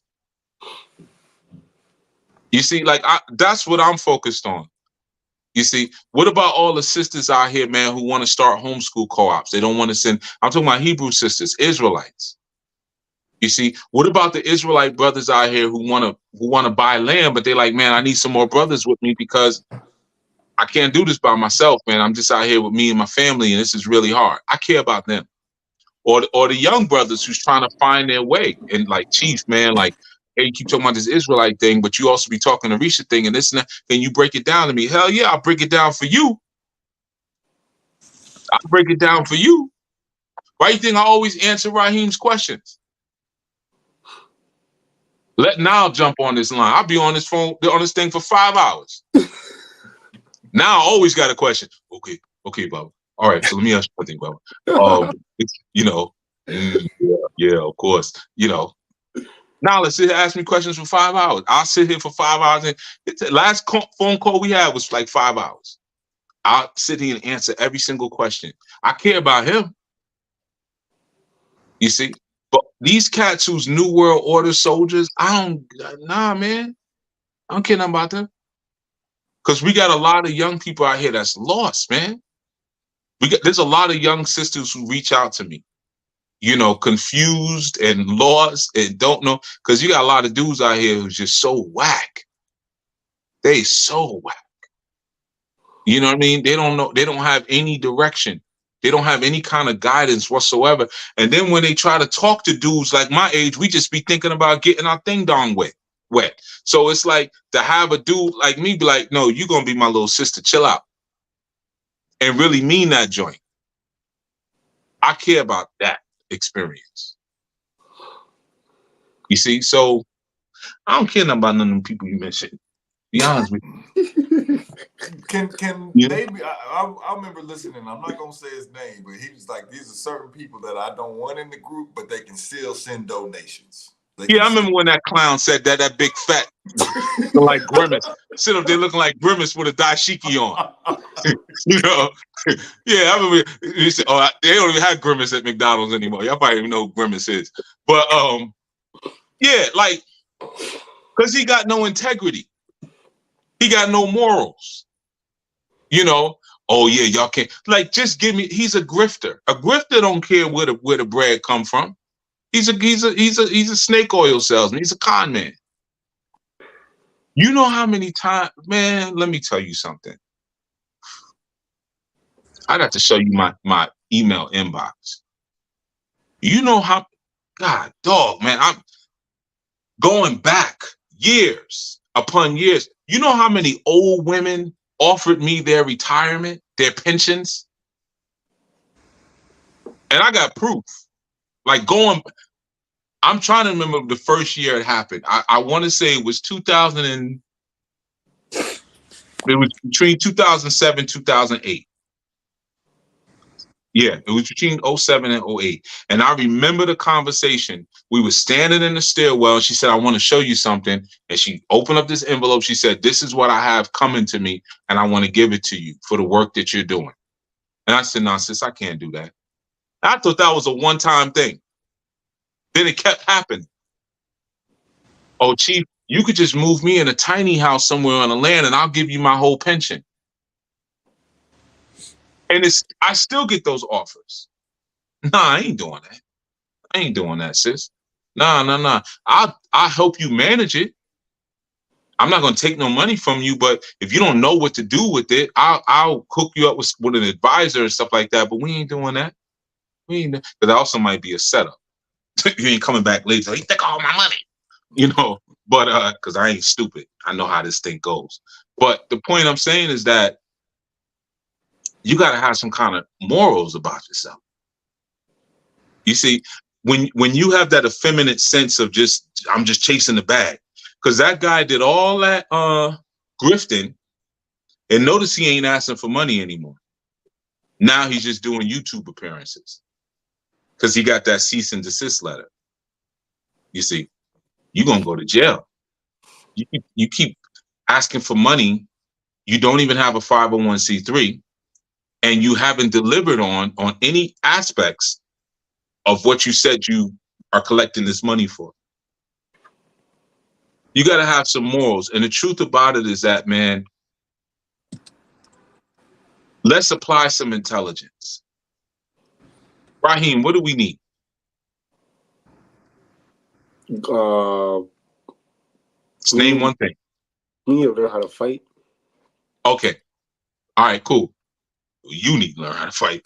I know how to fight. So let me just get that clear.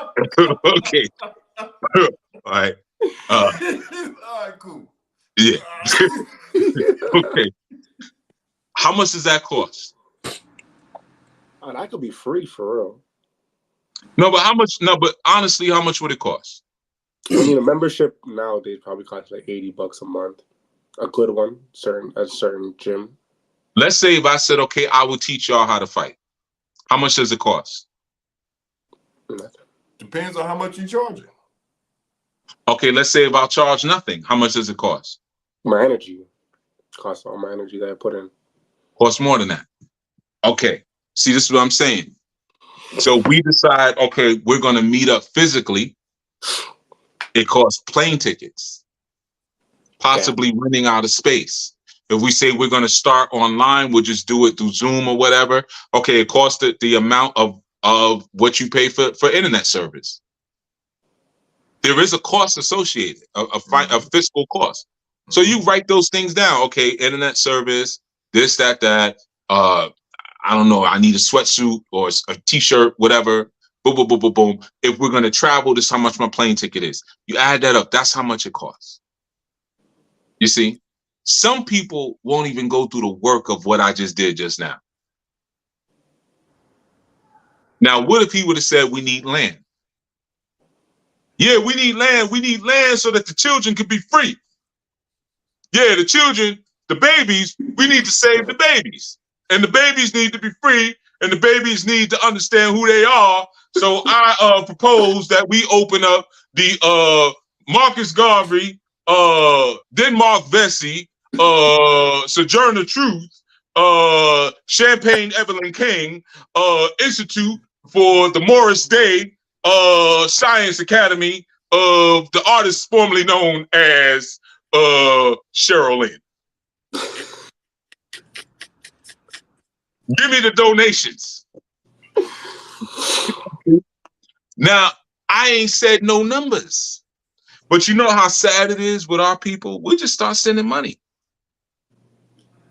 How much is that going to cost? How much is the land? You said we need land. Okay, well, there's certain things associated with land. Not just the cost of the land, the cost of surveying as well. Are we buying land that somebody already owes taxes on? Are we going to build something on that land? Is the land level or is it sloped? Because if it has heavy slopes, we might spend $15,000 just for fill to flatten the land out. Do we have to take down any big trees? Some big trees will cost you $6,000, $7,000 to bring down. Did we itemize those things, or did I just say something, preach it to you with emotion, and they said, all right, now send me your donations in? Which one you gonna fall for?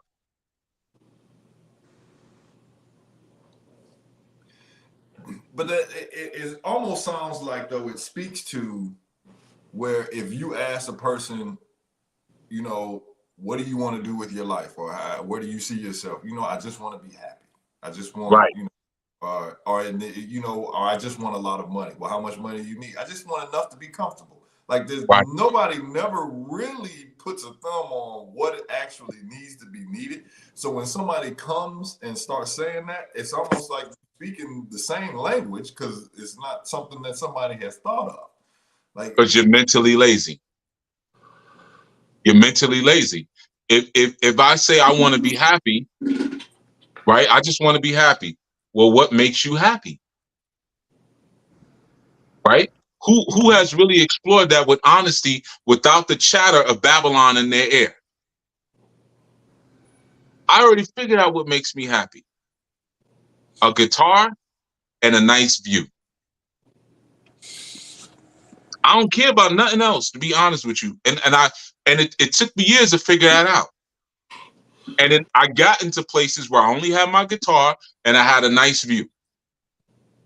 And I said, yeah, I could do this every day. I ain't even had nothing to record nothing with. I don't need to make no recordings. I don't even care if I remember what I'm writing. I don't care. I just want to look at this view and just strum my guitar and hum. That's it. How much does that cost? Now you start itemizing. I might find out after all of that, hell, man, I only need to make about $15,000 a year to live the dream. Well, the poverty line is at 12,000 still. They never raised it. $12,000. That's the poverty line. I could live at pretty much the poverty line and be happy. You see? So who takes time to itemize like that? And that Is goes some back of to that the though a fear of, let's say if I say this is what I want and I get it and it's not what I expected, then it's like, oh, I have to be accountable for what I said, but it was unsure of the unknown.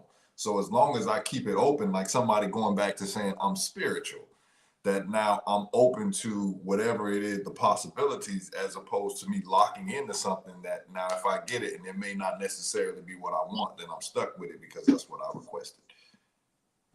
Nah, man, what are you ever stuck with? Why you can't do something else?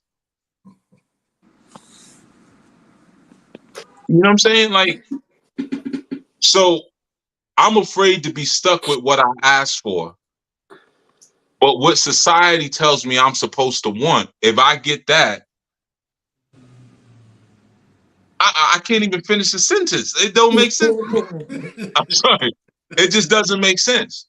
Like, we men, we supposed to explore. And you're supposed to learn what you want from what you're urging for.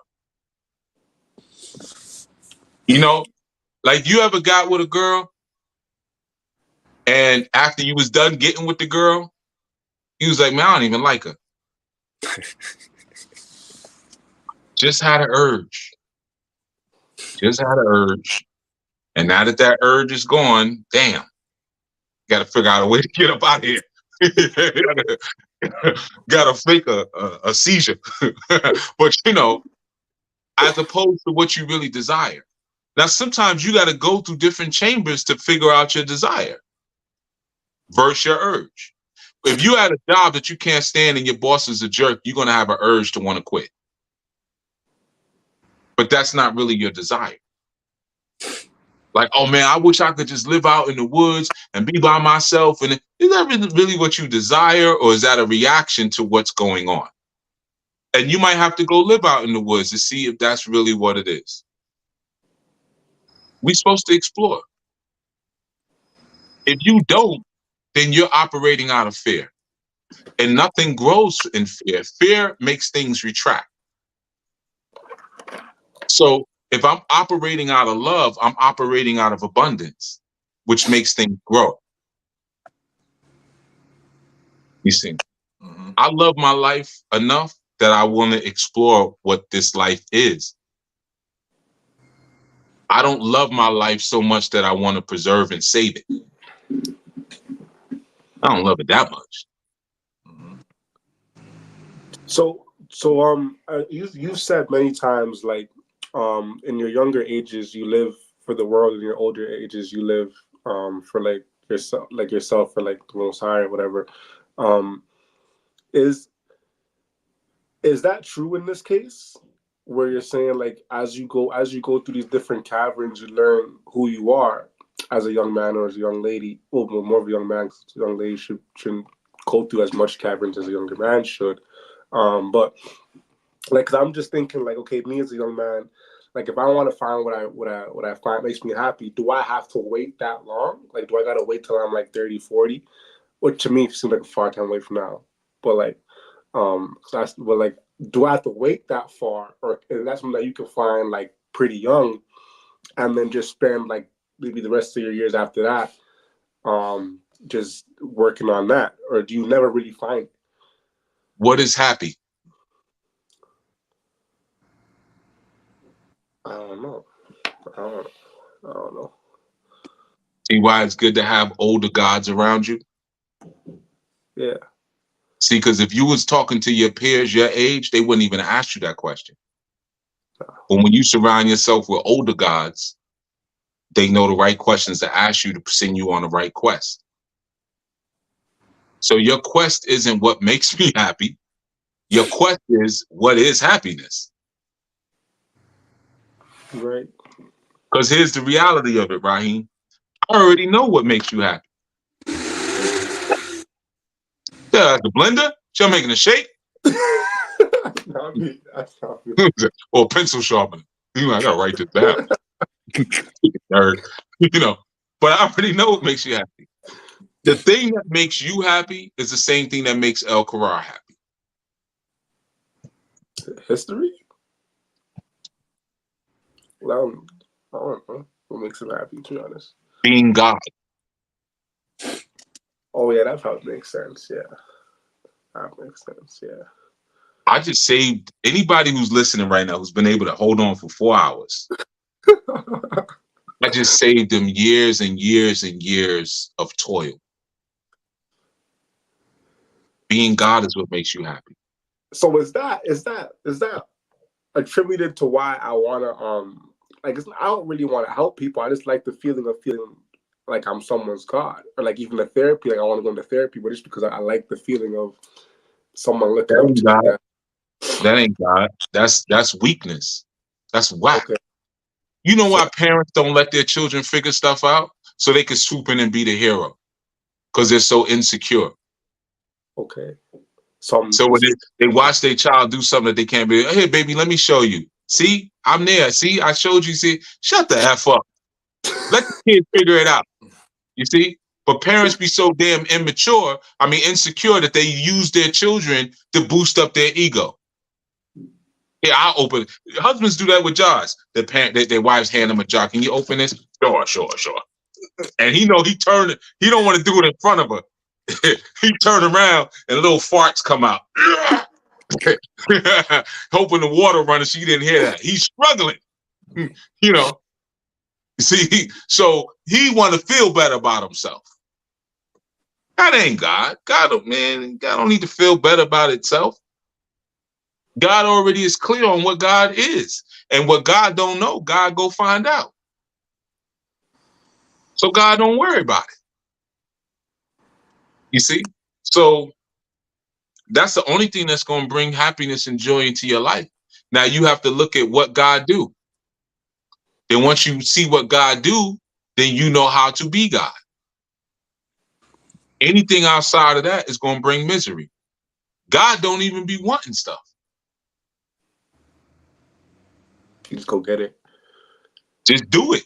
Let it. Not even get it. God let it. Did God go get light? Nah. Because if God had a conception that light existed, God let light be. Because if I think of it, that means it is. Because I can't conceptualize anything that I haven't already developed in my mind already. You see? So just like you say, man, I want a beautiful family. I want a righteous family. Let it happen. You can't go get a righteous family. How the hell are you going to do that? Unless you do some crazy, like, don't kidnap me. This is my family now. Call me daddy. Like, no, don't do no craziness like that. You know what I'm saying? Like, you gotta let it happen. Like, you're around that age now. And every guy on this line can attest to it. That dorky chick that was so in love with you when you was in high school and you curved her. And you think back sometimes like, man, I could have dealt with all them pimples and that acne. I should have got her. She was a good girl. Now I see her on social media and, you know, her life is popping. Look at me. Look at me. I'm over here fighting porn addictions. You know? So you didn't let it be. Sometimes you gotta let it be. I know that sounds a little grapey, like just lay back, let it happen. You know, but I mean, like, you gotta let it be. And that's when that's when you're functioning as the creator. Because if I can conceptualize it exists already, then you'll be happy. Because now you're doing things in the proper order. I said that recently. When you do things the way they're supposed to be done, that's when happiness comes. So now, first you gotta figure out what the hell is happy? What is that? Is that even important? Because people say it's important. We on this live right now laughing and stuff. Ain't we happy? All right, so then maybe this is what we're supposed to do for the rest of our lives. 4-hour damn lives. Everybody face all shiny and sweaty like we've been. This look like drink champs.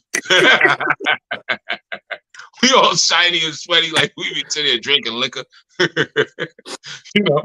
So, happiness, you got to first figure out what the heck is that? And what is happy? What is joy? What is peace? Figure those things out first. But I could tell you, it's always going to come down to the same thing. If you be God, you be good. Real simple. Good, thanks, Chief. Thank you. For sure. Mm-hmm. So what? All right. Hold on. No, go ahead. We're going to close it out with this. Okay, all right. Go ahead, brother. Oh, I thought you said you were going to close it out. Okay. No, yeah. No, I'm trying to see, because he's saying all right. And I want to make sure, because I'm like, hold on, maybe I'm just slow. And maybe I'm not picking up what's being put down, right? Okay. And Raheem understands be God, be good. So he's like, all right, give thanks. What does that mean then? So just so I'm clear, because I'm a little.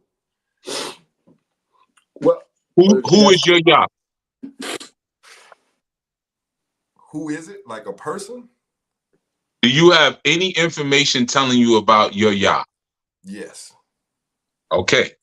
Does that information tell you what that Yah, how that Yah operates? Yes. Copy that joint. What did I teach you in the very beginning? When in doubt, copy your teacher. Okay. So Yahushua came as a master teacher. Just copy what he did. Now, granted, it don't really look like he lived a fun life. You know what I'm saying? Like the way that movie ended, it's like, damn, bro. You know what I'm saying? But, just copy your teacher. So what we do now is we study the very nature of the Creator. And if you study the nature of the Creator, you will understand your own matrix, because you are an extension of the Creator. The only way that you're going to be at peace and settled with yourself, within yourself, is if you're functioning the way you were designed to function. Most of us don't function the way we're designed to function. Here is a simple one. How much okra and coconut do we eat regularly? None. That's our food. Now, okra is slimy, but I'm supposed to eat we're supposed to eat a lot of okra, and we're supposed to eat a lot of coconut. That's the truth of it. Now, here, let's make it even more interesting. How many of us live where coconut can grow? There's a Whole Foods down the street. Right. Selling $7 coconuts. You see, which I can get back home for about 8 cents. All right. So that's a message right there. You're not going to be happy. You ain't even eating your proper food, because what did the lesson say? English lesson number 1. He was made to he loved the devil because the devil gave him nothing. Why did he do this? Because he was taught to eat the wrong foods. You're not even surviving off of your actual fuel. You're not, you get a car, it tells you on the gas cap what kind of gas to put in it. Unleaded. You know what I'm saying? Put some leaded gas in there. When I was younger, they had leaded and unleaded. But put some leaded gas in there. Put some diesel in your joint. See what happens. You see? So we have instructions on how we run at our optimum, and we don't even follow them joints. Then we wonder why we feeling different. We got instructions on how we're supposed to mate. Don't pay attention to that. We got instructions on if I got a problem with my brother, how I'm supposed to resolve the conflict. Don't pay attention to that. And then you're like, but I just want to be happy. Where the hell is happy going to generate from? Where is it supposed to come from? And you ain't doing nothing that you were designed to do. You can't tell me animals in a zoo are happy. You got these big, powerful animals that are made to run and jump. And, yo, you got people right now, they vegetarian, right? So they giving their cats vegan cat food. They sell vegan cat food. What kind of nonsense? Cats got some sharp-ass teeth. Oh, here's some broccoli. You can't tell me a cat's happy eating like that. Come on. Come on. You see, but we be eating fried chicken wings watching the game. Sitting back watching other men exert their masculinity and their strength while we eat in the arms of a damn chicken. The arms. And loving it. Not even thinking in our brain, that's the worst part.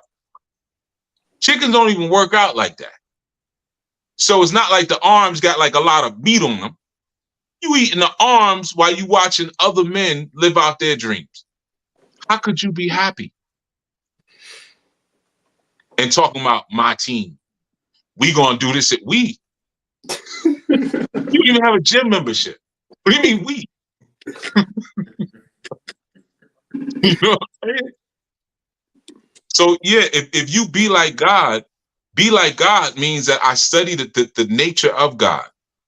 Just like I could study the nature of wind. If someone says be like the wind, well, I can't see the wind, but you can study how the wind moves and what it does. And then you can emulate that. Because if I know that I'm made of that thing, then I will be fulfilled because I'm now filling out my nature. But if I do anything other than that, I'm just making up something. I'm never happy when I just make up something. How happy is a child with an imaginary friend?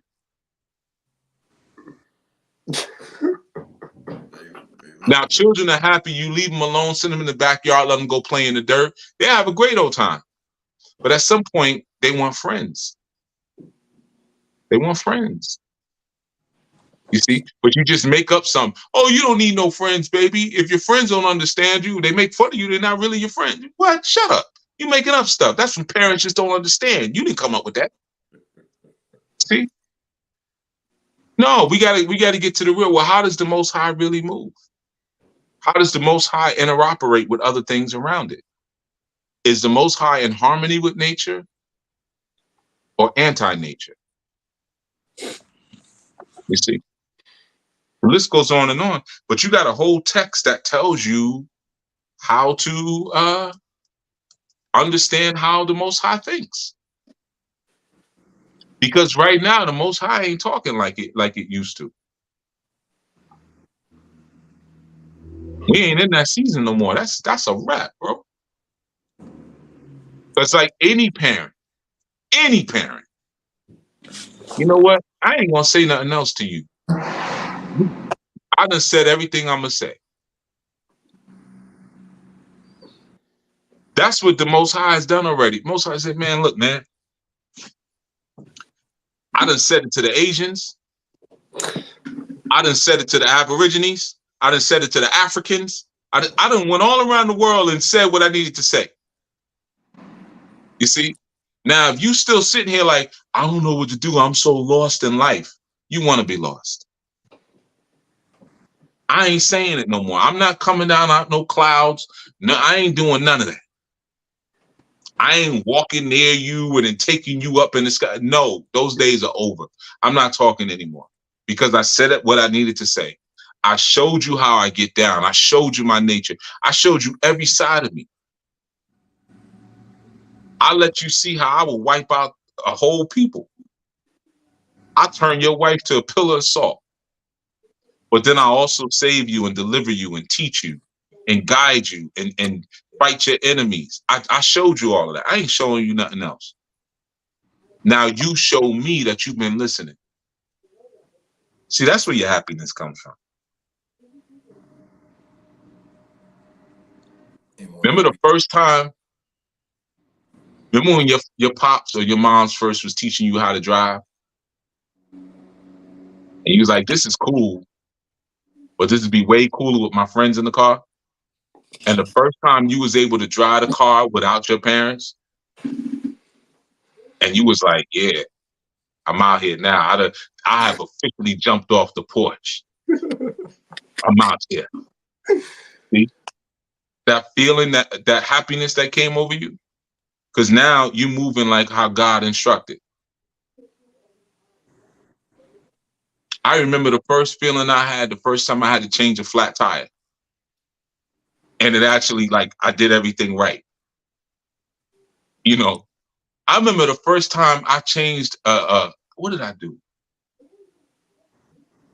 It wasn't a tire. It was my brakes. And my pops came outside and he saw me changing my brakes. And he looked, he was like, good job. Good job. The feeling that came over me, like, I don't need you for nothing no more. You know what I'm saying? You could just beat it, old man. You know, the feeling of joy that just came. I'm a man. I need to go make some seeds. You know what I mean? Like, I was like, I'm grown. I was like 17. I'm like, I'm grown now. You know, to like a bigger job. I think, what was it? Oh, my heater core went. My heater core blew in my car, and my whole front was flooded with antifreeze inside the car. I was like, Daddy. I'm calling him Daddy. Like, Daddy, I need your help. You know, but yeah, man, that feeling when you follow the directions of your old God and you see yourself turning into the new God. Like even now, I feel happy when I'm teaching young gods things. And I'm watching them come and become the new gods. Because I'm like, well, damn, what happens to me next? I'm excited about that. But I'm functioning in the capacity of the Most High. The Most High ain't withholding no wisdom from me. Like, well, if I tell you this, then you ain't gonna need me. Most High, like, man, don't be needing me. You see?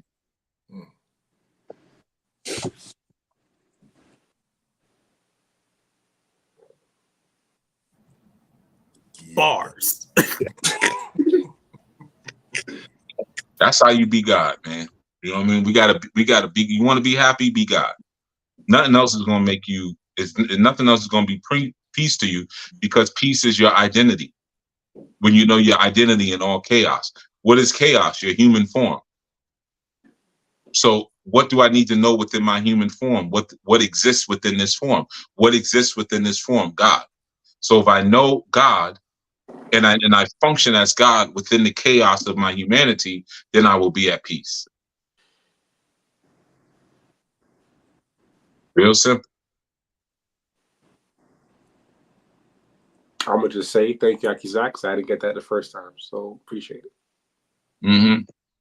Yeah, ain't no problem, man. Yeah, that's why you got to surround yourself with older gods.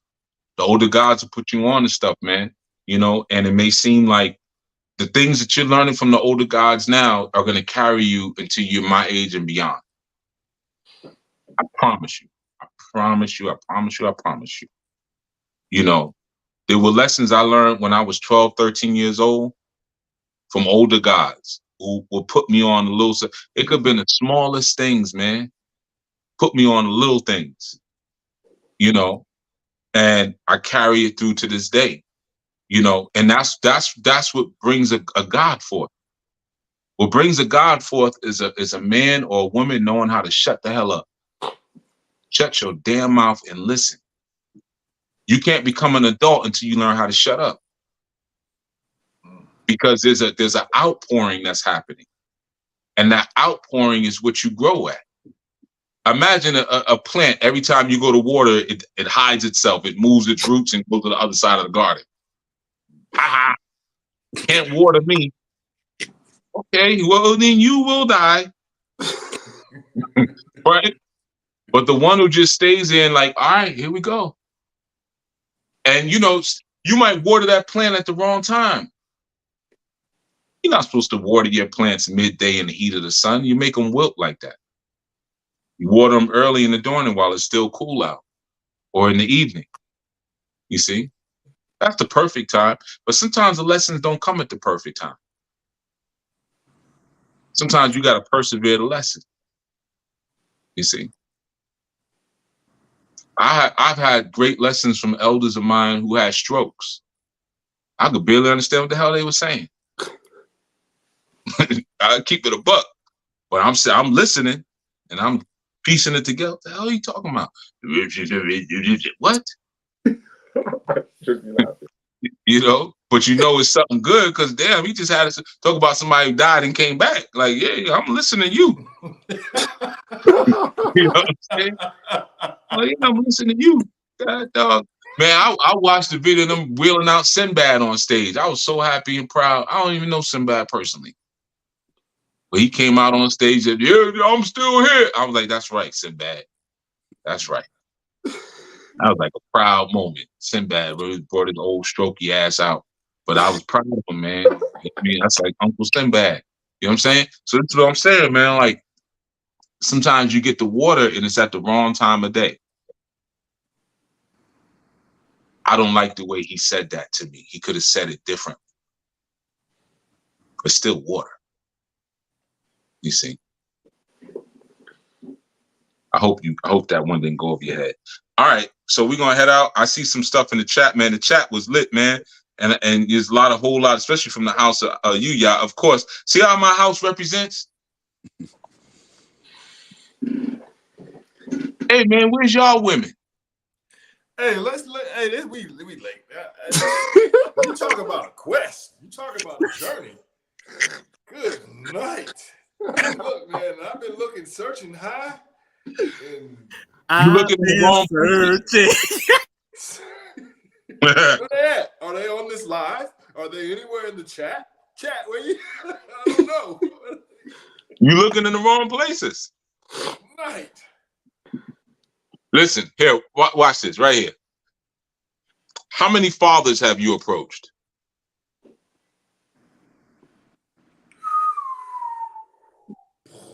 See what I'm saying? Right. So you would just go up to a father and be like, you know, I'm trying to look for your daughter. I think you're wise, man. I'm trying to talk to your daughter. Or I'm trying to talk. If you tell me you're trying to talk to my daughter, I'm sorry. Stab you in your windpipe. I'm sorry. Trying to talk to my daughter. No, I'm trying to marry your daughter. That's what I meant to say. Where's she gonna live? Right. Your spot. You live on a boat. You live in Miami Vice. She ain't living on no boat with you. You must be out your damn mind. Yeah, she can't live on no boat. You see? Okay, we talk about finding a wife, right? Are y'all husbands? Nah, I'm not. As far as like having land, is that what you're asking? It's more than that. But see, if you have to ask as far as, that means you ain't studied what it is to be a husband. What does the word husband mean? Houseborn. Which means master. Have you mastered yourself? Nah. So what you gonna do with a woman who's been refined by a father who has mastered himself? Was she gonna be your enlightener? Nah. You looking for Erykah Badu? That's what you're looking for. She gonna have you out here wearing goat skin pants with the fur still on. Huh? That's what you want to do? Yeah, I seen gave Common HE double hockey sticks. I don't need that. Yeah, he ain't been right ever since. You see? So what I'm saying is that should be priority, and what's wrapped up in that priority is like, what do I need to become, and taking that serious.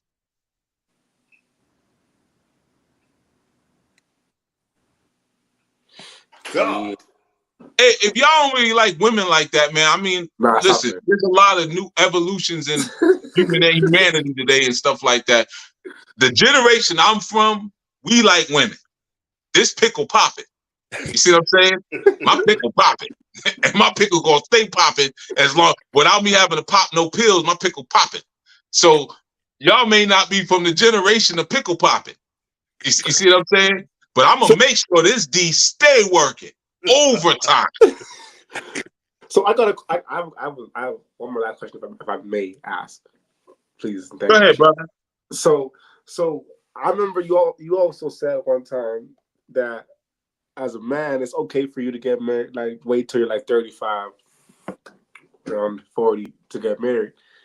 Does that still hold true within Anu? Or Absolutely. Okay. Absolutely. But I've always kept many concubines.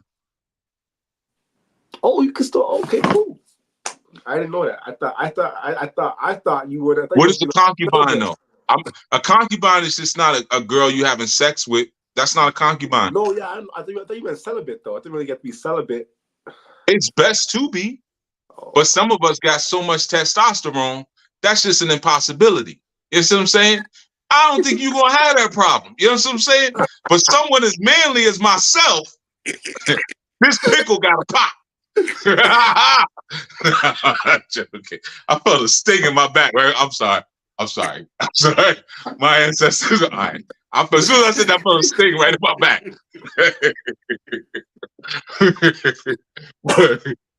I gotta stop playing. Listen, man. It is better if you can abstain until that point. You know, but you gotta, if you want a woman, you gotta ask yourself, why do I want that woman, and be honest about that. Because sometimes we want women because we're just so used to being distracted from what we're supposed to do. So we'll be like, well, I feel like I should have a woman by now. Why? If you want someone just to have sex with, then you got to be honest about that. You know, if you want well, what else is there at your age? Really, I couldn't see anything other than to have sex, because it shouldn't be I want a woman to build with, because that ain't what you're supposed to do. You got to build and then bring her in. You know, but you got to understand what a concubine is. Don't just think it's like, oh, you know, oh, I can have somebody that has sex with and we kind of together, then we break up, I get me another concubine. You just got girlfriends. You have to understand the difference. What if your concubine gets pregnant? Right. So are you gonna be breaking that down in later podcast? I know you've been on here. I'm gonna be breaking it down, but you know what I already broke down is like how to be a man. I know, but I'm trying to understand the concubine thing. I'm gonna go back to the man thing. I'll go back to that. Like after this video, I'm gonna go back to them and watch that. You feel me? I'm just saying, like. You think if you watch the video, you're gonna just like, okay, now I got all the fullness of being a man? No, definitely not. I'm gonna stick to it for the next, like you said, I'm gonna keep on to 10 years. I seen that video, 10 more years. Then I'll be. All right, but let me say this to you. All right. If you saw me with my concubine versus a wife, you wouldn't be able to tell the difference. In terms of how we interact and what we do, you wouldn't be able to tell the difference. So the qualifications that you would have for a wife, you pretty much got to have for a concubine. You don't get a concubine because it's like, okay, that's practice until I get a wife. If you feel like you just need a woman so bad, then you need to hurry up and be a man so bad. That's what I would say to that. Even if it's a mini version of what you plan on being later, then you just get you a mini woman. A starter. Get you a starter woman. You know what I'm saying? But I'm just saying, like, yeah, man, if you fuck, let me tell you something, man. Like, I don't know, your brothers, you making it complicated. I'm just saying, like, if you do what you're supposed to do as a man, you know, like they just show up. They show up. I promise you, they just show up. I don't know any other way to say it. If they not showing up, or if you getting whack ones, because I know there's a lot of whack. Trust me, the whack ones show up too. I know what you're talking about. I get it. But once in a while, you get one you can work with. once in a while. You get one you can work with. But you have to have, let's look at it like this. If you find a woman that has like 6 out of the 10 things that she's supposed to have, you'll only be able to work with it if you have 10 out of the 10 things that you're supposed to have. So what that means is you always have to be completely and totally on point as a man. And that they score you a so-so woman. I know some of the sisters may be offended by this kind of idea, but y'all know how whack y'all are, a lot of y'all. You know what I mean? So that's just the truth of it. You know what I mean? But they have breasts and they have vaginas, so it's like, you get a couple points for that. You know, nobody's giving you any points for a penis. It's not that big a deal. You know? So the thing is you got to be on point on so many different levels as a man. You know, how long does that take? It shouldn't take that long, I assume. It depends on what you consider being on point as. But if you're like, well, I'm just looking for, if you work on the things that you're supposed to as a man, you'll understand your value better. And as a result, you'll like when we talk about high value man, that's the thing that's going around. Skip that. High value decisions is what creates a high value man. Right? So I want a woman. There's this sister down the street. She's kind of ratchet. She's kind of ignorant. She don't care nothing about spirituality, but she could cook and she's sexy. And she's like, she won't really argue or anything like that. That's a low value decision. What are you basing that decision on? Low values. So if you start making high value decisions for yourself, then you'll start to encounter more high value women. And I mean down to, what you eating? I'm not going to be eating no frozen dinners. You see what I'm saying? I don't have cheap furniture in my home. I don't wear cheap clothing. You know, and I don't mean stuff can't be affordable, but, I don't like wear garbage or stuff like that because I make high value decisions. You see, I'm going to buy these, whatever, do I want it to last? I'm going to buy this car. Is it going to last? I could buy some clothes out of H&M. H&M clothes only last for a year. Or I could spend a little bit more money and get some quality. Well, that's a high value decision. I look at my career. Okay, what kind of investments do I want to make in my career? There's a reason why when you go all through the conscious community, the conscious circles rather, all of the sisters are doulas, but none of them are midwives. I don't mean to diss any of the doulas listening, but I don't really care anyway. Like, whatever. Feel what you feel. Like, I don't want to go through the work of getting my bachelor's or getting my RSN and becoming an RN. I don't want to go through that work, but I can just take the certificate program and be a doula. I just got to say it, man. The hell with it. That's a low value decision. That's low value. You got many brothers like, oh, I could take Dr. Africa's course and become a naturopathic doctor. You can, or you can actually become a medical doctor and you can still have a naturopathic practice. That's a high value decision. You see? And I know people will rail against that, like, oh, but I know what I'm talking about. Y'all don't know what the hell y'all talking about. When I came in the conscious community with money, I always had money. And was still just as conscious going back and forth to Africa, getting out of the airplane at JFK airport and hopping into my Benz and driving home to my big, beautiful house in the suburbs. And just as conscious as I wanted, you can do both. I made high value decisions. And as a result, I attract a lot of women. And some of them are high value women, but you got to make the right decisions. But if you're trying to skip the line, like, well, I was wondering, I can get a concubine now? Want to get some raggedy ass chick. I don't mean to say chick, excuse me, sisters. You're going to get a raggedy behind female who's going to bring all kind of hell and scunion into your life. How do I know? Because I did it more than once, many times. Hey, man, you know, see, that's why the older guys, we got to be honest with y'all, man. We got to be honest. You know, low value decisions, because maybe something physical was real good. Why was it so good?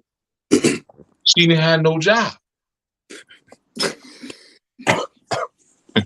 So she, yeah, of course she always was down because she didn't have no job to get up and go to. You know, and she could take days and heal. Of course, she like, oh, you could do anything you want to me. Of course, because, you know, she could take days to heal from all the torture I'm about to put on her. Oh, she freaky. Yeah. That's the ones who lost their virginity at 12. And knowing how to work a man for 20, 30 years already. You meet her at 22. See, oh, I know how to work a man. What? How long? Huh? Let me show you. Low value decisions. I made those decisions, and I've gotten burnt. Not literally. I never had gonorrhea. But, you know, I mean, I never had. You know, I ain't old dirty bastard. You know, but what I'm saying is that, you know, you got to make high value decisions. So think about your career. Think about the food you eat. Think about the investments you make. Are they high value? Are they low value? Because you're going to attract that low value individual. You don't want that. I promise you, you don't want that. You don't want that. You know, and that's the same thing for Zach. You know, I know you say, well, I search high and low. Are you making high value decisions? Man, I paid for my hinge. No, I'm joking.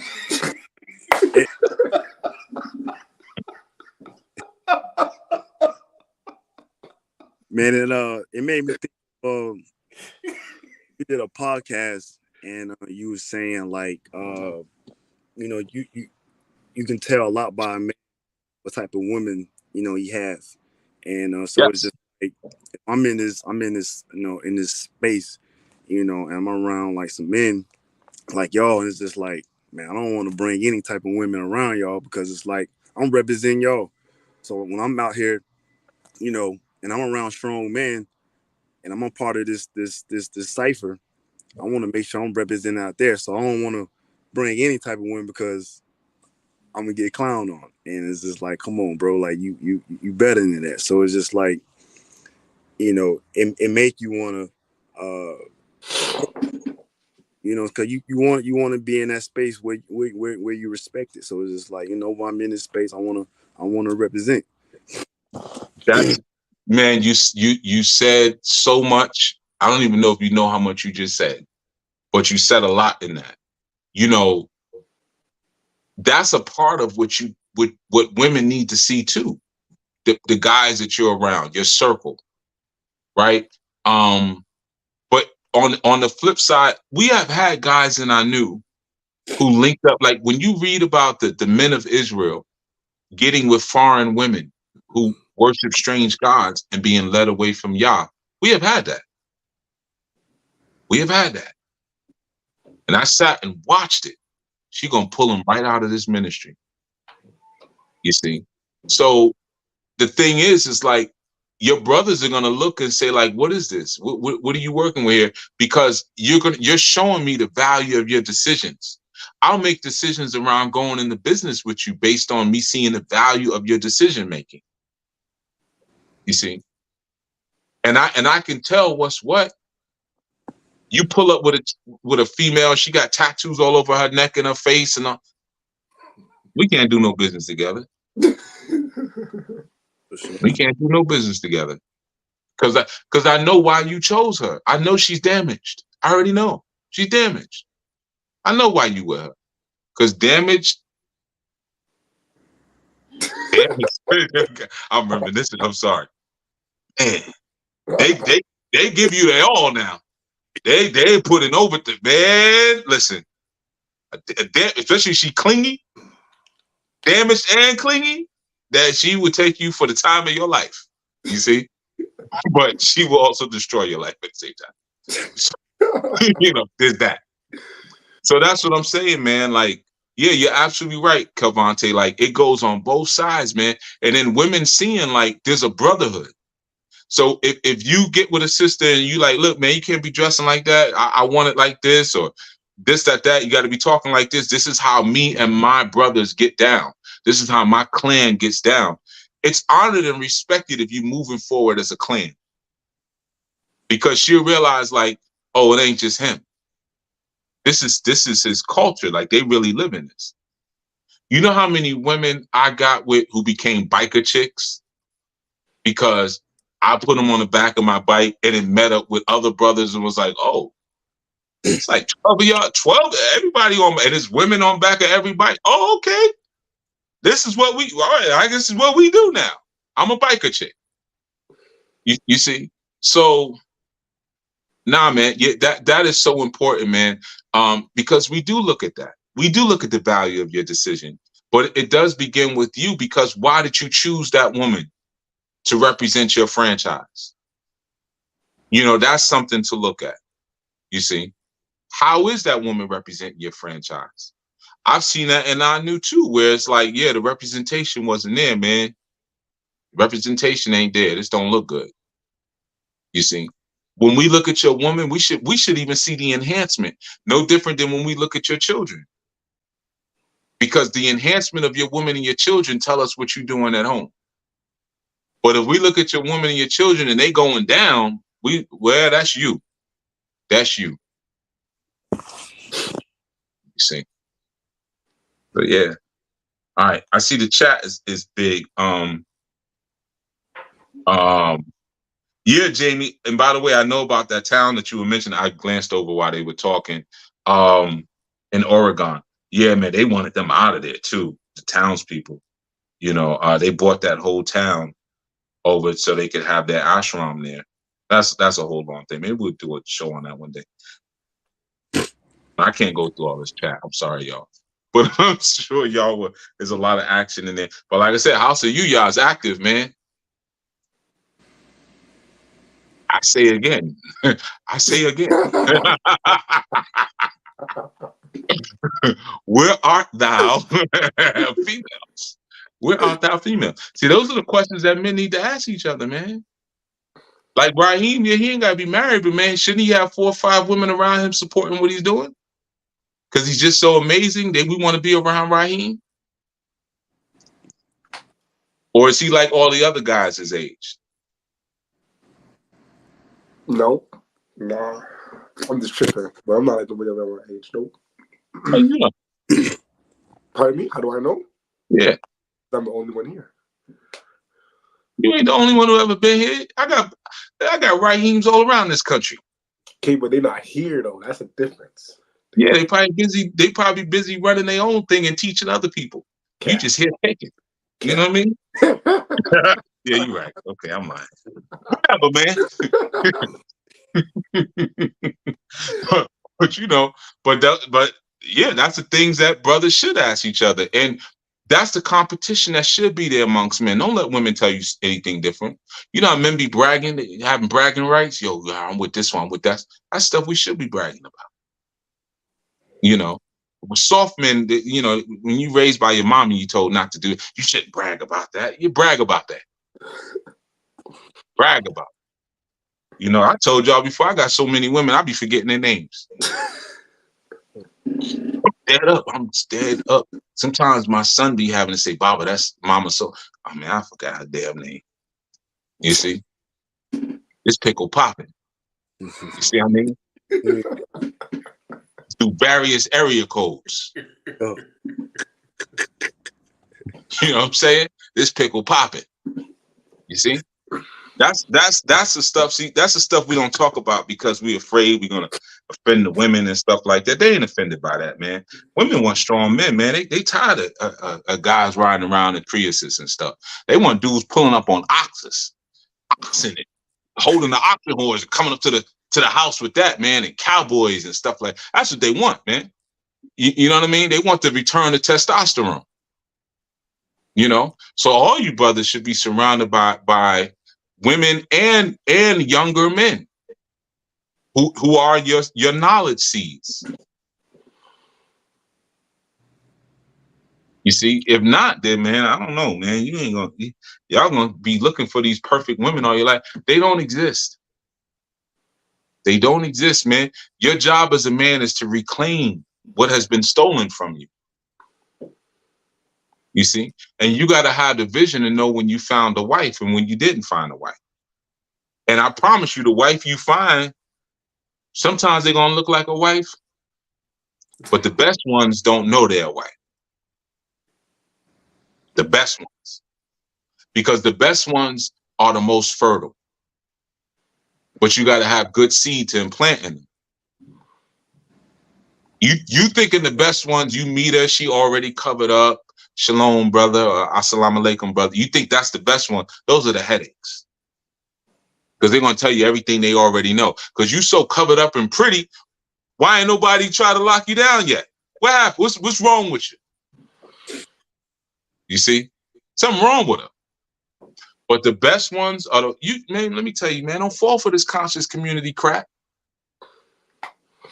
Some of the good ones got on weaves, got on platinum weaves, fake nails, fake eyelashes, all that craziness. Because she don't know no better. She don't know no better. But if you come in with the right strength, within 3 days, she'll pull all that crap out. I'm telling you.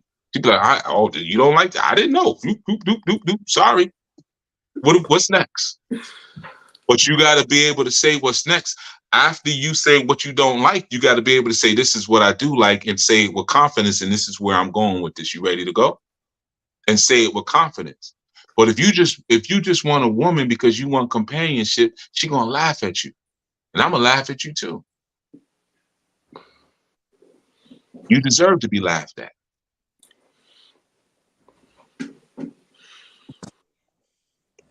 Yeah, man. All right, let's see. Yeah, the chat's all over.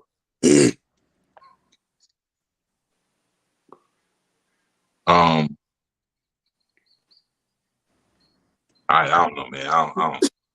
Exactly, you good, bro? Exactly.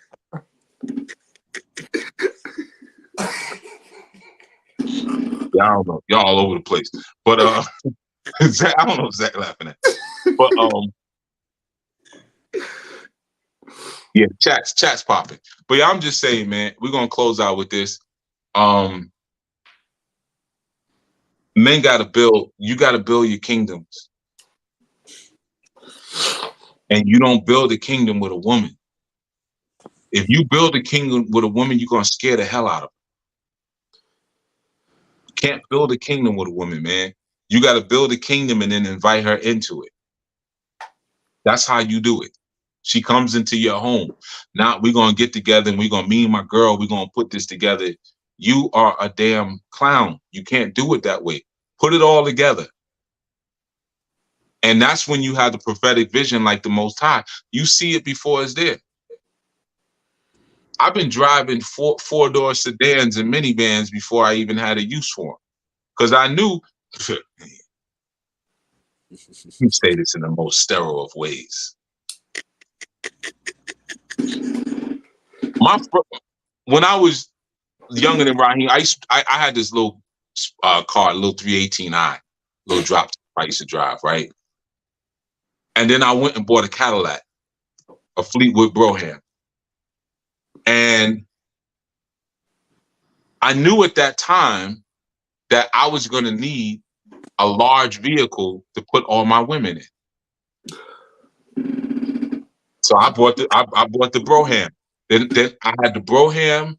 Then when I sold the BMW, I bought a Mazda MPV. That's when the MPVs first came out. It was a minivan, basically.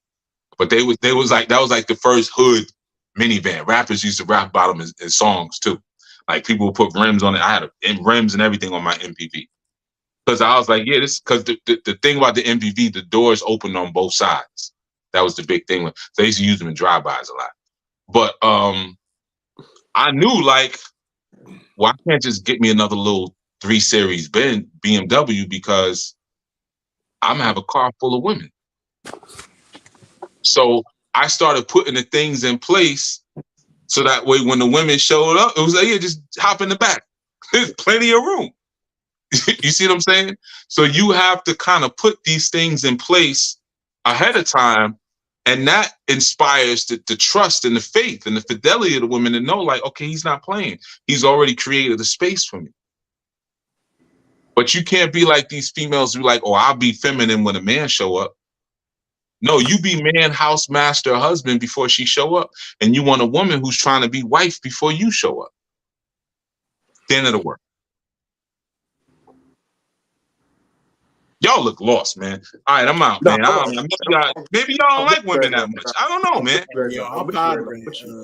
I'm with you. For me, it's like, you know, I ain't got the experience you got, Chief. You know what I'm talking about? I don't got that much experience, but it's something. You don't need it.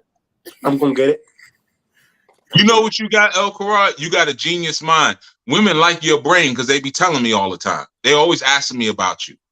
You know, the guy be breaking down the movies and the El Karat. Yeah, You see, just use that. Use what you got. Man, what's more important? Like, you ain't got the experience that I got. So you know what that means? That means when a woman makes you a sandwich for your lunch to go to work, you really gonna be appreciative and kiss her on the cheeks. I'm gonna take the sandwich, open it up, ruin the whole, like, what's in here? I told you I ain't no goddamn pickles. And I'm gonna go off and then throw the sandwich in the kitchen sink because I got all that experience. See, you got something better than what I got. You see, I'm all burnt out and jaded. You see? So with me, I ain't got no dopamine left in my system. You the one that got all the fine chicks. I mean, I got to kill. Yeah, I sure do. But you know what? You know how much work went into that? Ain't no women out here on a Friday night cruising for no dad bod. Not one. Ain't no woman had no wet dream last night about a guy with a dad bod. Not one. You see? So, you know, my stuff don't even look the same no more, man. You know, you wake up you get older, you wake up one day and your balls be folded over each other. You're like, how the hell that happened? They smushed over each other. Damn. I got that much skin, ball skin. They could smush over each other and fold them, and you got to unfold them. You know, so what I'm saying, man, they try to keep each other warm. You know, listen, man, you know, so you got to look at your value at each stage. See, that's when you're self-aware. What is your value at this stage? When I was much younger, value was I got money, I got my own business, got a fly car. Girls said I was cute, all that stuff I could do. Yeah, but that ain't at my age. It's stupid to try to make that your value. But yeah, we all got experience, but that could be a strike against you. It doesn't mean the same thing. The bottom line is the quality of your masculinity. That's what it's always going to boil down to, the quality of your masculinity. And that's always going to rule out. So you could be a dude my age, dad bod or whatever, but that masculinity is always going to make a woman feel feminine. And when she feels feminine, now she gets to be God. She was made to be the feminine God. So if you put her in any situation where she can't do that, she ain't happy. You see? So when I come along and I'm masculine, you see, I'm not playing with you. I ain't, you know, this is a man in front of you. Now you get to relax, and I'm not abusive or anything, you know, but you get to relax and whew. And then once she exhales, she's like, now I can start acting like the damn God I was designed to freaking be. That's all you gotta be. And being God don't mean being bossy, acting like you know everything, because you don't know every damn thing. It don't mean any of that, man. It means striving and walking in your purpose. And people don't know, you know what walking in your purpose means?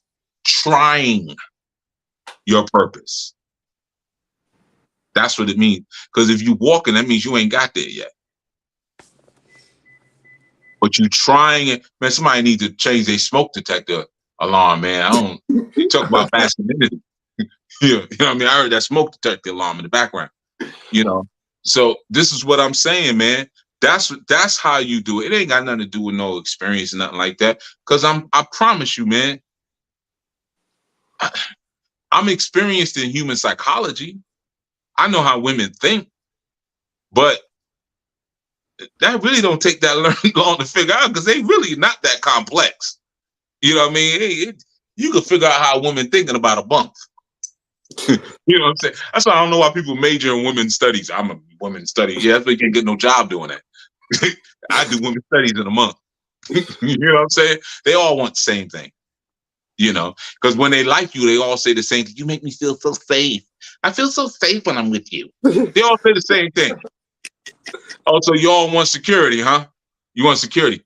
You know, sometimes I like when you yell at me, like when you put me in my place. Sometimes I like when you check me. I don't know. I know it's crazy, right? Yeah, uh-huh. You all got daddy issues, huh? Daddy didn't beat that ass like he's supposed to, huh? Okay. So you want to feel safe. You want to feel like you know daddy is back home, and that's about it. You never hear a woman say, I just love you because you're so nice to me. No, that's the one that can't get in her phone. He be hitting the phone, putting his birthday in. I thought your code was my birthday. No, it's my birthday.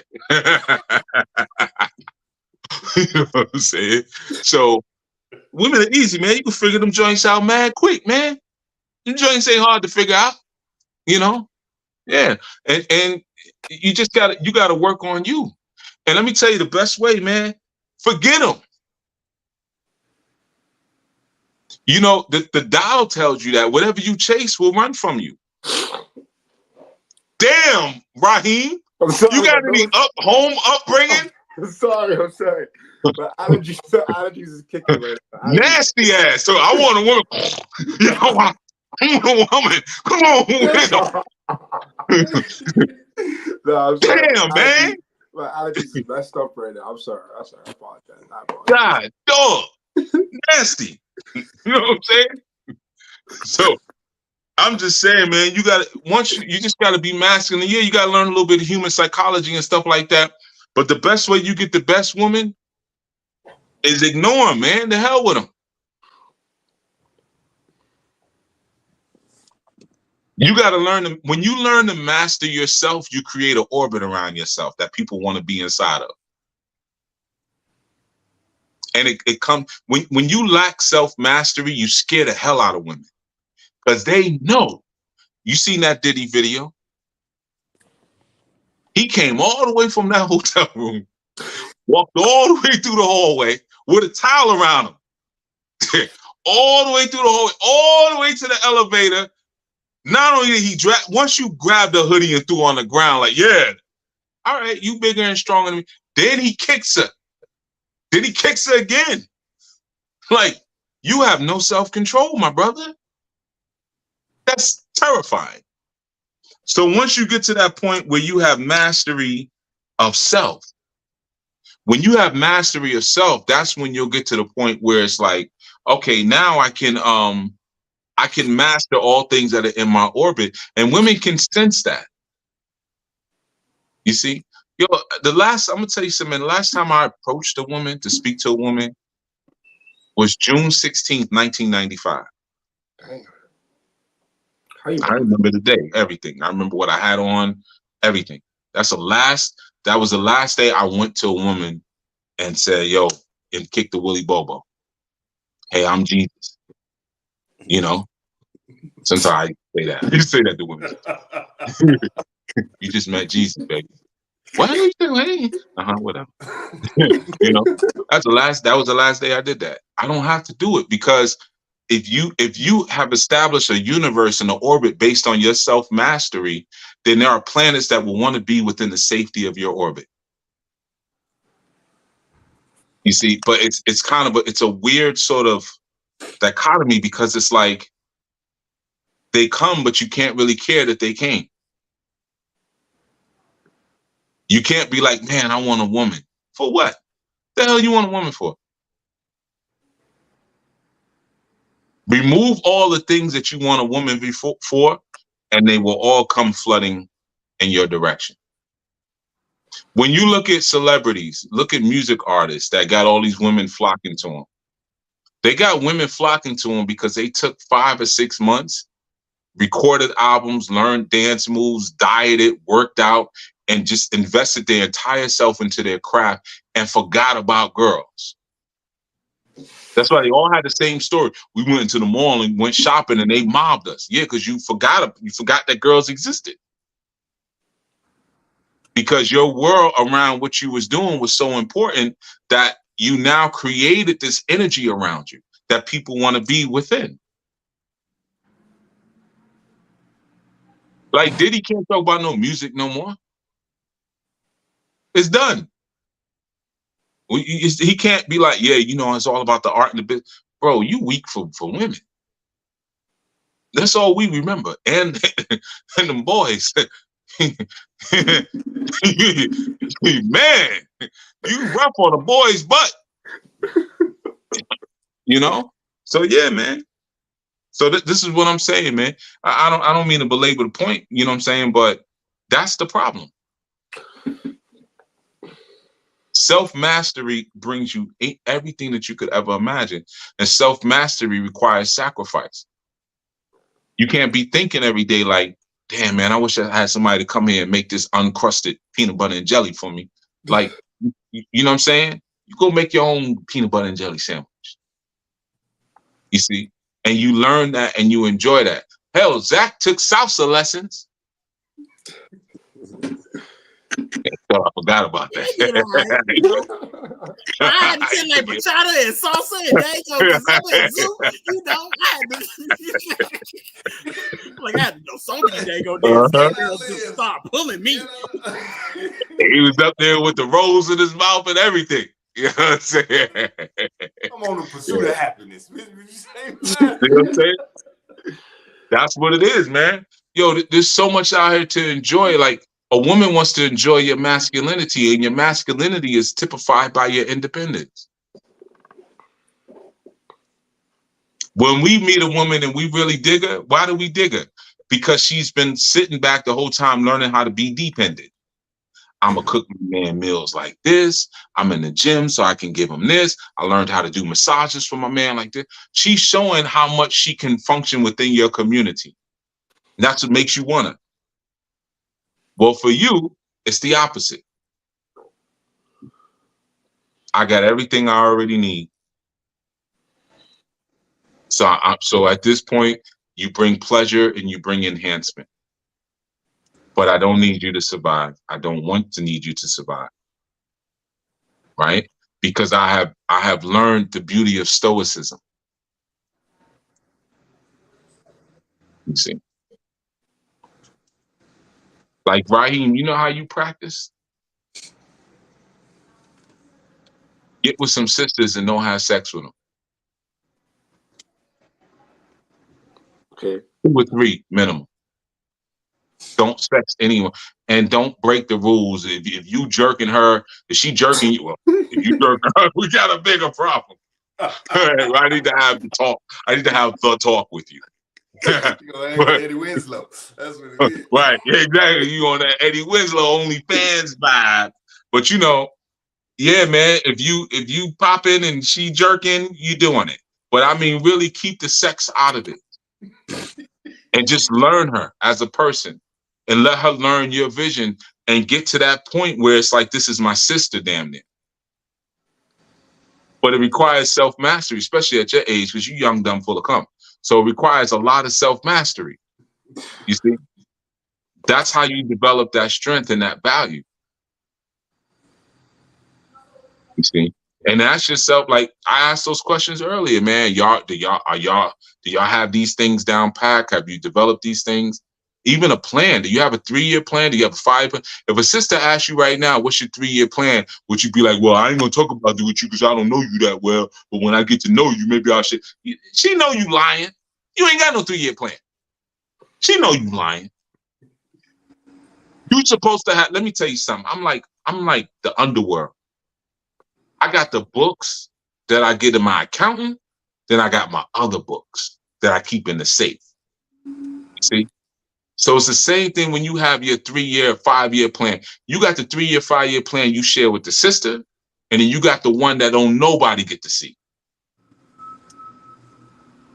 You see? And not to say that one is a lie, but one may have more this is what you don't need to know this part. You know, because this part may be a little sinister. You see? I want 3 dark-skinned children. I want 2 light-skinned children. I want 1 mulatto, 1 albino. You know, stuff that you shouldn't really be thinking and saying. You keep that stuff to yourself. You know, I want me one of them girls from my 600-pound life. You know, so that's what I'm saying, man. You got to have 2 books. You know, but you got to prepare yourself for all those things. If I ask you those questions, what's your 3-year plan? What's your 5-year plan? What is a husband? You see? Are you cultivating land? You know how to grow anything? Do you know how to fix anything? You see? Run scenarios. If you was to come to me and say, hey, I'm interested in your daughter, can you run that scenario? What would you say? If you see that beautiful Muslima walking down the street and you stalk her and you follow her to her house and try to talk to her father. But you know, you run those scenarios, man. Yeah, man, you run those scenarios. All right, man, I'm gonna close out, man. We've been on for 5 hours, and I gotta teach y'all again tomorrow at noon Eastern, man. But I see a lot of y'all still stayed on, man, probably because you fell asleep. But you know, it's okay. You know what I mean? And so rock a baby. I'm singing a lullaby because I know you sleep. So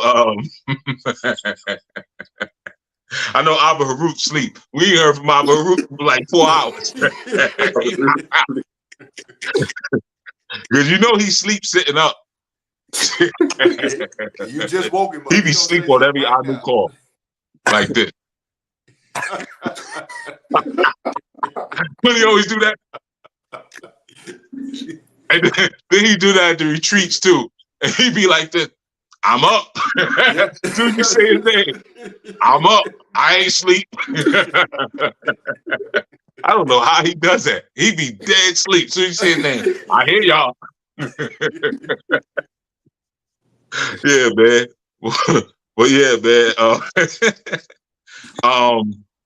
Yeah, Jamie said it's early in California. That's true. 3 hours, 9 hours. Well, yeah, it's 9 o'clock. It's still it's fairly early. You know what I mean? And I see Alexandria, you in the chat. Alexandria been around for a while, long time. Y'all probably think she knew. She ain't new. She been around. Yeah, man, I can't go to it. Master Menelec, I know you put a lot in the chat. My bad, brother. My bad, brother. But let me see. You put Matthew 16:4. I'm gonna just read a little bit, then we're gonna be out.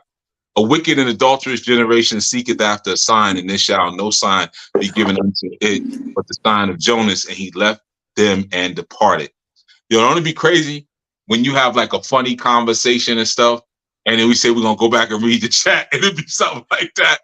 A wicked and adulterous generation. You'd be like, damn, that ain't even the vibe we was on. That's just put the vibe way down. Damn, man. Menelec. That CB say something funny later on. He just brought it, man. He brought us back to hellfire. you all going to hell. Derek Robeson says, even though the different civilization we built were destroyed, we still kept the culture, even when we were wandering around the wilderness. Yeah, up to a certain point, we kept some of it, you know, but other people kept it for us. See, that's the thing, Derek. That's the thing. When you go to these different countries around the continent, you thinking it's their stuff. It ain't their stuff. That's why so many people are doing the same thing.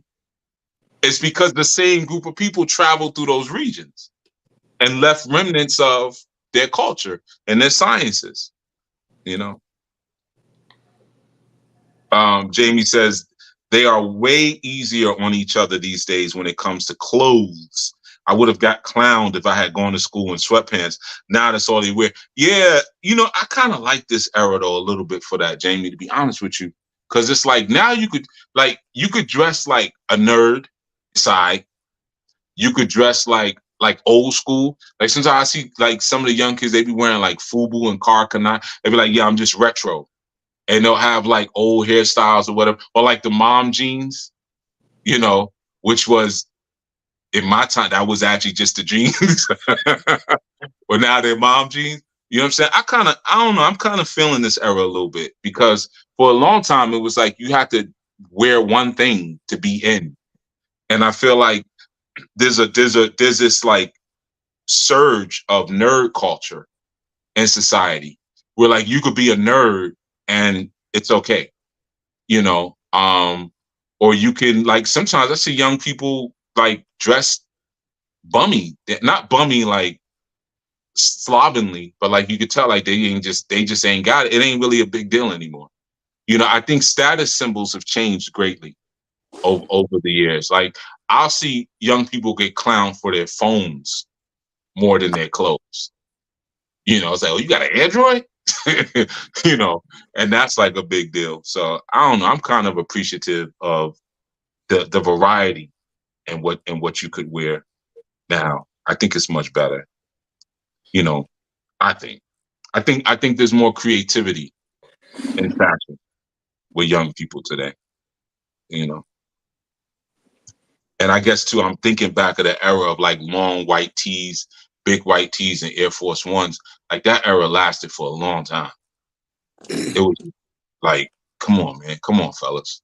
Like it was just white tees. Like everybody walking around looking like a damn penguin with these big ass hats on, big ass baseball hats, these long ass white tees, and Air Force Ones wobbling around like some damn penguin. I was like, man, this era got to end. But then it went straight from that to skinny jeans. And I was like, oh, damn. Bring back the other one. Bring back the other era. Yep, in my white tee. Yep.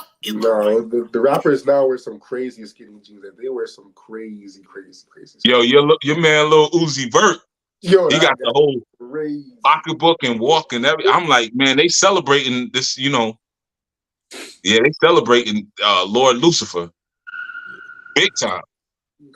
It's like that Thuglicious from Boondocks. Oh, it's real. I mean, that was prophetic episode. That was prophecy right there. But that's the music you be listening to too. That's the thing that really gets me. You know what I'm saying? That's your generation. That's what. See, my generation. We gave you Tupac, we gave you Biggie, we gave you Nas. You know what I'm saying? Your generation gave us Lil Uzi Vert, Tekashi 6ix9ine, Saucy Santana. That's all you. That's your people. You know? Yeah. I was associated with that. I'm sorry. Yeah. Oh, that's why you from Canada. Y'all be shooting chicks in the foot and stuff. That's the era.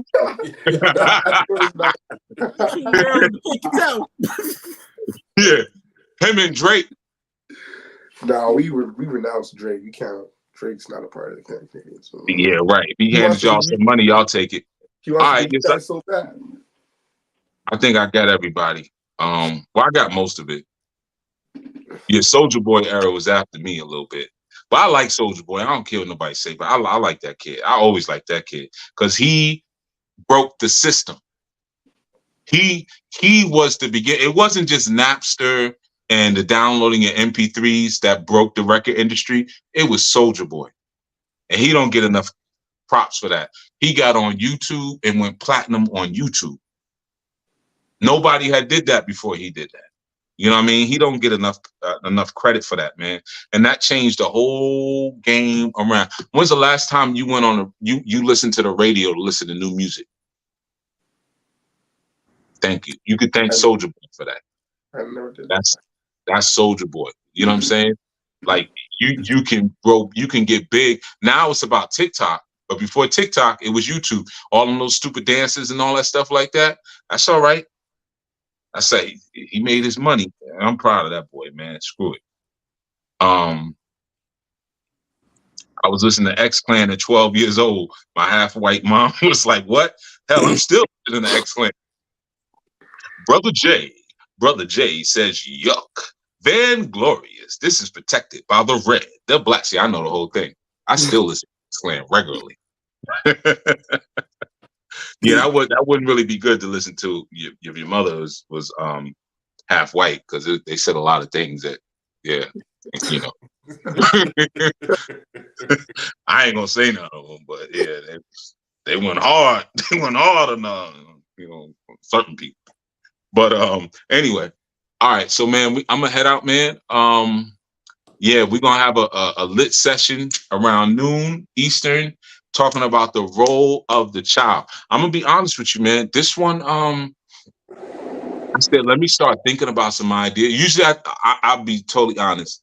I usually prepare for the segments about 30 minutes before the segments. I write down my ideas and I flow. And I said, this one's gonna be harder. Let me think ahead of time. And I ain't came up with nothing yet. So I'm gonna be honest with you. So I might start talking about something. I might tell you some of my old gangster stories. You know, no, I'm joking. Some of the 4-5 stories. I'll be waiting for it. Yeah. I'm too okay. I don't be trying to tell you no war stories. You know. Plus, I don't look like that anymore, man. I got dashiki on. You know. So that's it. I done renewed myself. You know what I'm saying? He said, Lord Lucifer, the tire screeched outside. Hey man, he out here, he putting in work. He putting in work, and y'all still ain't got no land or businesses, and y'all ain't even got harems. Yeah. Hey, so hold on. I just thought about this. I do pay somebody to do something, so that technically is a business. I don't even want to ask. I don't even want to know. I don't even want to know, brother. Nah, she collects my rent when I pay her for that. That's a business, no? No. Come on. You talk about that old lady who lived in the apartment next door. I know what you're talking about. You got no good memory. Golly. Yeah, I know, man. Somebody told me that 2 days ago. Yeah, he was like, "Man, you remember a lot." I know. Some things I wish I could forget. Some things I wish I could forget. Hey, man, I remember the first time I was about 4 years old. I went camping. We was like halfway camping, and they had these big showers. And it was me, my brother, my father, and my uncle. And they had like these showers, and they was like, "Yo, y'all can take shower," but everybody was naked in the shower together. I remember that, and I don't want to remember that. You know, I remember. You know, what I'm saying? I got a memory like you would not believe. I just remember this big giant penis. My father, like, "Yeah, go over there," and then trying to walk me over to the thing, and I'm like, "Damn!" And it had hair all over it. And I'm like, what the hell? What is that? That was the first time I seen an adult. I didn't know all that hair was supposed to be there. I was like, what is that?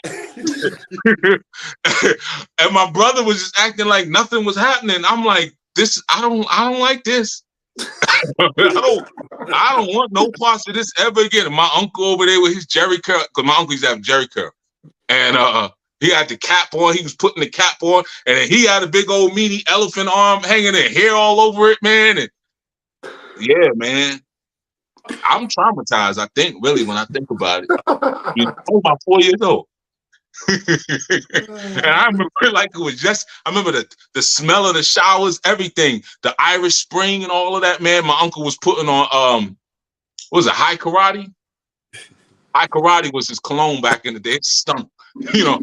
It used to burn your nostrils, but he was putting on some High Karate when we got up. Man, he thought he was a player. My uncle had a waterbed back in the days. He had a waterbed. You know, my uncle was the black Quagmire. If you ever watch Family Guy, and you see Quagmire, he was like, my uncle was like Leon Phelps. He was like Leon Phelps, man. And he was a martial artist, and he was like, martial art, had Jerry curl, always fighting, and had like crazy beautiful women. And I could never understand, how does he get all these women? But he was like Leon Phelps. Yeah, man. Anyway, my brother still call him Quagmire. But yeah, the Jerry curls. He said, not the Jerry curls. That you remember high karate? Derek remembers high karate. Tell you that. Yeah, he used to wear high karate. That stuff used to stink, man. God dog. But anyway, yeah, y'all all welcome. I'm just looking in the chat, man. Yeah, we you know what I'm saying? This was beautiful, good. I'm glad. Put y'all all to sleep. Well, yeah, man. I'm gonna meditate a little bit when I'm talking about these little badass kids tomorrow.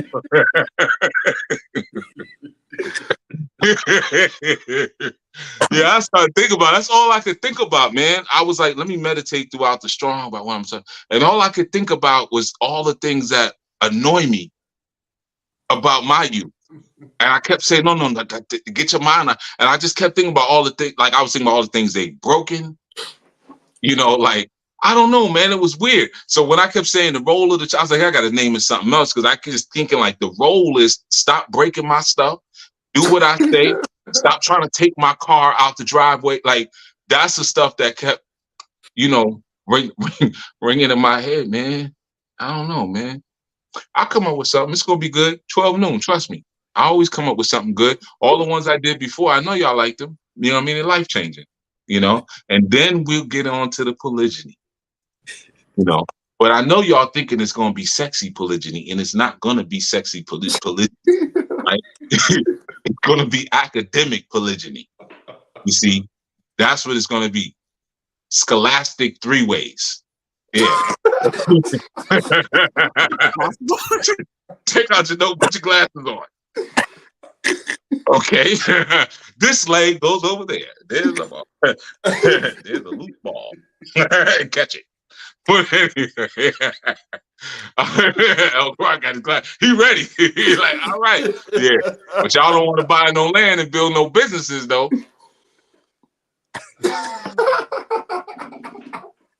That's all right. More women for me. That's I mean, nah, you got to keep quiet real quick. No, it's funny. All right. So anyway, I will see you all when the sun comes up, man, noon.